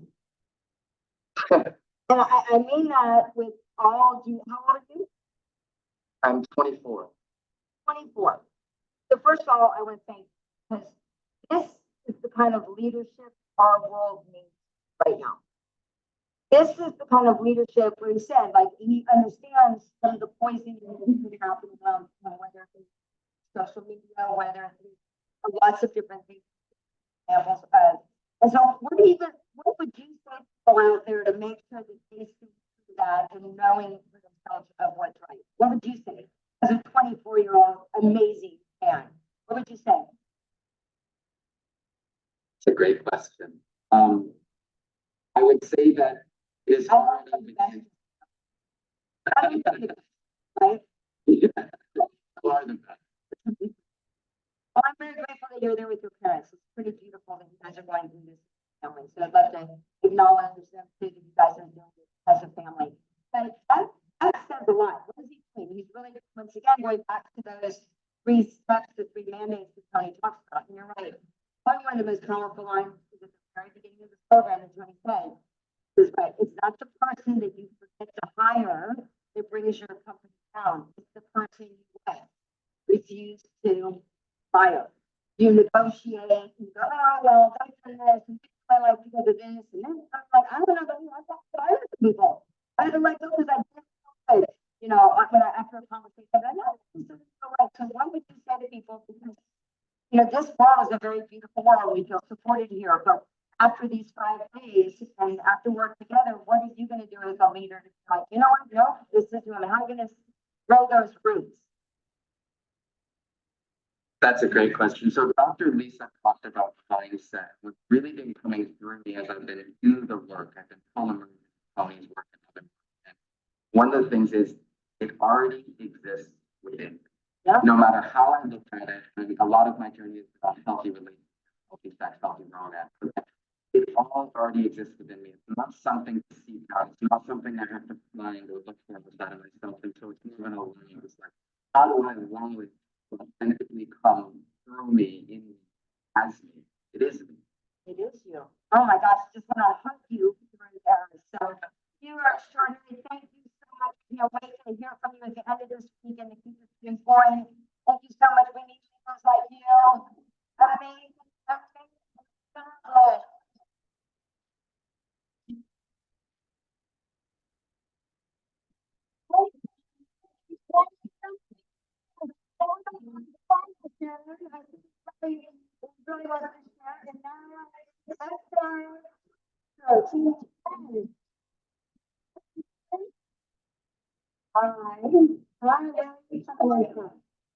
I'm from New Jersey. Hi.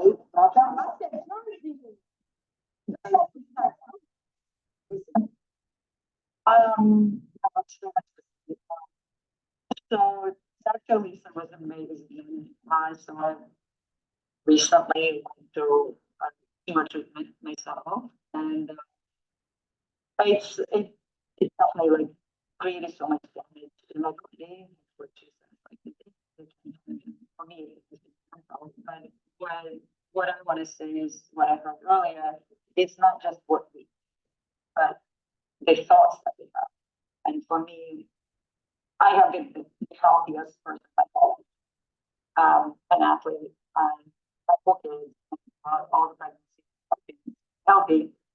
And then 4 years ago, I realized that person didn't need to be fine. So I've been going through emotional abuse for almost 20 years. And going for the last 4 years through more and more of it.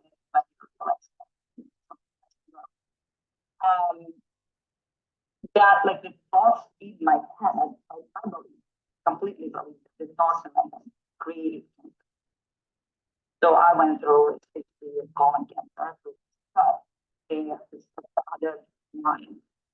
And honestly, anyone who has known me for a long time during it's impossible. You have the healthiest person around. There's nobody healthier than you.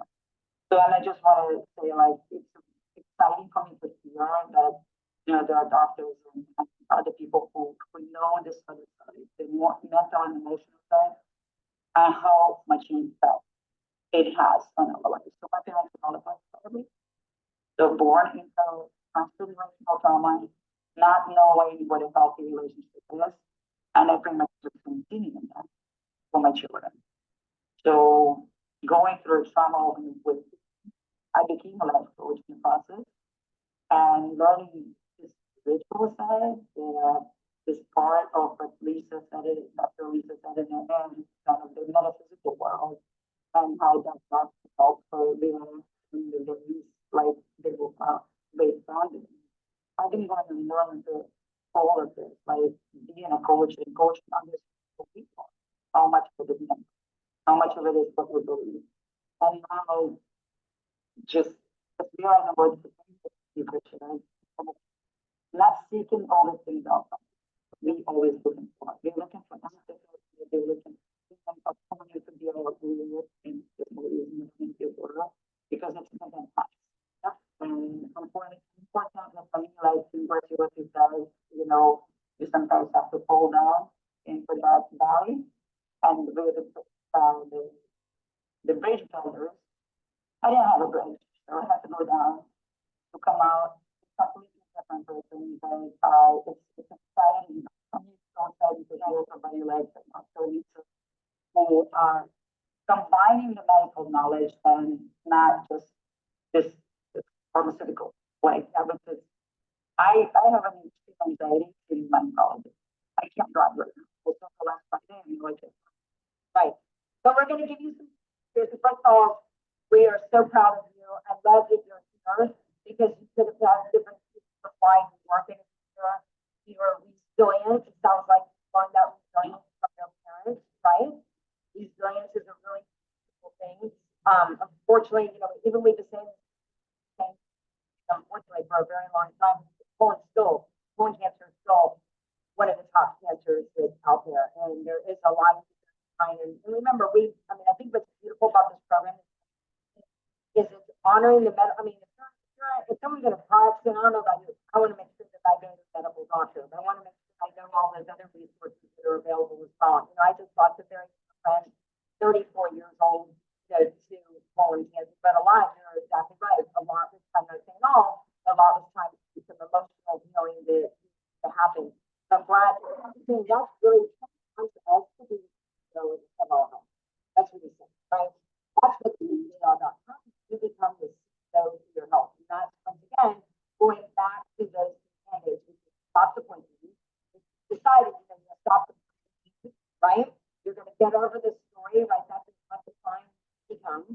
And then we're going to cleanse and detoxify. So that's what's happening these first couple of days here. We're really cleansing and detoxifying specifically today, day one and day two. We're cleansing that we talked a lot about the liver, you know, start to purge.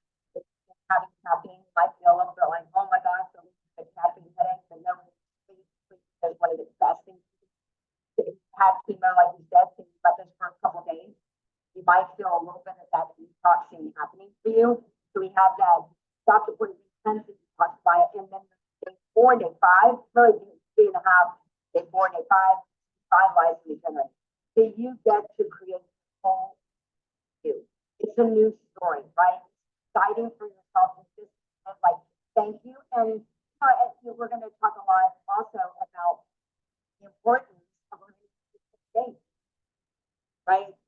And when you choose to live in a state about serving others, that's why you're home.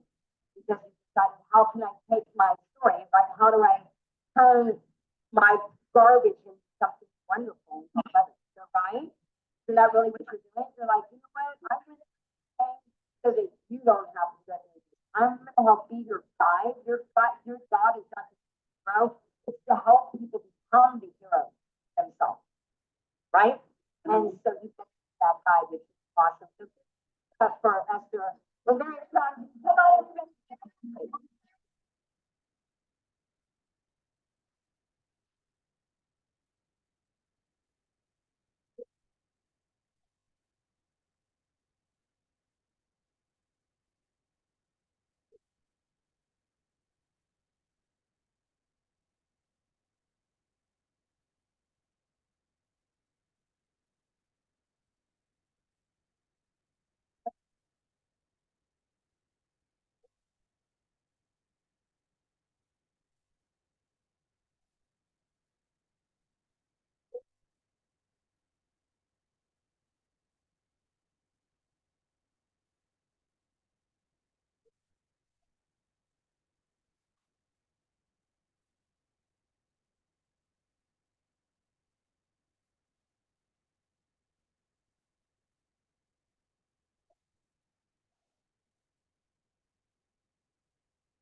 how many of you are like, wow, what great people there are. So many resilient people. You know, like we all need, you got your hands up. There's a bazillion things to be doing now, but he's like, you know what? No, I need to take care of me so that I can be a better leader, so I can serve better. Once again, put in the chat, what have you learned so far? Put in the chat. Let me just see the chat explode. I want to see what you learned. See what you learned. All right. Put it in the chat. Awesome. How important it is because of already.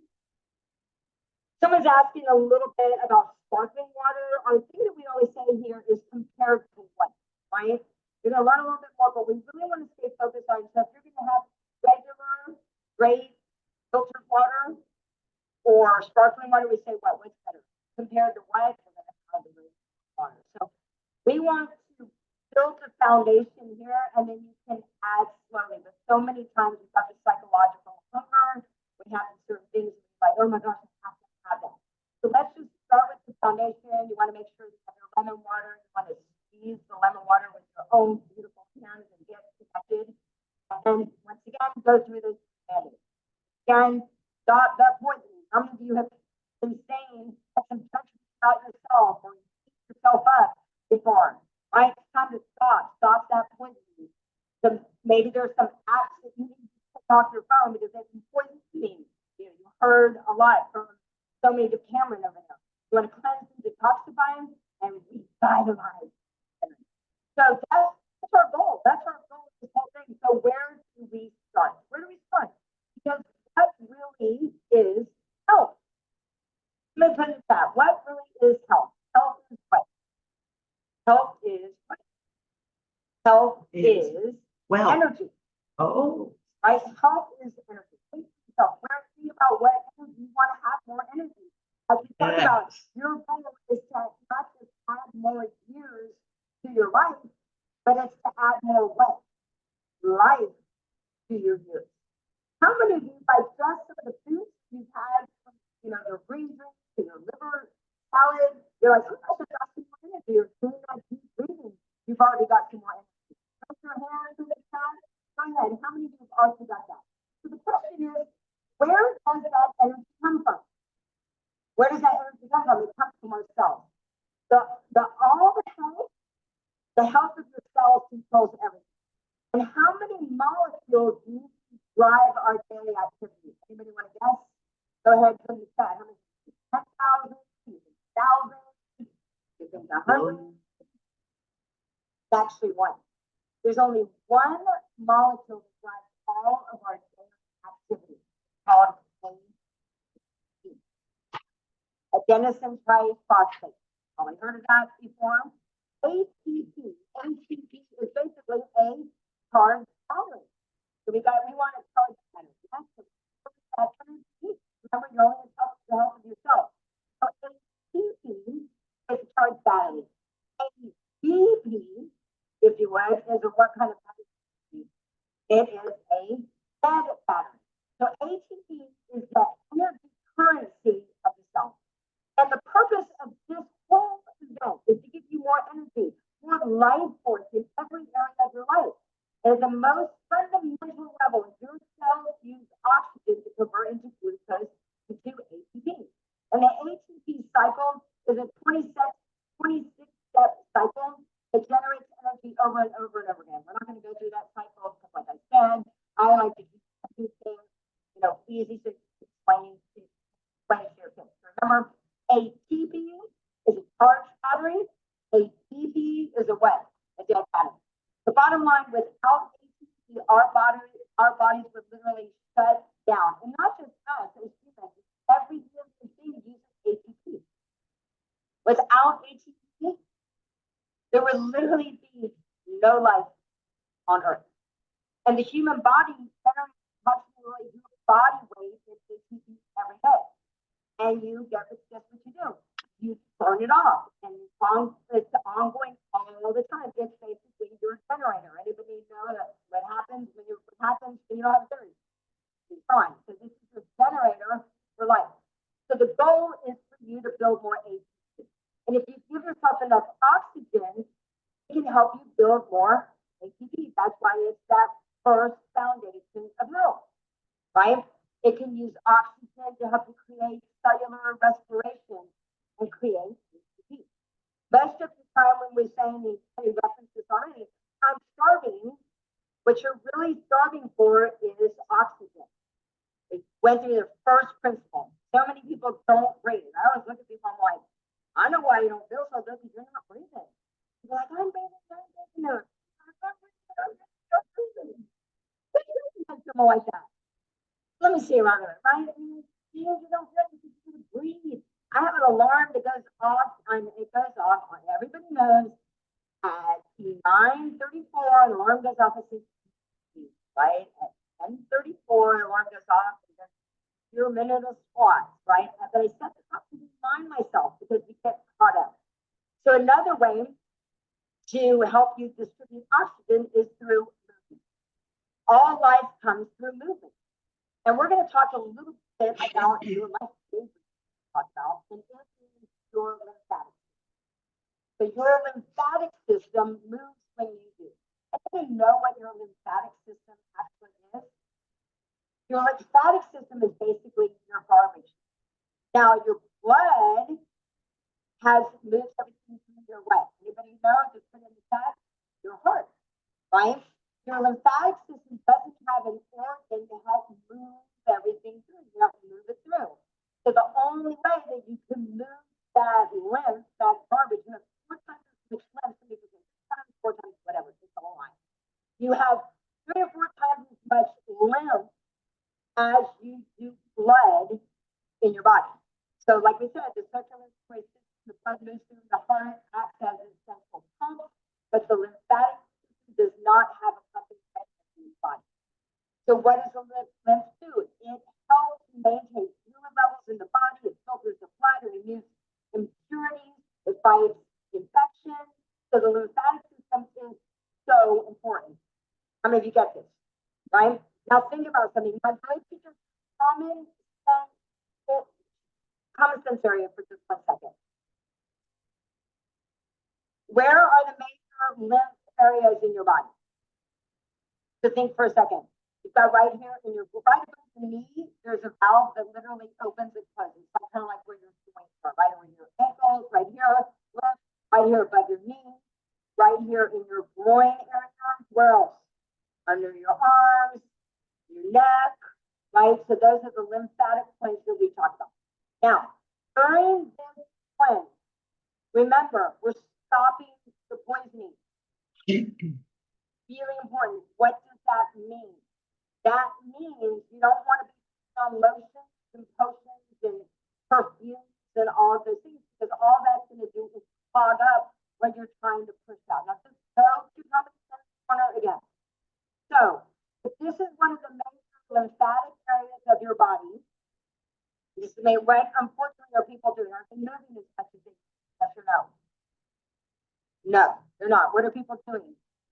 Sitting a lot. So if you're sitting and not moving, is that lymph having an opportunity to move? Yes or no? No, it's not getting to move the way that it needs to. Underneath your arms, when you wear antiperspirant, you are antiperspirant. You're basically telling your body what, not what, release those toxins. Now, the largest organ in your body is your skin. Over your lifetime, you're going to release about 90 pounds of dry skin. About 90 pounds of dry skin. Guys, what do guys do all the time? They get sweat. Okay, when they're doing that, they're exfoliating, they're taking off that dead skin. That's why we need to have facial. Because we don't do it. That's why you talk about thermoplaning, right? It's when they're getting that dead skin off. We're going to be talking a little bit about skin brushing in a minute. But if you want to spread, you want to take the garbage out, you want to push those toxins out. You're going to hear a lot about why the sauna is so important. And because when we do the whole cleanse, you want to stimulate that lymphatic system. If you aren't moving, remember the only movement. You got to move it through acceleration and gravity. Acceleration, deceleration,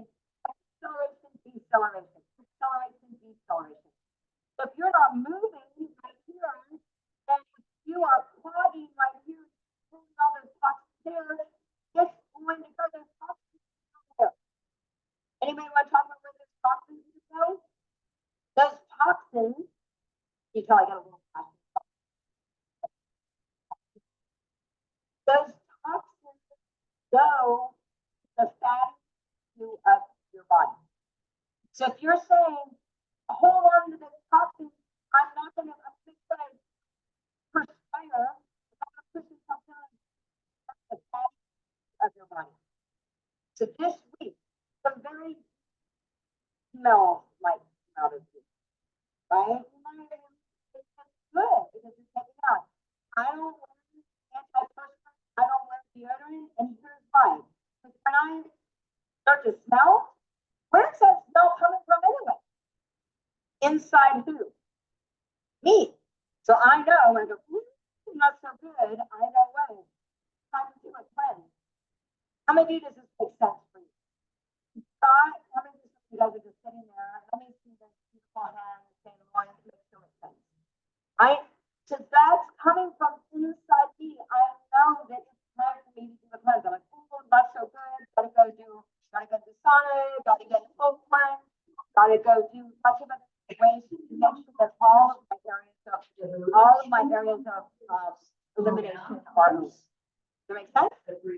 Got it? All right. So let's talk about the different ways that I feel lymphatic system. One is just diaphragmatic breath and breath. So let's go ahead and stand up again. Let's do it together. Want to make sure that your feet are right, earth is width apart. And remember, it's 1, 4, 2. So we're going to do 8. Here we go. 1, 2, 3, 4, 5, 6, 7, 8. I don't know why it's not.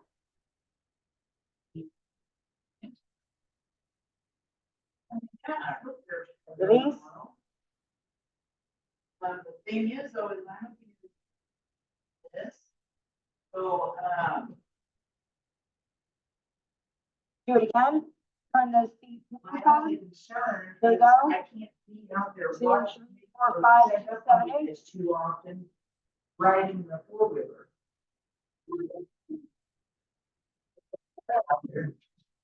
It's not where she's on. And remember, when we exhale, we're letting out the air in the balloon, slowly to survive.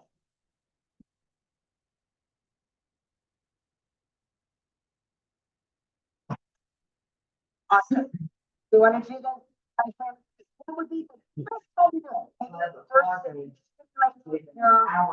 first thing in the morning when you wake up. Another thing is to have a rebounder. I think Tony has a rebounder here. He gets on here to take that and then what? Moving. Many of you have a rebounder there.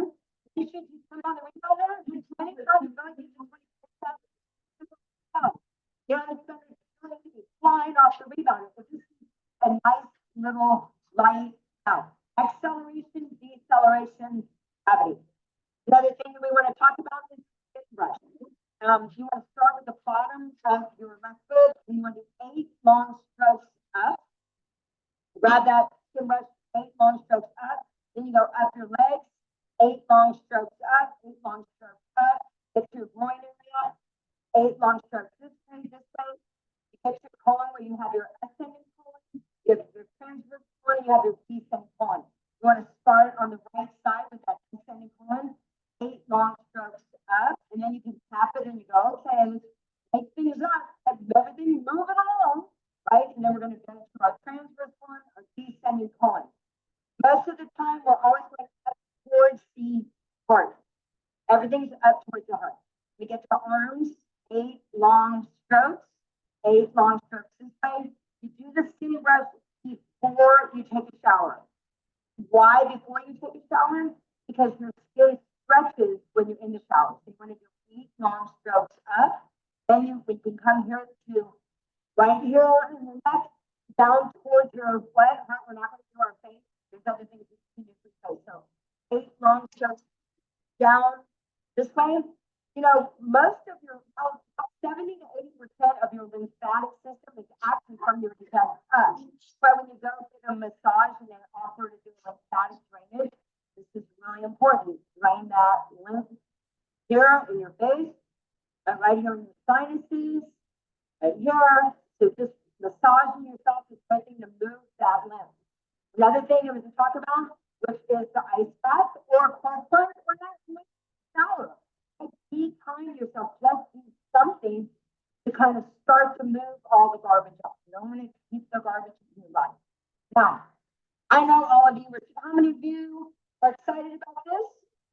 excited about this. Now I know that you're all super busy, like super, super busy.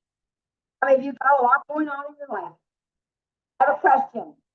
What is something you would never, ever, ever leave the house without doing? Anybody put it in the chat. What's not doing? Yes, getting dressed. Awesome. You probably, hopefully, would not leave the house without. You don't leave the house without brushing. So I'm going to teach you something because for the rest of your life, you'll always remember me. Forever. It's going to kind of be like that, you know, that song from Disneyland, It's a Small World. I'm your new It's a Small World. So here we go. What I'm going to have you do, everybody go ahead and stand up, and we want to be able to start moving that lymph now. No excuses. That's going to cause it much time, no extra time. You're brushing your teeth already. You're grabbing your toothbrush. You're going to get up on your feet, and all you're going to do is go just up and down on your toes. Just up and down on your toes, up and down on your toes. We're talking about the triad. Everything comes back to the triad. We're moving our physiology up and down on our toes. Then we're changing our focus. That's having us do. And we're going to sing this song. Are you ready? Grab the toothbrush out. Ready? Here we go. Let's sing the song. Every little cell in my body is happy. Every little cell in my body is happy. Every little cell in my body is healthy. Every cell in my body is well. I'm so glad. I'm so glad. Every little cell in my body is happy. Come on. Every little cell in my body is happy. Every little cell in my body is Keep it well. going. Happy.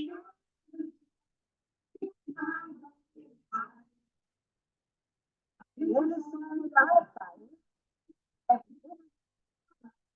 Keep it going.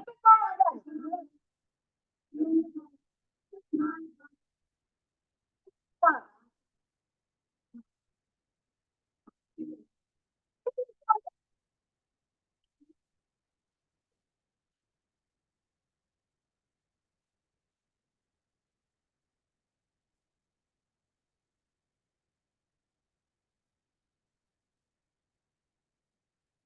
You know, you take your time and take it off. There's a bunch of pieces to go up, pushing those toxins down, and that's what we want to do.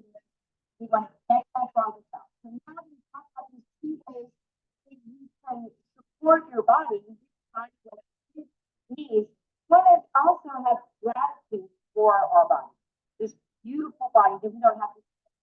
So we want to focus on our mindset. There's a beautiful video. So go ahead and jump in. What I'd like you to do is, in for a moment, to think about the gift that was given to you when you walked in. You didn't have to earn this body. You were given it.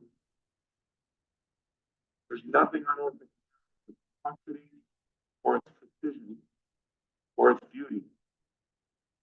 Emerson said, one day in the life of your body is enough to feel all the luster and the miracle. The miracle of your body. Think about what a miracle is. You have some eyes right now. Think about how much you value your sight. What is your sight giving you? Your eyes can make 10 million distinctions in a millisecond. There's no computer on earth that can even do 1/50 of that. Nothing has been created more powerful than your eyes. And you're 20, 30, 40, 50, 60, 70 years on this planet. What do you love that your eyes have given you? What are some of those magical things you've seen in your life? Close your eyes. Show gratitude what your eyes have given you.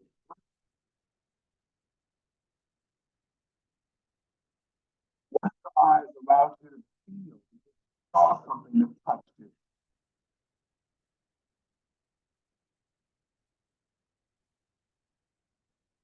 Oh, you saw your child. Or your beloved. With a smile on a friend's face. to your own face, your own reflection, when you felt joy. Create some feeling about how you feel about your eyes. If you were to lose your eyes, what would you lose? What would you lose if you lost your sight?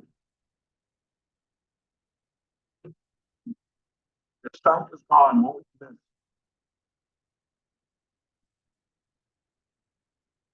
How important are your eyes to you? A lot of people don't feel worthy in life. They say, I wish I could feel happy, I just don't feel worthy. How about this? You're created without you worthy enough to be sight. What a gift. That's terrifying. Give thanks for that gift, right?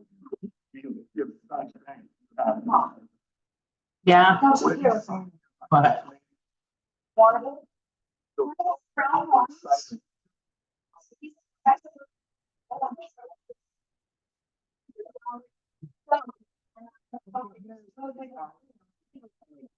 Without you ever thanking them. How many years have these eyes served you without? To clean it before you. I'll write it down.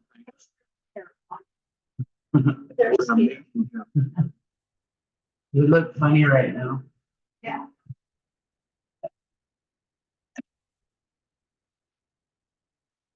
How about your ears?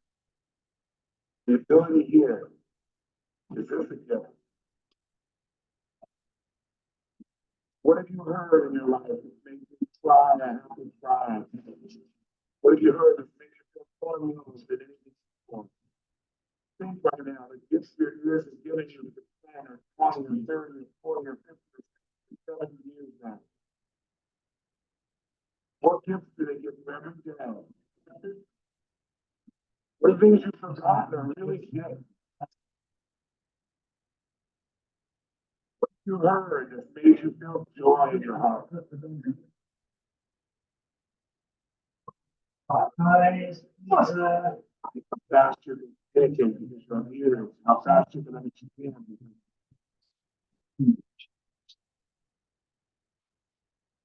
You and your hearing. Here's your hearing. Yeah. What would you lose? What would you be missing out on? I'm looking for something practical to pull out my tongue because those rich are candies. They were scraping my tongue. Some of the greatest pleasures in your life comes from sound. What feeling did you have because of sound?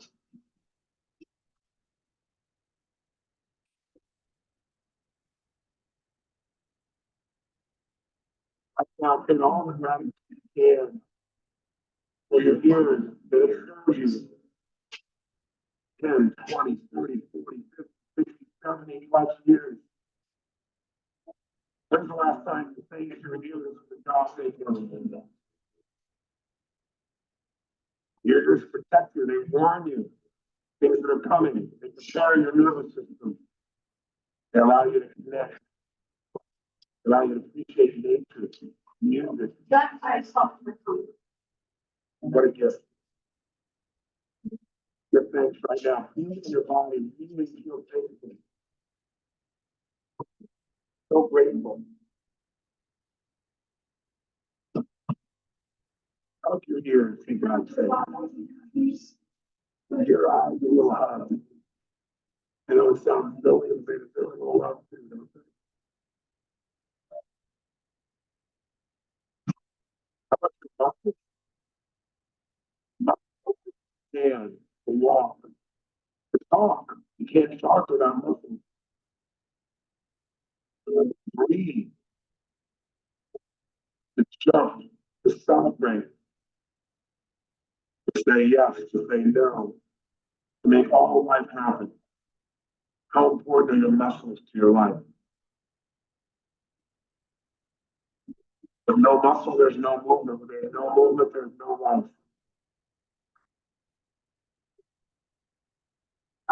Your muscles in your body are so powerful, even if you haven't developed them. If they all pulled in the same direction, they have 25 tons of pulling power. 25 tons.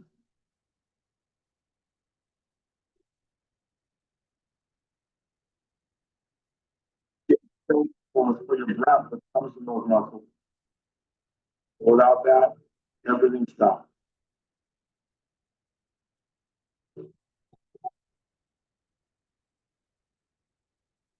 Think of a time when your muscles gave you something joyful. Something you want to do because you have the strength within to do it.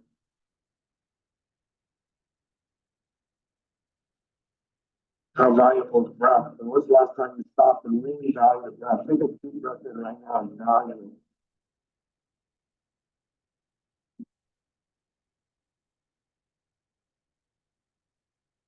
Take another one and really enjoy the breath.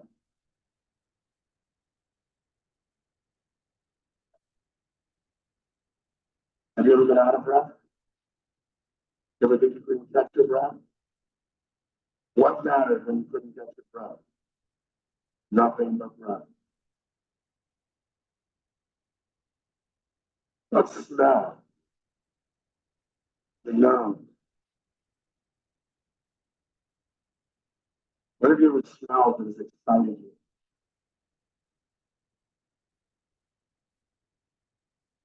What did you ever smell that's delighted you?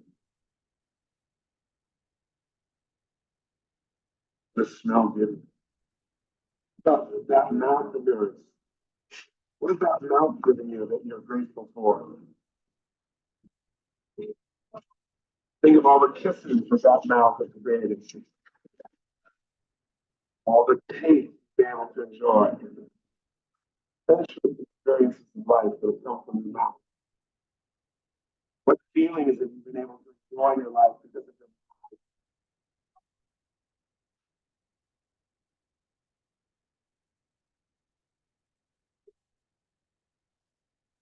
What you're most grateful for your mouth provides you with?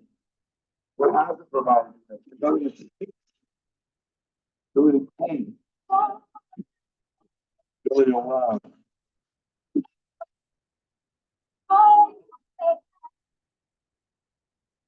Put them together when you see, when you eat, when you smell, when you taste. How about your brain? A little lump weighs less than 3 pounds, mostly water. Barely generates enough electricity to light an electric light bulb, but has the power to direct every aspect of your being. Doing everything perfectly, even when you sleep, 24 hours a day. 30, 40, 50, 60, 70 years without thinking about it.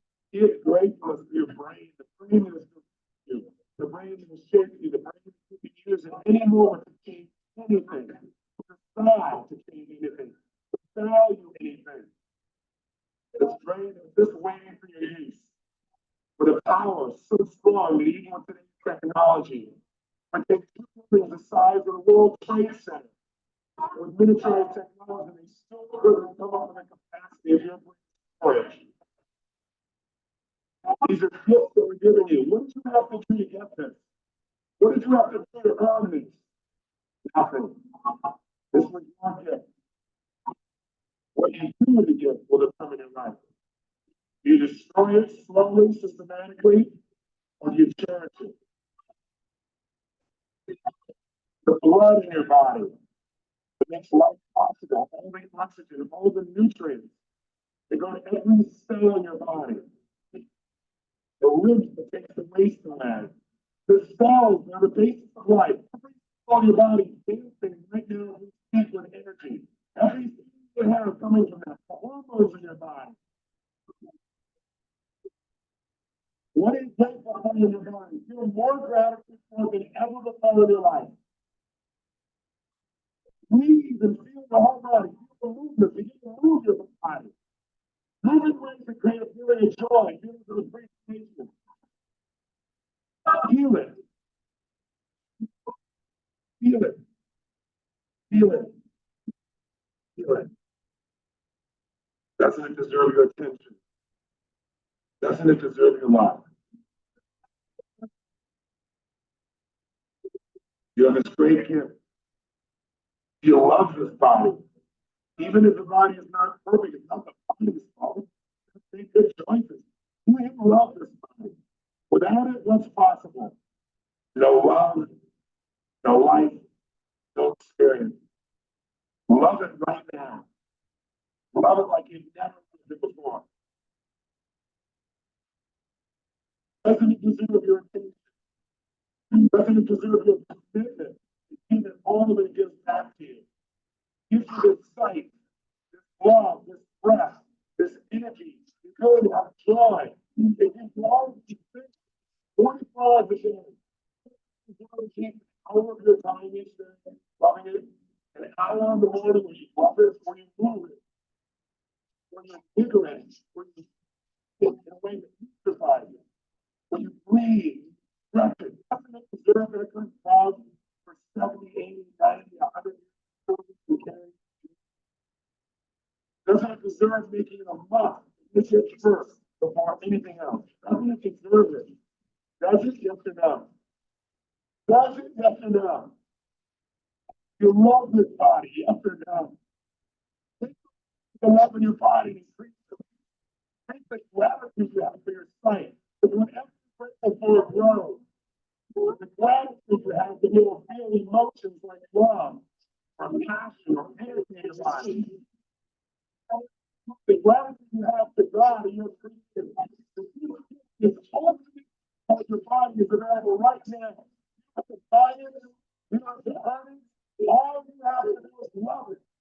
All you gotta do is love it. And all you gotta love is start taking care of it. You know what it needs is still poisoning it. Support it. Enjoy it. For it. Nourish it. Like you want to love it. Your body has to be in first blood along with God. It's the temple. Feel it. Feel the beauty of your body. Feel like the beauty of your body takes your breath away. It's so magnificent. Feel it in your body. Think about how great you are. The ultimate. With this, you can have all the relationships, the opportunity. It's really the world. You're free. You're free.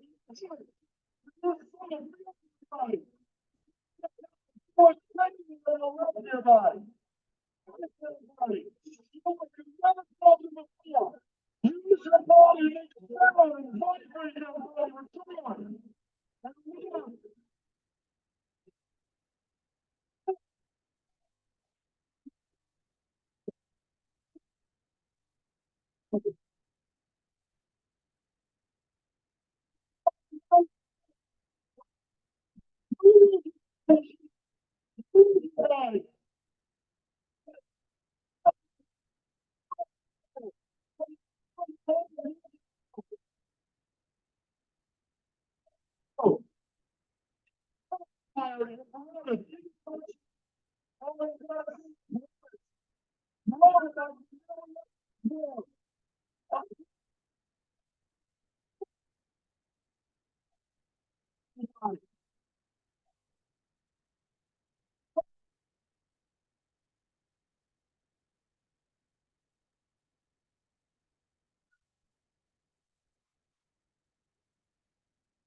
Take a minute and just feel so grateful. This beautiful body.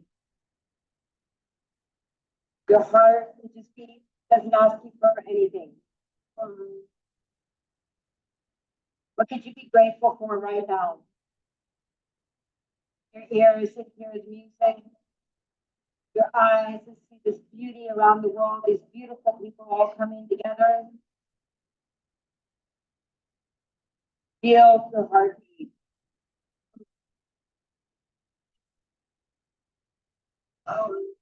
Take it all in right now. At the 8 billion people in the world, There's 2,500 of you who came together to fill up, to remember that everything is within you. Feel it in your body. So grateful. How blessed you truly are.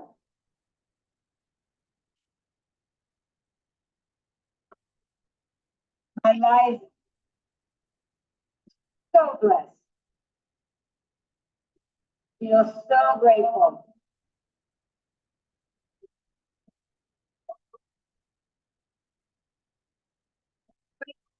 Experience. Because it's brought me to this moment. The ground. See all of these beautiful people, of all ages, so many different experiences. But we have one thing in common. Desire to grow.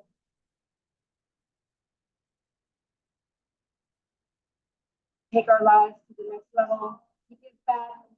Serve. Feel it in this moment right now. What else can you be grateful for right now? Grateful for your body. Your hands that write on beautiful notes you take in. Your hips that move and feel the sounds. Your nose.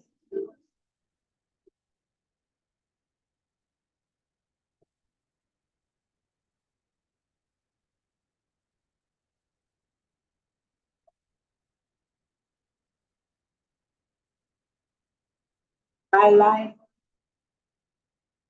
so blessed. My life, your life,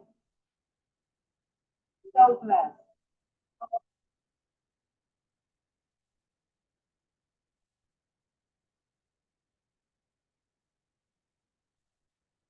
Big deep breath in, take it all in. Breathe in everything, all the beauty around you. Hold on to all those beautiful moments of who you are, of who you're becoming.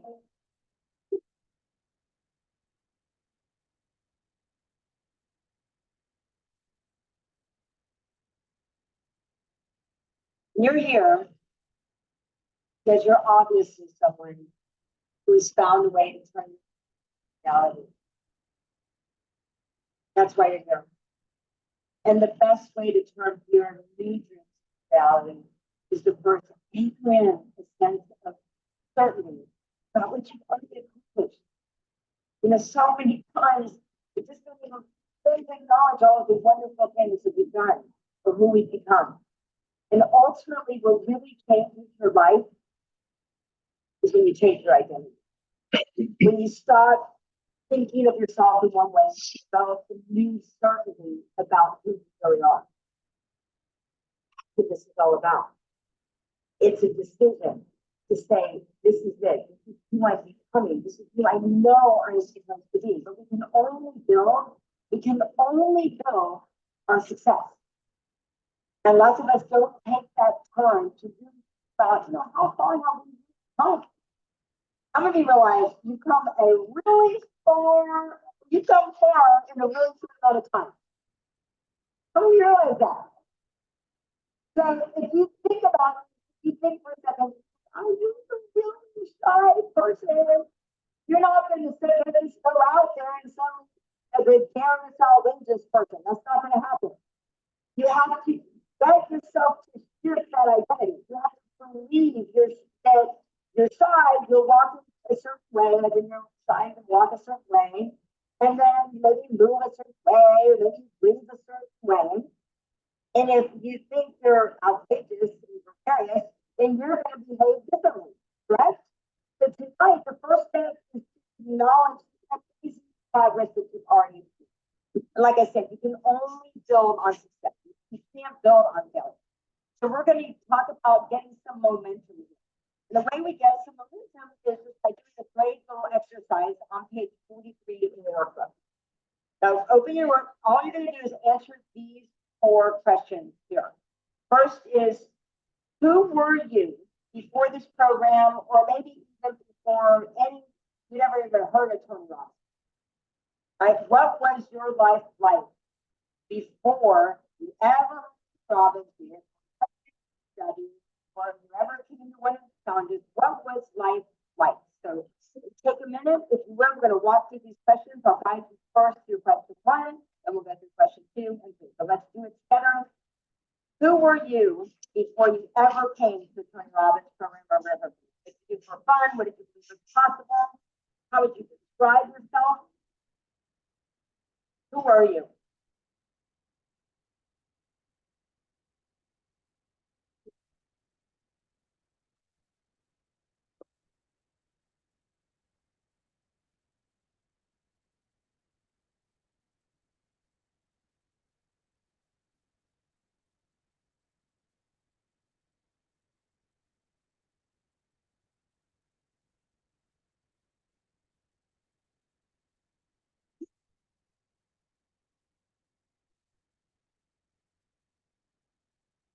Hi, Alan Clark. I haven't seen you in a long time.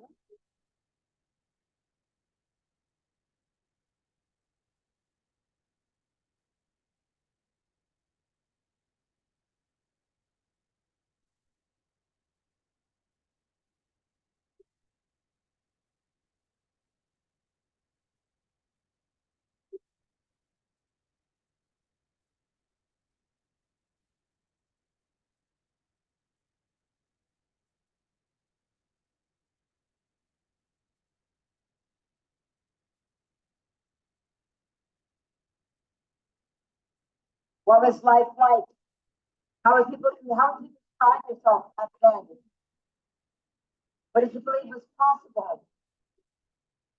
What did you think life was about?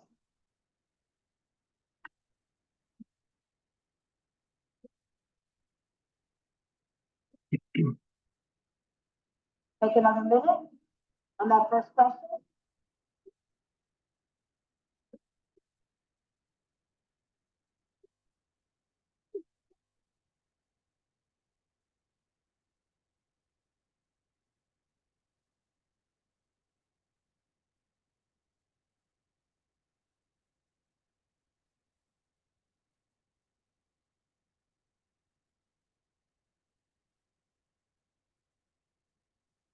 Question number 2. Who are you now, today? So when you showed up here today, before the ice bath, before the ice shine, who are you now? What's changed? What's already been? Today, your life's on better. What's expanded? How would you describe yourself today? Who are you now? What's changed?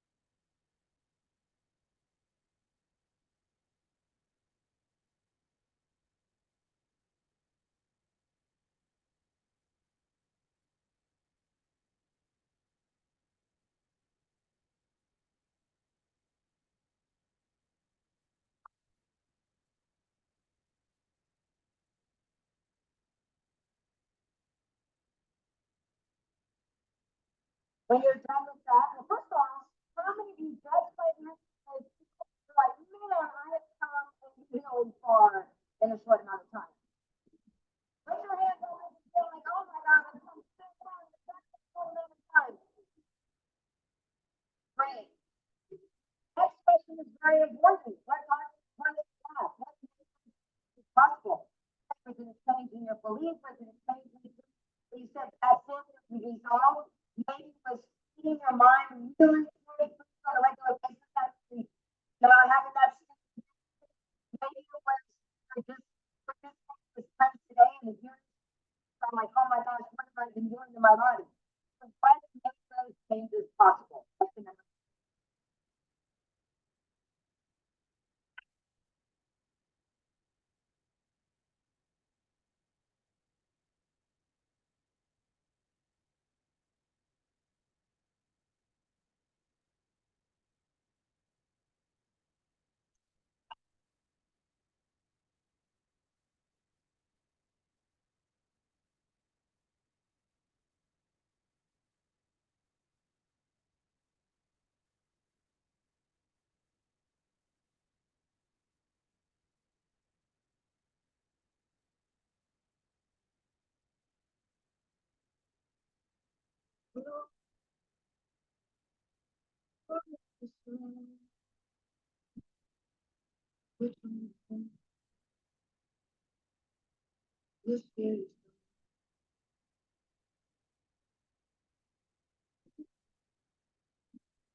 What made those changes possible?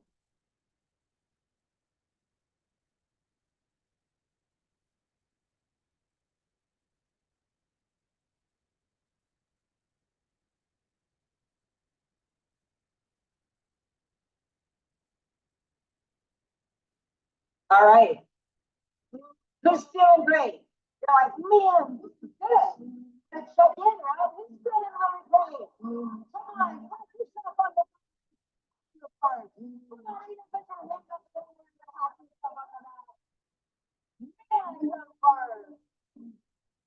Next question is the most important question right now. So want to make sure that you're in a peak state for this. So sit up tall, sit great, so amazing. Going and going and going. So first give yourself a big hand. Going and going and going. Come on. Give yourself a big hand. You're going really strong. Come on, you're doing so good. And you gotta make sure you're in a peak state for this next one. All right? Because thinking about what vision, right? We always talk about without vision, people won't perish. You have to see the vision of who you're going to be. So you want to think for yourself. You want to have tons of energy as we go into question 4. So who's up for having tons of energy? Who's up for having tons of energy? Not for me, not for Tony, but for you because it's your life mastering. So everybody up on your feet, up on your feet. Because it's the most important question of the point. We're going to go into this next question with tons of energy. Like you're going to be celebrating your 1-minute jackpot in Las Vegas for like $2 billion and share with all of us so that we can change the world. Here we go. 1, 2, 3.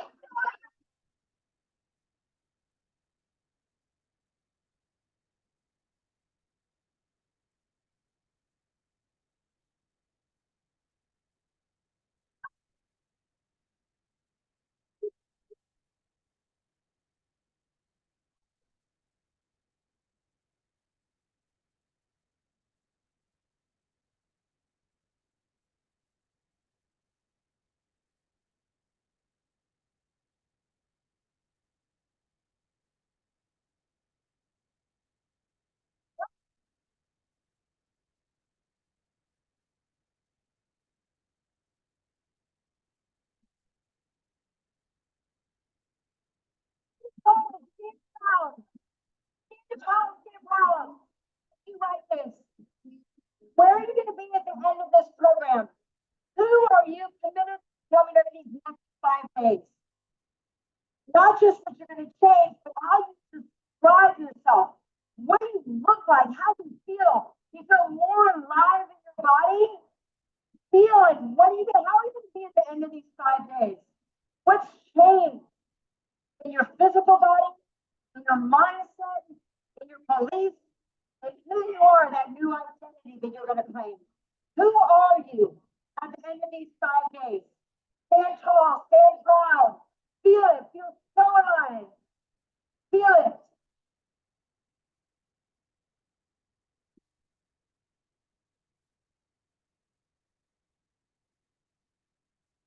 That's it. You're great. So John said the first 5. I am what? I am what? Own it. What are you going to see? Are you a sovereign queen?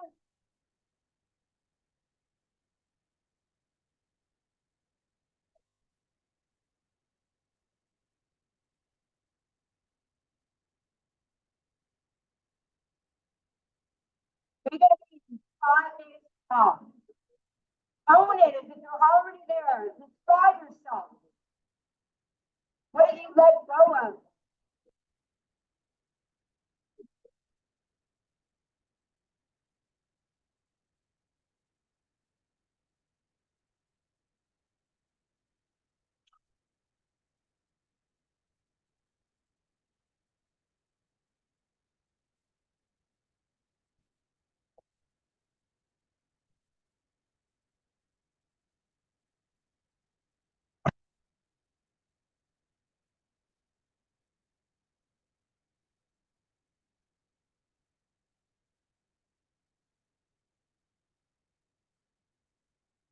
Now take that, maybe take it out to the summer, showing up and play with destiny.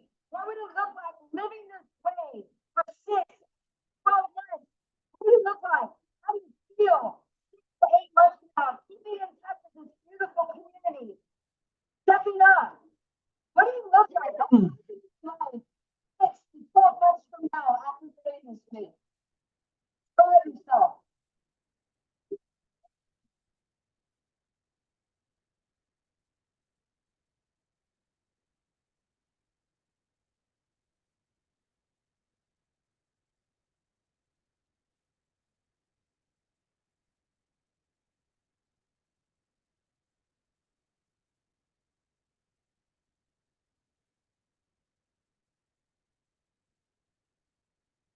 Feel it, own it.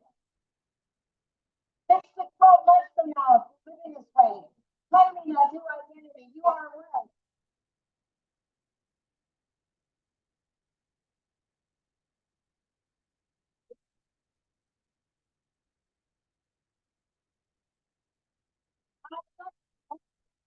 Take the 5 years from now, 5 years from now, taking all that you learned, I knew it in 5 days.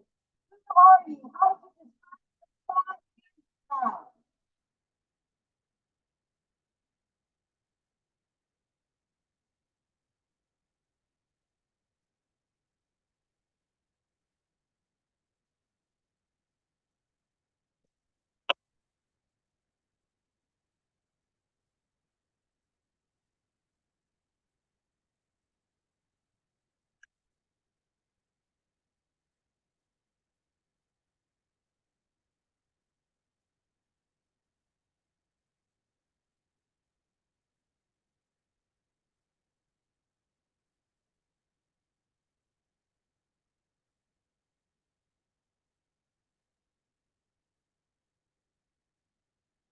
We got 2 minutes left, getting on down. Who are you?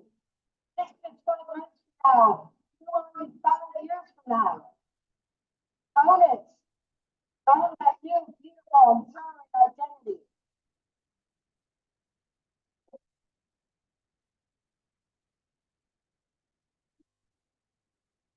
Are you?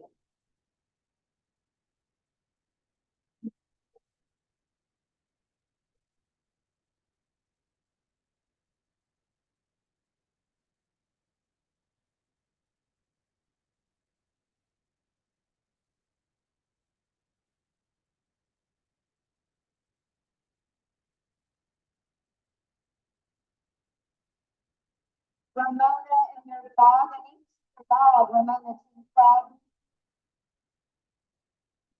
Your dog looks like he's having a good time.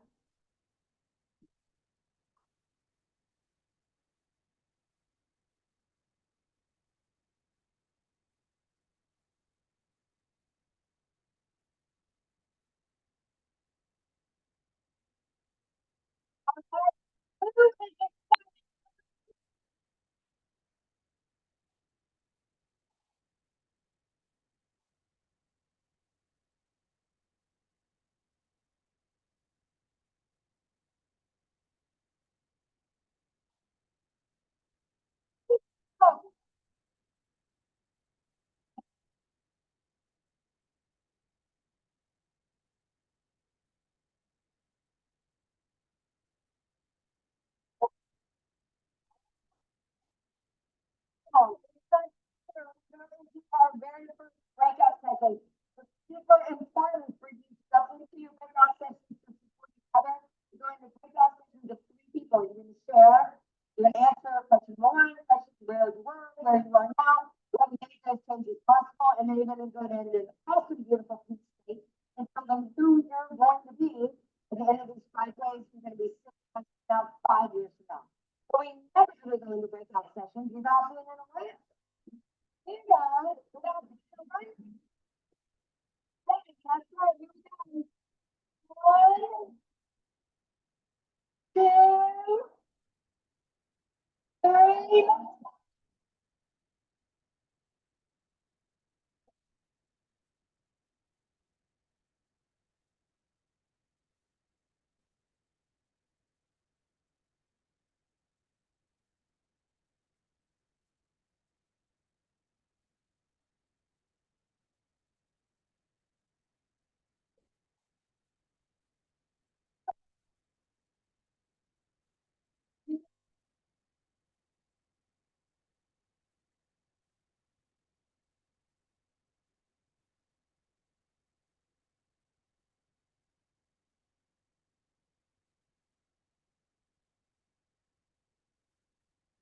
Make sure and press your breakout button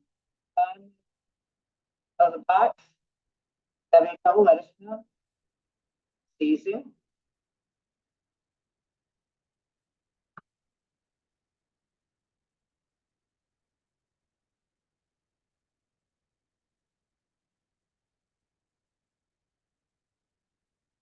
Yes, Rory. Yeah, I don't think, If you look at the bottom of your car and Danny, anything you have, you don't have a tab, icon. yeah. See if I can Do you find it. have one that says, that's like 3 dots and says more? On the It right. just says, it says action.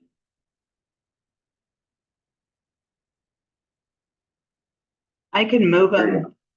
That one worked, whatever happened. Okay, thank you. Welcome. I'll go do rooms,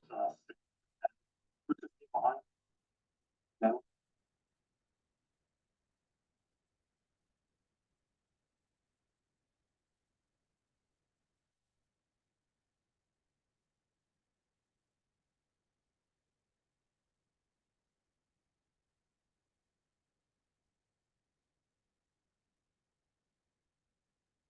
In my path.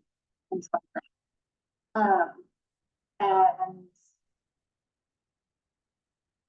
And I've been on like an upward trajectory of things, but I think this will really like be like a rocket, like blast me off.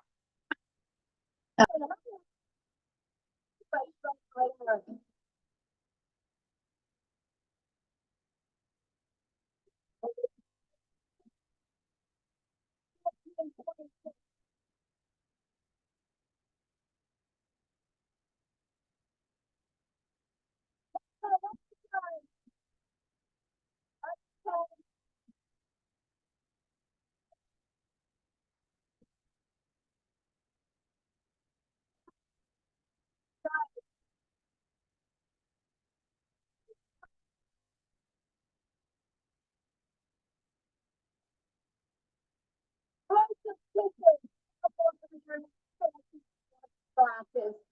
Oh, how many of you are, look at those fancy glasses, Pam? Those are very fun. I can't wait to hear your identity in those fancy glasses.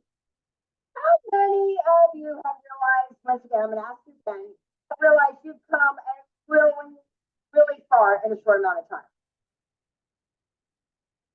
Take your hands like this. Take your hands like this, everybody. Like, I'm a freaking rock star. Come on. Just say it, because you know that. I'm a freaking rock star. Now, take your hands like this. Don't worry, I'm not going to make you keep up your nose. Sorry, and say, you are a freaking rock star. They're in the presence of them are a freaking rock star because they're here, they're committed, they're in the game. They're all rock stars. We're going to talk a lot about exactly, thank you. Make sure that you are staying hydrated. Very important. Be sure you are drinking your water, that you're doing your deep breathing.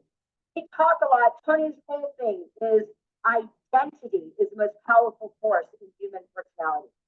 And you want to leave here with a new, improved, what do we say? You're the new edition, right? So you're 2.0. I'm going to be ready to do 2.0 of yourself.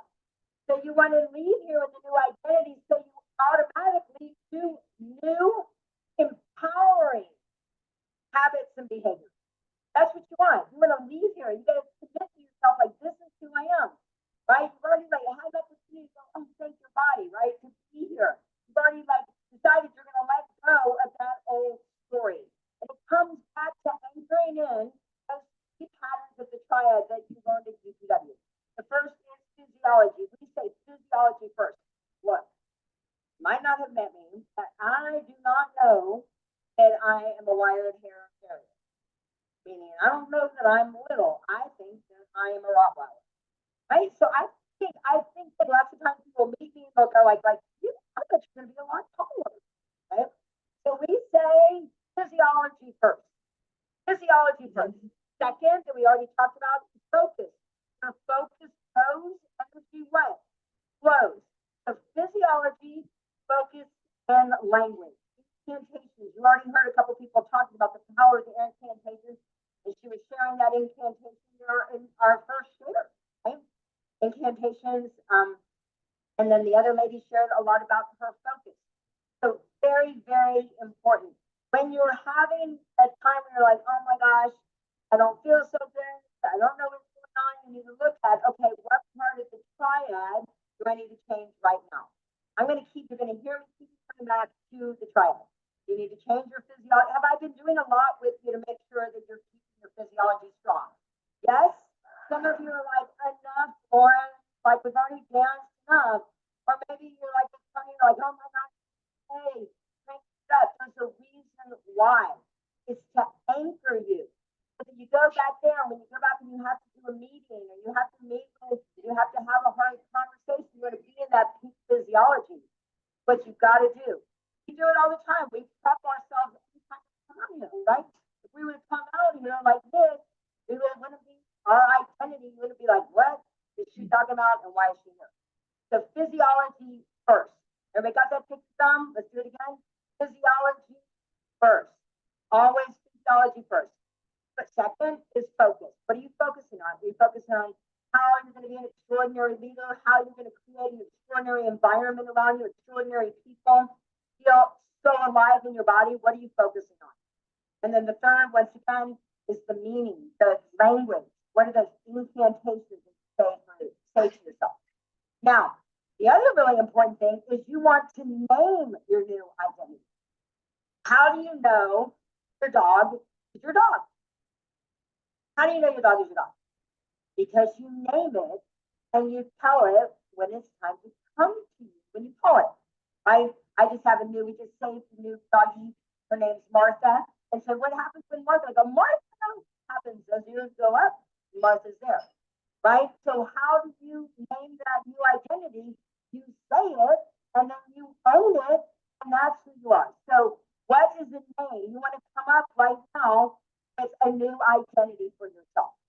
Right? I mean, for me, I don't go, oh my gosh, I was like this, I was like this in my 30s, my 40s, this in my 50s. Back then, even 20, in my 20s, way back, like I was telling you, the time of your life product, especially the RTM system, I decided to look at my category of improvement and own my health category. And way back in my 20s, I said, I'm a fit, foxy, endurance vixen. And I own her, and I call on her. And I say, I'm a bionic biker. I'm a bikini babe. I'm a Pilates princess. And I own it. So for yourself, who are you really? You want to name an identity. So for me, for my category, it's really owning that identity. I'm real, I'm raw, I'm right from the heart. What you see is what you get. That's it. That's who I am. That's how I show up, no matter what. I don't negotiate like, oh, am I this thing? Oh, what am I going to cost this? Right? Okay, this is who I am. Got it? So for you, it's time for you to name your new identity. You have your little whiteboard stick. And you want to come up with right now for yourself. Put it in there for yourself. Like, who are you? I am. Right? I am. Are you a fit, foxy, endurance fiction? So every time I call on you, you're going to stand up. You're going to say, and I'm going to say, who are you? You're going to say, one, I'm a fit, foxy, endurance fiction, or I am badass babe, or whatever that it might be for you, or I'm a, like, whatever it might be for you. So I want you to come up with, right now, come up with what's that new identity that you're going to claim. And when you walk out, like from this moment on, this is it.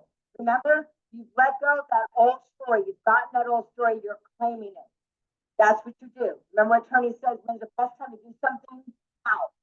The best time is now. So what you're going to go, so take a couple minutes, write it on your little whiteboard stick. Now's the time for you to come up with a new identity. I am what?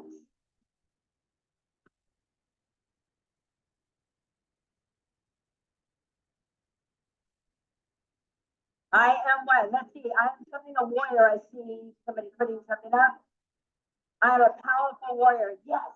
And every time when you anchor it, I want you, when you say that, just anchor that in. Anchor that in.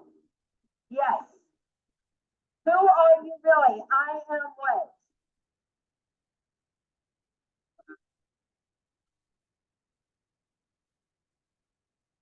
Hold them up when you've got them. Let me see them on your little white. I see one person with their, I am a warrior. I'm a powerful warrior. Go ahead, right? I'm a focused phenomenon. Awesome. Yes. Keep it going. I am the sexiest mama. Yes. Each one of these, I'm going to say yes. Every time you hold one up, I am Phoenix Rising. Yes. Put it in the chat. I am the master of my life. Yes. Enter them in every time. I am the light. Yes. Enter it in. I am strong. I'm a strong, sovereign God. Yes. I'm a pure force for good. Yes. I'm an incredible goddess, vital and wise, sensual and beautiful. Yes. I'm a leader. I'm a strategic badass Sarah. Yes. I'm a stud reference. I'm a dear face stud reference. You're not sure the name. Yes. Thank you, Miss. I am the beautiful pioneer of vicarious vegan. Yes. Anchor them in. I am a vital vixen. Beautiful. So now what you want to do, I'm sexy, sensual, fluid being. Yes. So here's what you're going to do. You're going to anchor these in. You're going to do these 20 sections. When you say them, right, just like you're going to go over to your rebounder, and I say I'm a fit, foxy, encouraged. Yes, I am. Yes, the broad mentions. Yes, I am a fit, foxy, encouraged. You want to anchor it in through your physiology, through your focus, and through your language. So you're going to be doing these incantations. You're going to anchor that I am. And what is that new name? Like I just shared with you, to say, who are you really? You say it again. You look yourself in the mirror, time to break. You go to that mirror and you're going to tell that mirror who you are. Right? You say the best place to look is always in the mirror because it's always you and you. So how many of you are ready to go?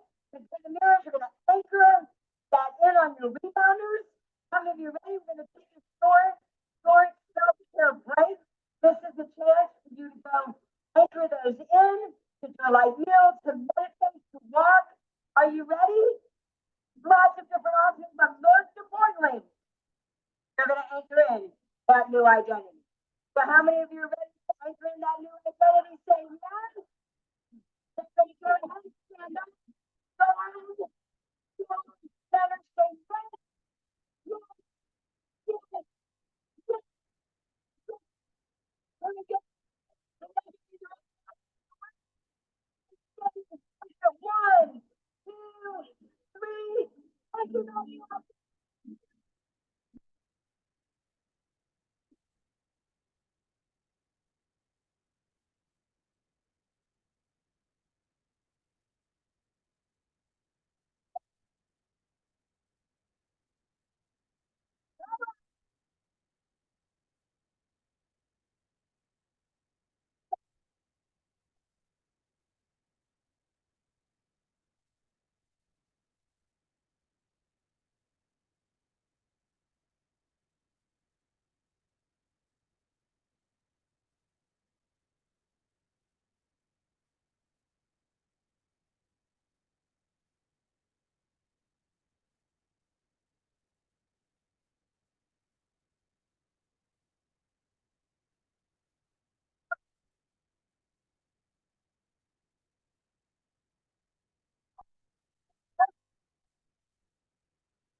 All right, everyone, so anchored in those plantations.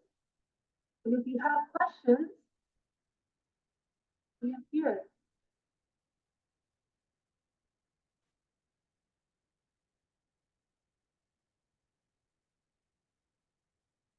Got a 20-minute break.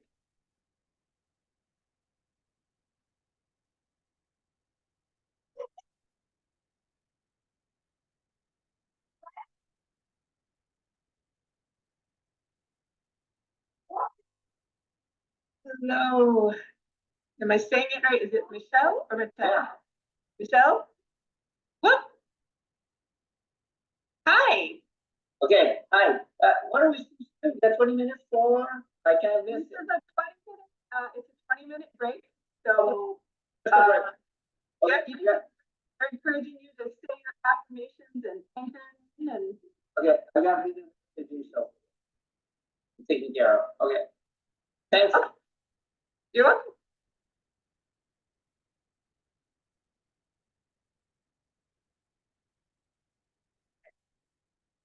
I was, in Fiji with Michelle. Oh, That was a lot of fun for like a month. Hi, Michelle. you want to say How hi? are you doing? How you been? Yeah, we're here. Do you have a question for us? No, I just had my question. I was just wondering what to do with the 20 minutes. I kind of missed the last part. And, yeah. My 20 minutes. And We're doing I am, you know, I am tech.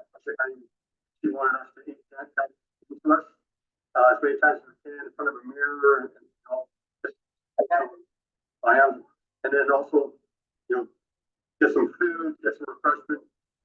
I got to do my daily training, so I'll Okay, do the incantation at the same time. you're the man. Hey, thanks. Hey, Rick, I think, isn't it time for the leafy salad? Yes. Leafy green salad. Leafy green salad. When's your liver? Yes. Yeah, we just did the 9-day cleanse before the start of Life Mastery. And we do it at least 3 times a year, maybe 4. And it's life changing to be able to give our livers that break. And you know, it's not just our livers break, but like we're talking about today, it was our stomach as well. Because the acid that our stomach creates, it needs a break, right? And in that break, it has to generate, eliminate, that's not working on denser foods like meats that take so much more acids in order to be able to break it down. So we're not just doing our liver a major. We all work. Protein and our body gets more into it. You know, it makes so much sense. What you're saying is that some people want us to, you know, skip diet or really restrict food causes our adrenal glands and to activate that creates more acid in our body, which is counterintuitive to what we want. That's why it's important that we can eat so that you know our body still functions normally, but what we're eating just gives our body to the liver and our stomach. I've been doing that this well, the very first event or very first event was July 2020. We bought the book and we've been doing it ever since. It's so beneficial for all. That's awesome. I see So you many moved times. Okay, Deborah, sent you a direct message in the Zoom chat. If you click on the link. There we go. Nope, she's still there. If you click on the link, it'll take you to your leadership master meeting.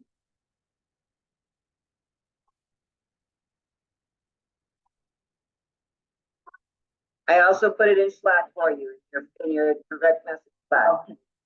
Okay. It's in both places. Oh, Lord.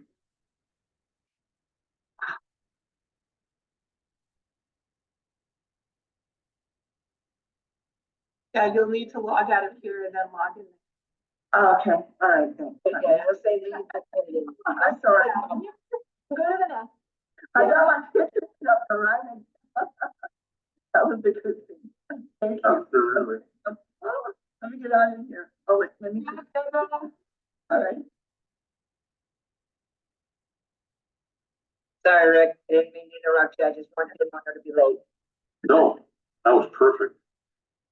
I have a question for you guys. What insights have you gotten from like, Dr. Lisa and some of the things that they talked about earlier? So many. I don't know. Okay, so I just want one. Can I have like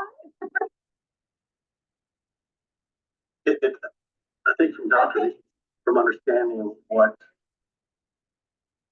we're doing, what we're eating, why we're eating, and how important it is to eat the right foods, the right quality of food in order for us to stay with our bodies at a very healthy level. So we need versus eating foods that don't serve us good cause. Where we think we're going to get energy from it, we actually take energy. And that's all about being observant and understanding our work. More than we do, we take face value. It's not always.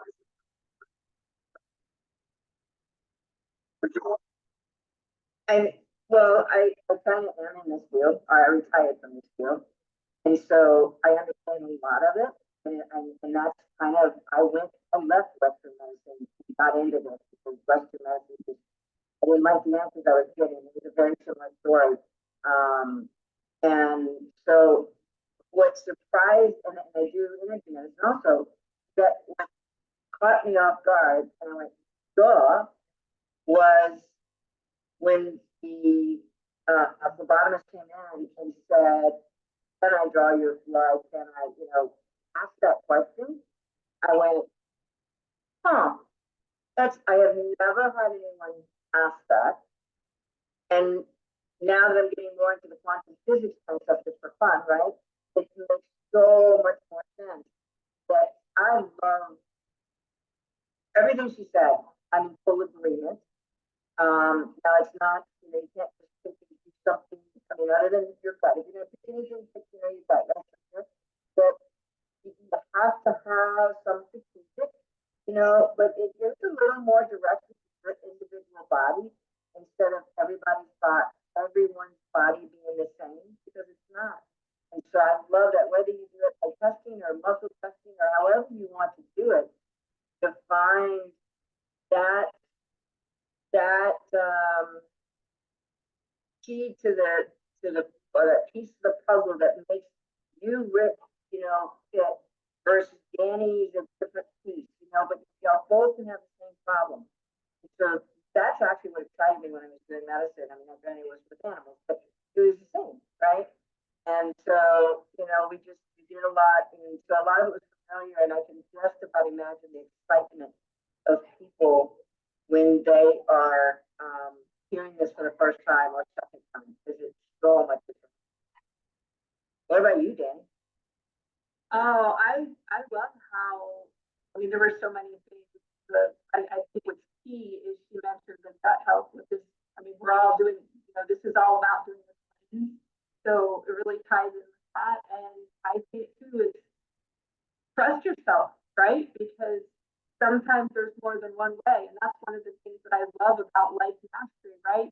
You get different points of view presented and you get to listen and take in and then apply what works best for you. Because that's what this environment is all about, is what works best for you. So I thought it was pretty, and I've heard that too, where it all, so I love that golden thread, right? That's going through all of this for us is that, it starts with the, if you do nothing else, start with the gut, watch what you can do, and work from there. Yeah, it's amazing. It gets me excited about, oh, maybe I don't want to retire. Maybe I want to go back to work.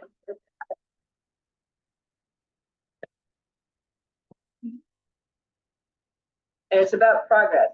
not perfection, progress, just pick something, even a 2 millimeter shift, it's amazing, how much of a shift that makes. Life is an experiment. When I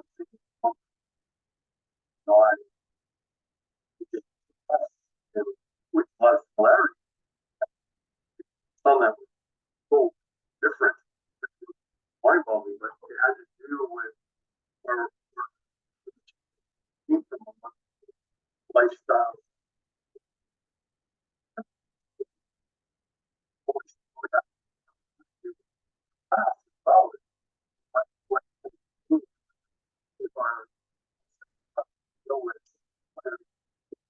Food wasn't so easily found, so our bodies adjusted to that.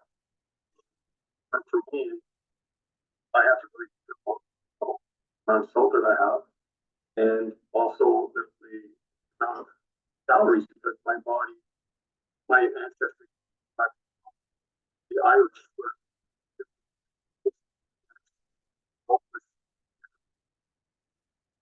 so my body really adjusted to have a minimal amount of fat and amount of calories and amount of salt. So like what was considered normal for everybody else. I'm pretty hourly. That's well, that calorie tolerance. Well, I wouldn't, and yet realistically, we're down to critically important.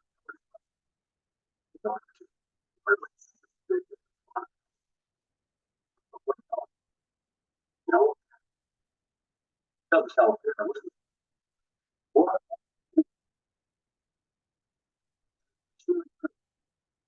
Is that true? Like, she asked herself the question, is that true?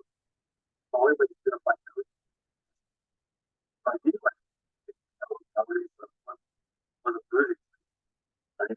So, like, drop down, I drop down my food house. I would say, okay, I want to live one, drop a little bit more, and so I should have, like, I got that, I wanted that, calories. And then keep my weight. I don't get that. Which was the calories. That's not my point. And you tend to test your body and figure it out too, because that's the key, right? What works for one person isn't gonna work for everybody else, so it's about that testing, figuring out, and I love how you asked that question, did you improve? Yeah, and you can't just ask the question. You ask it, how do I, what can I do to prove or disprove? What's next? Yeah, exactly. That's a beautiful question. What's next? And I used to be, prior to, I did 2018, I did like mastery. And in 2018, I weighed almost 50 pounds more than I do now. Right?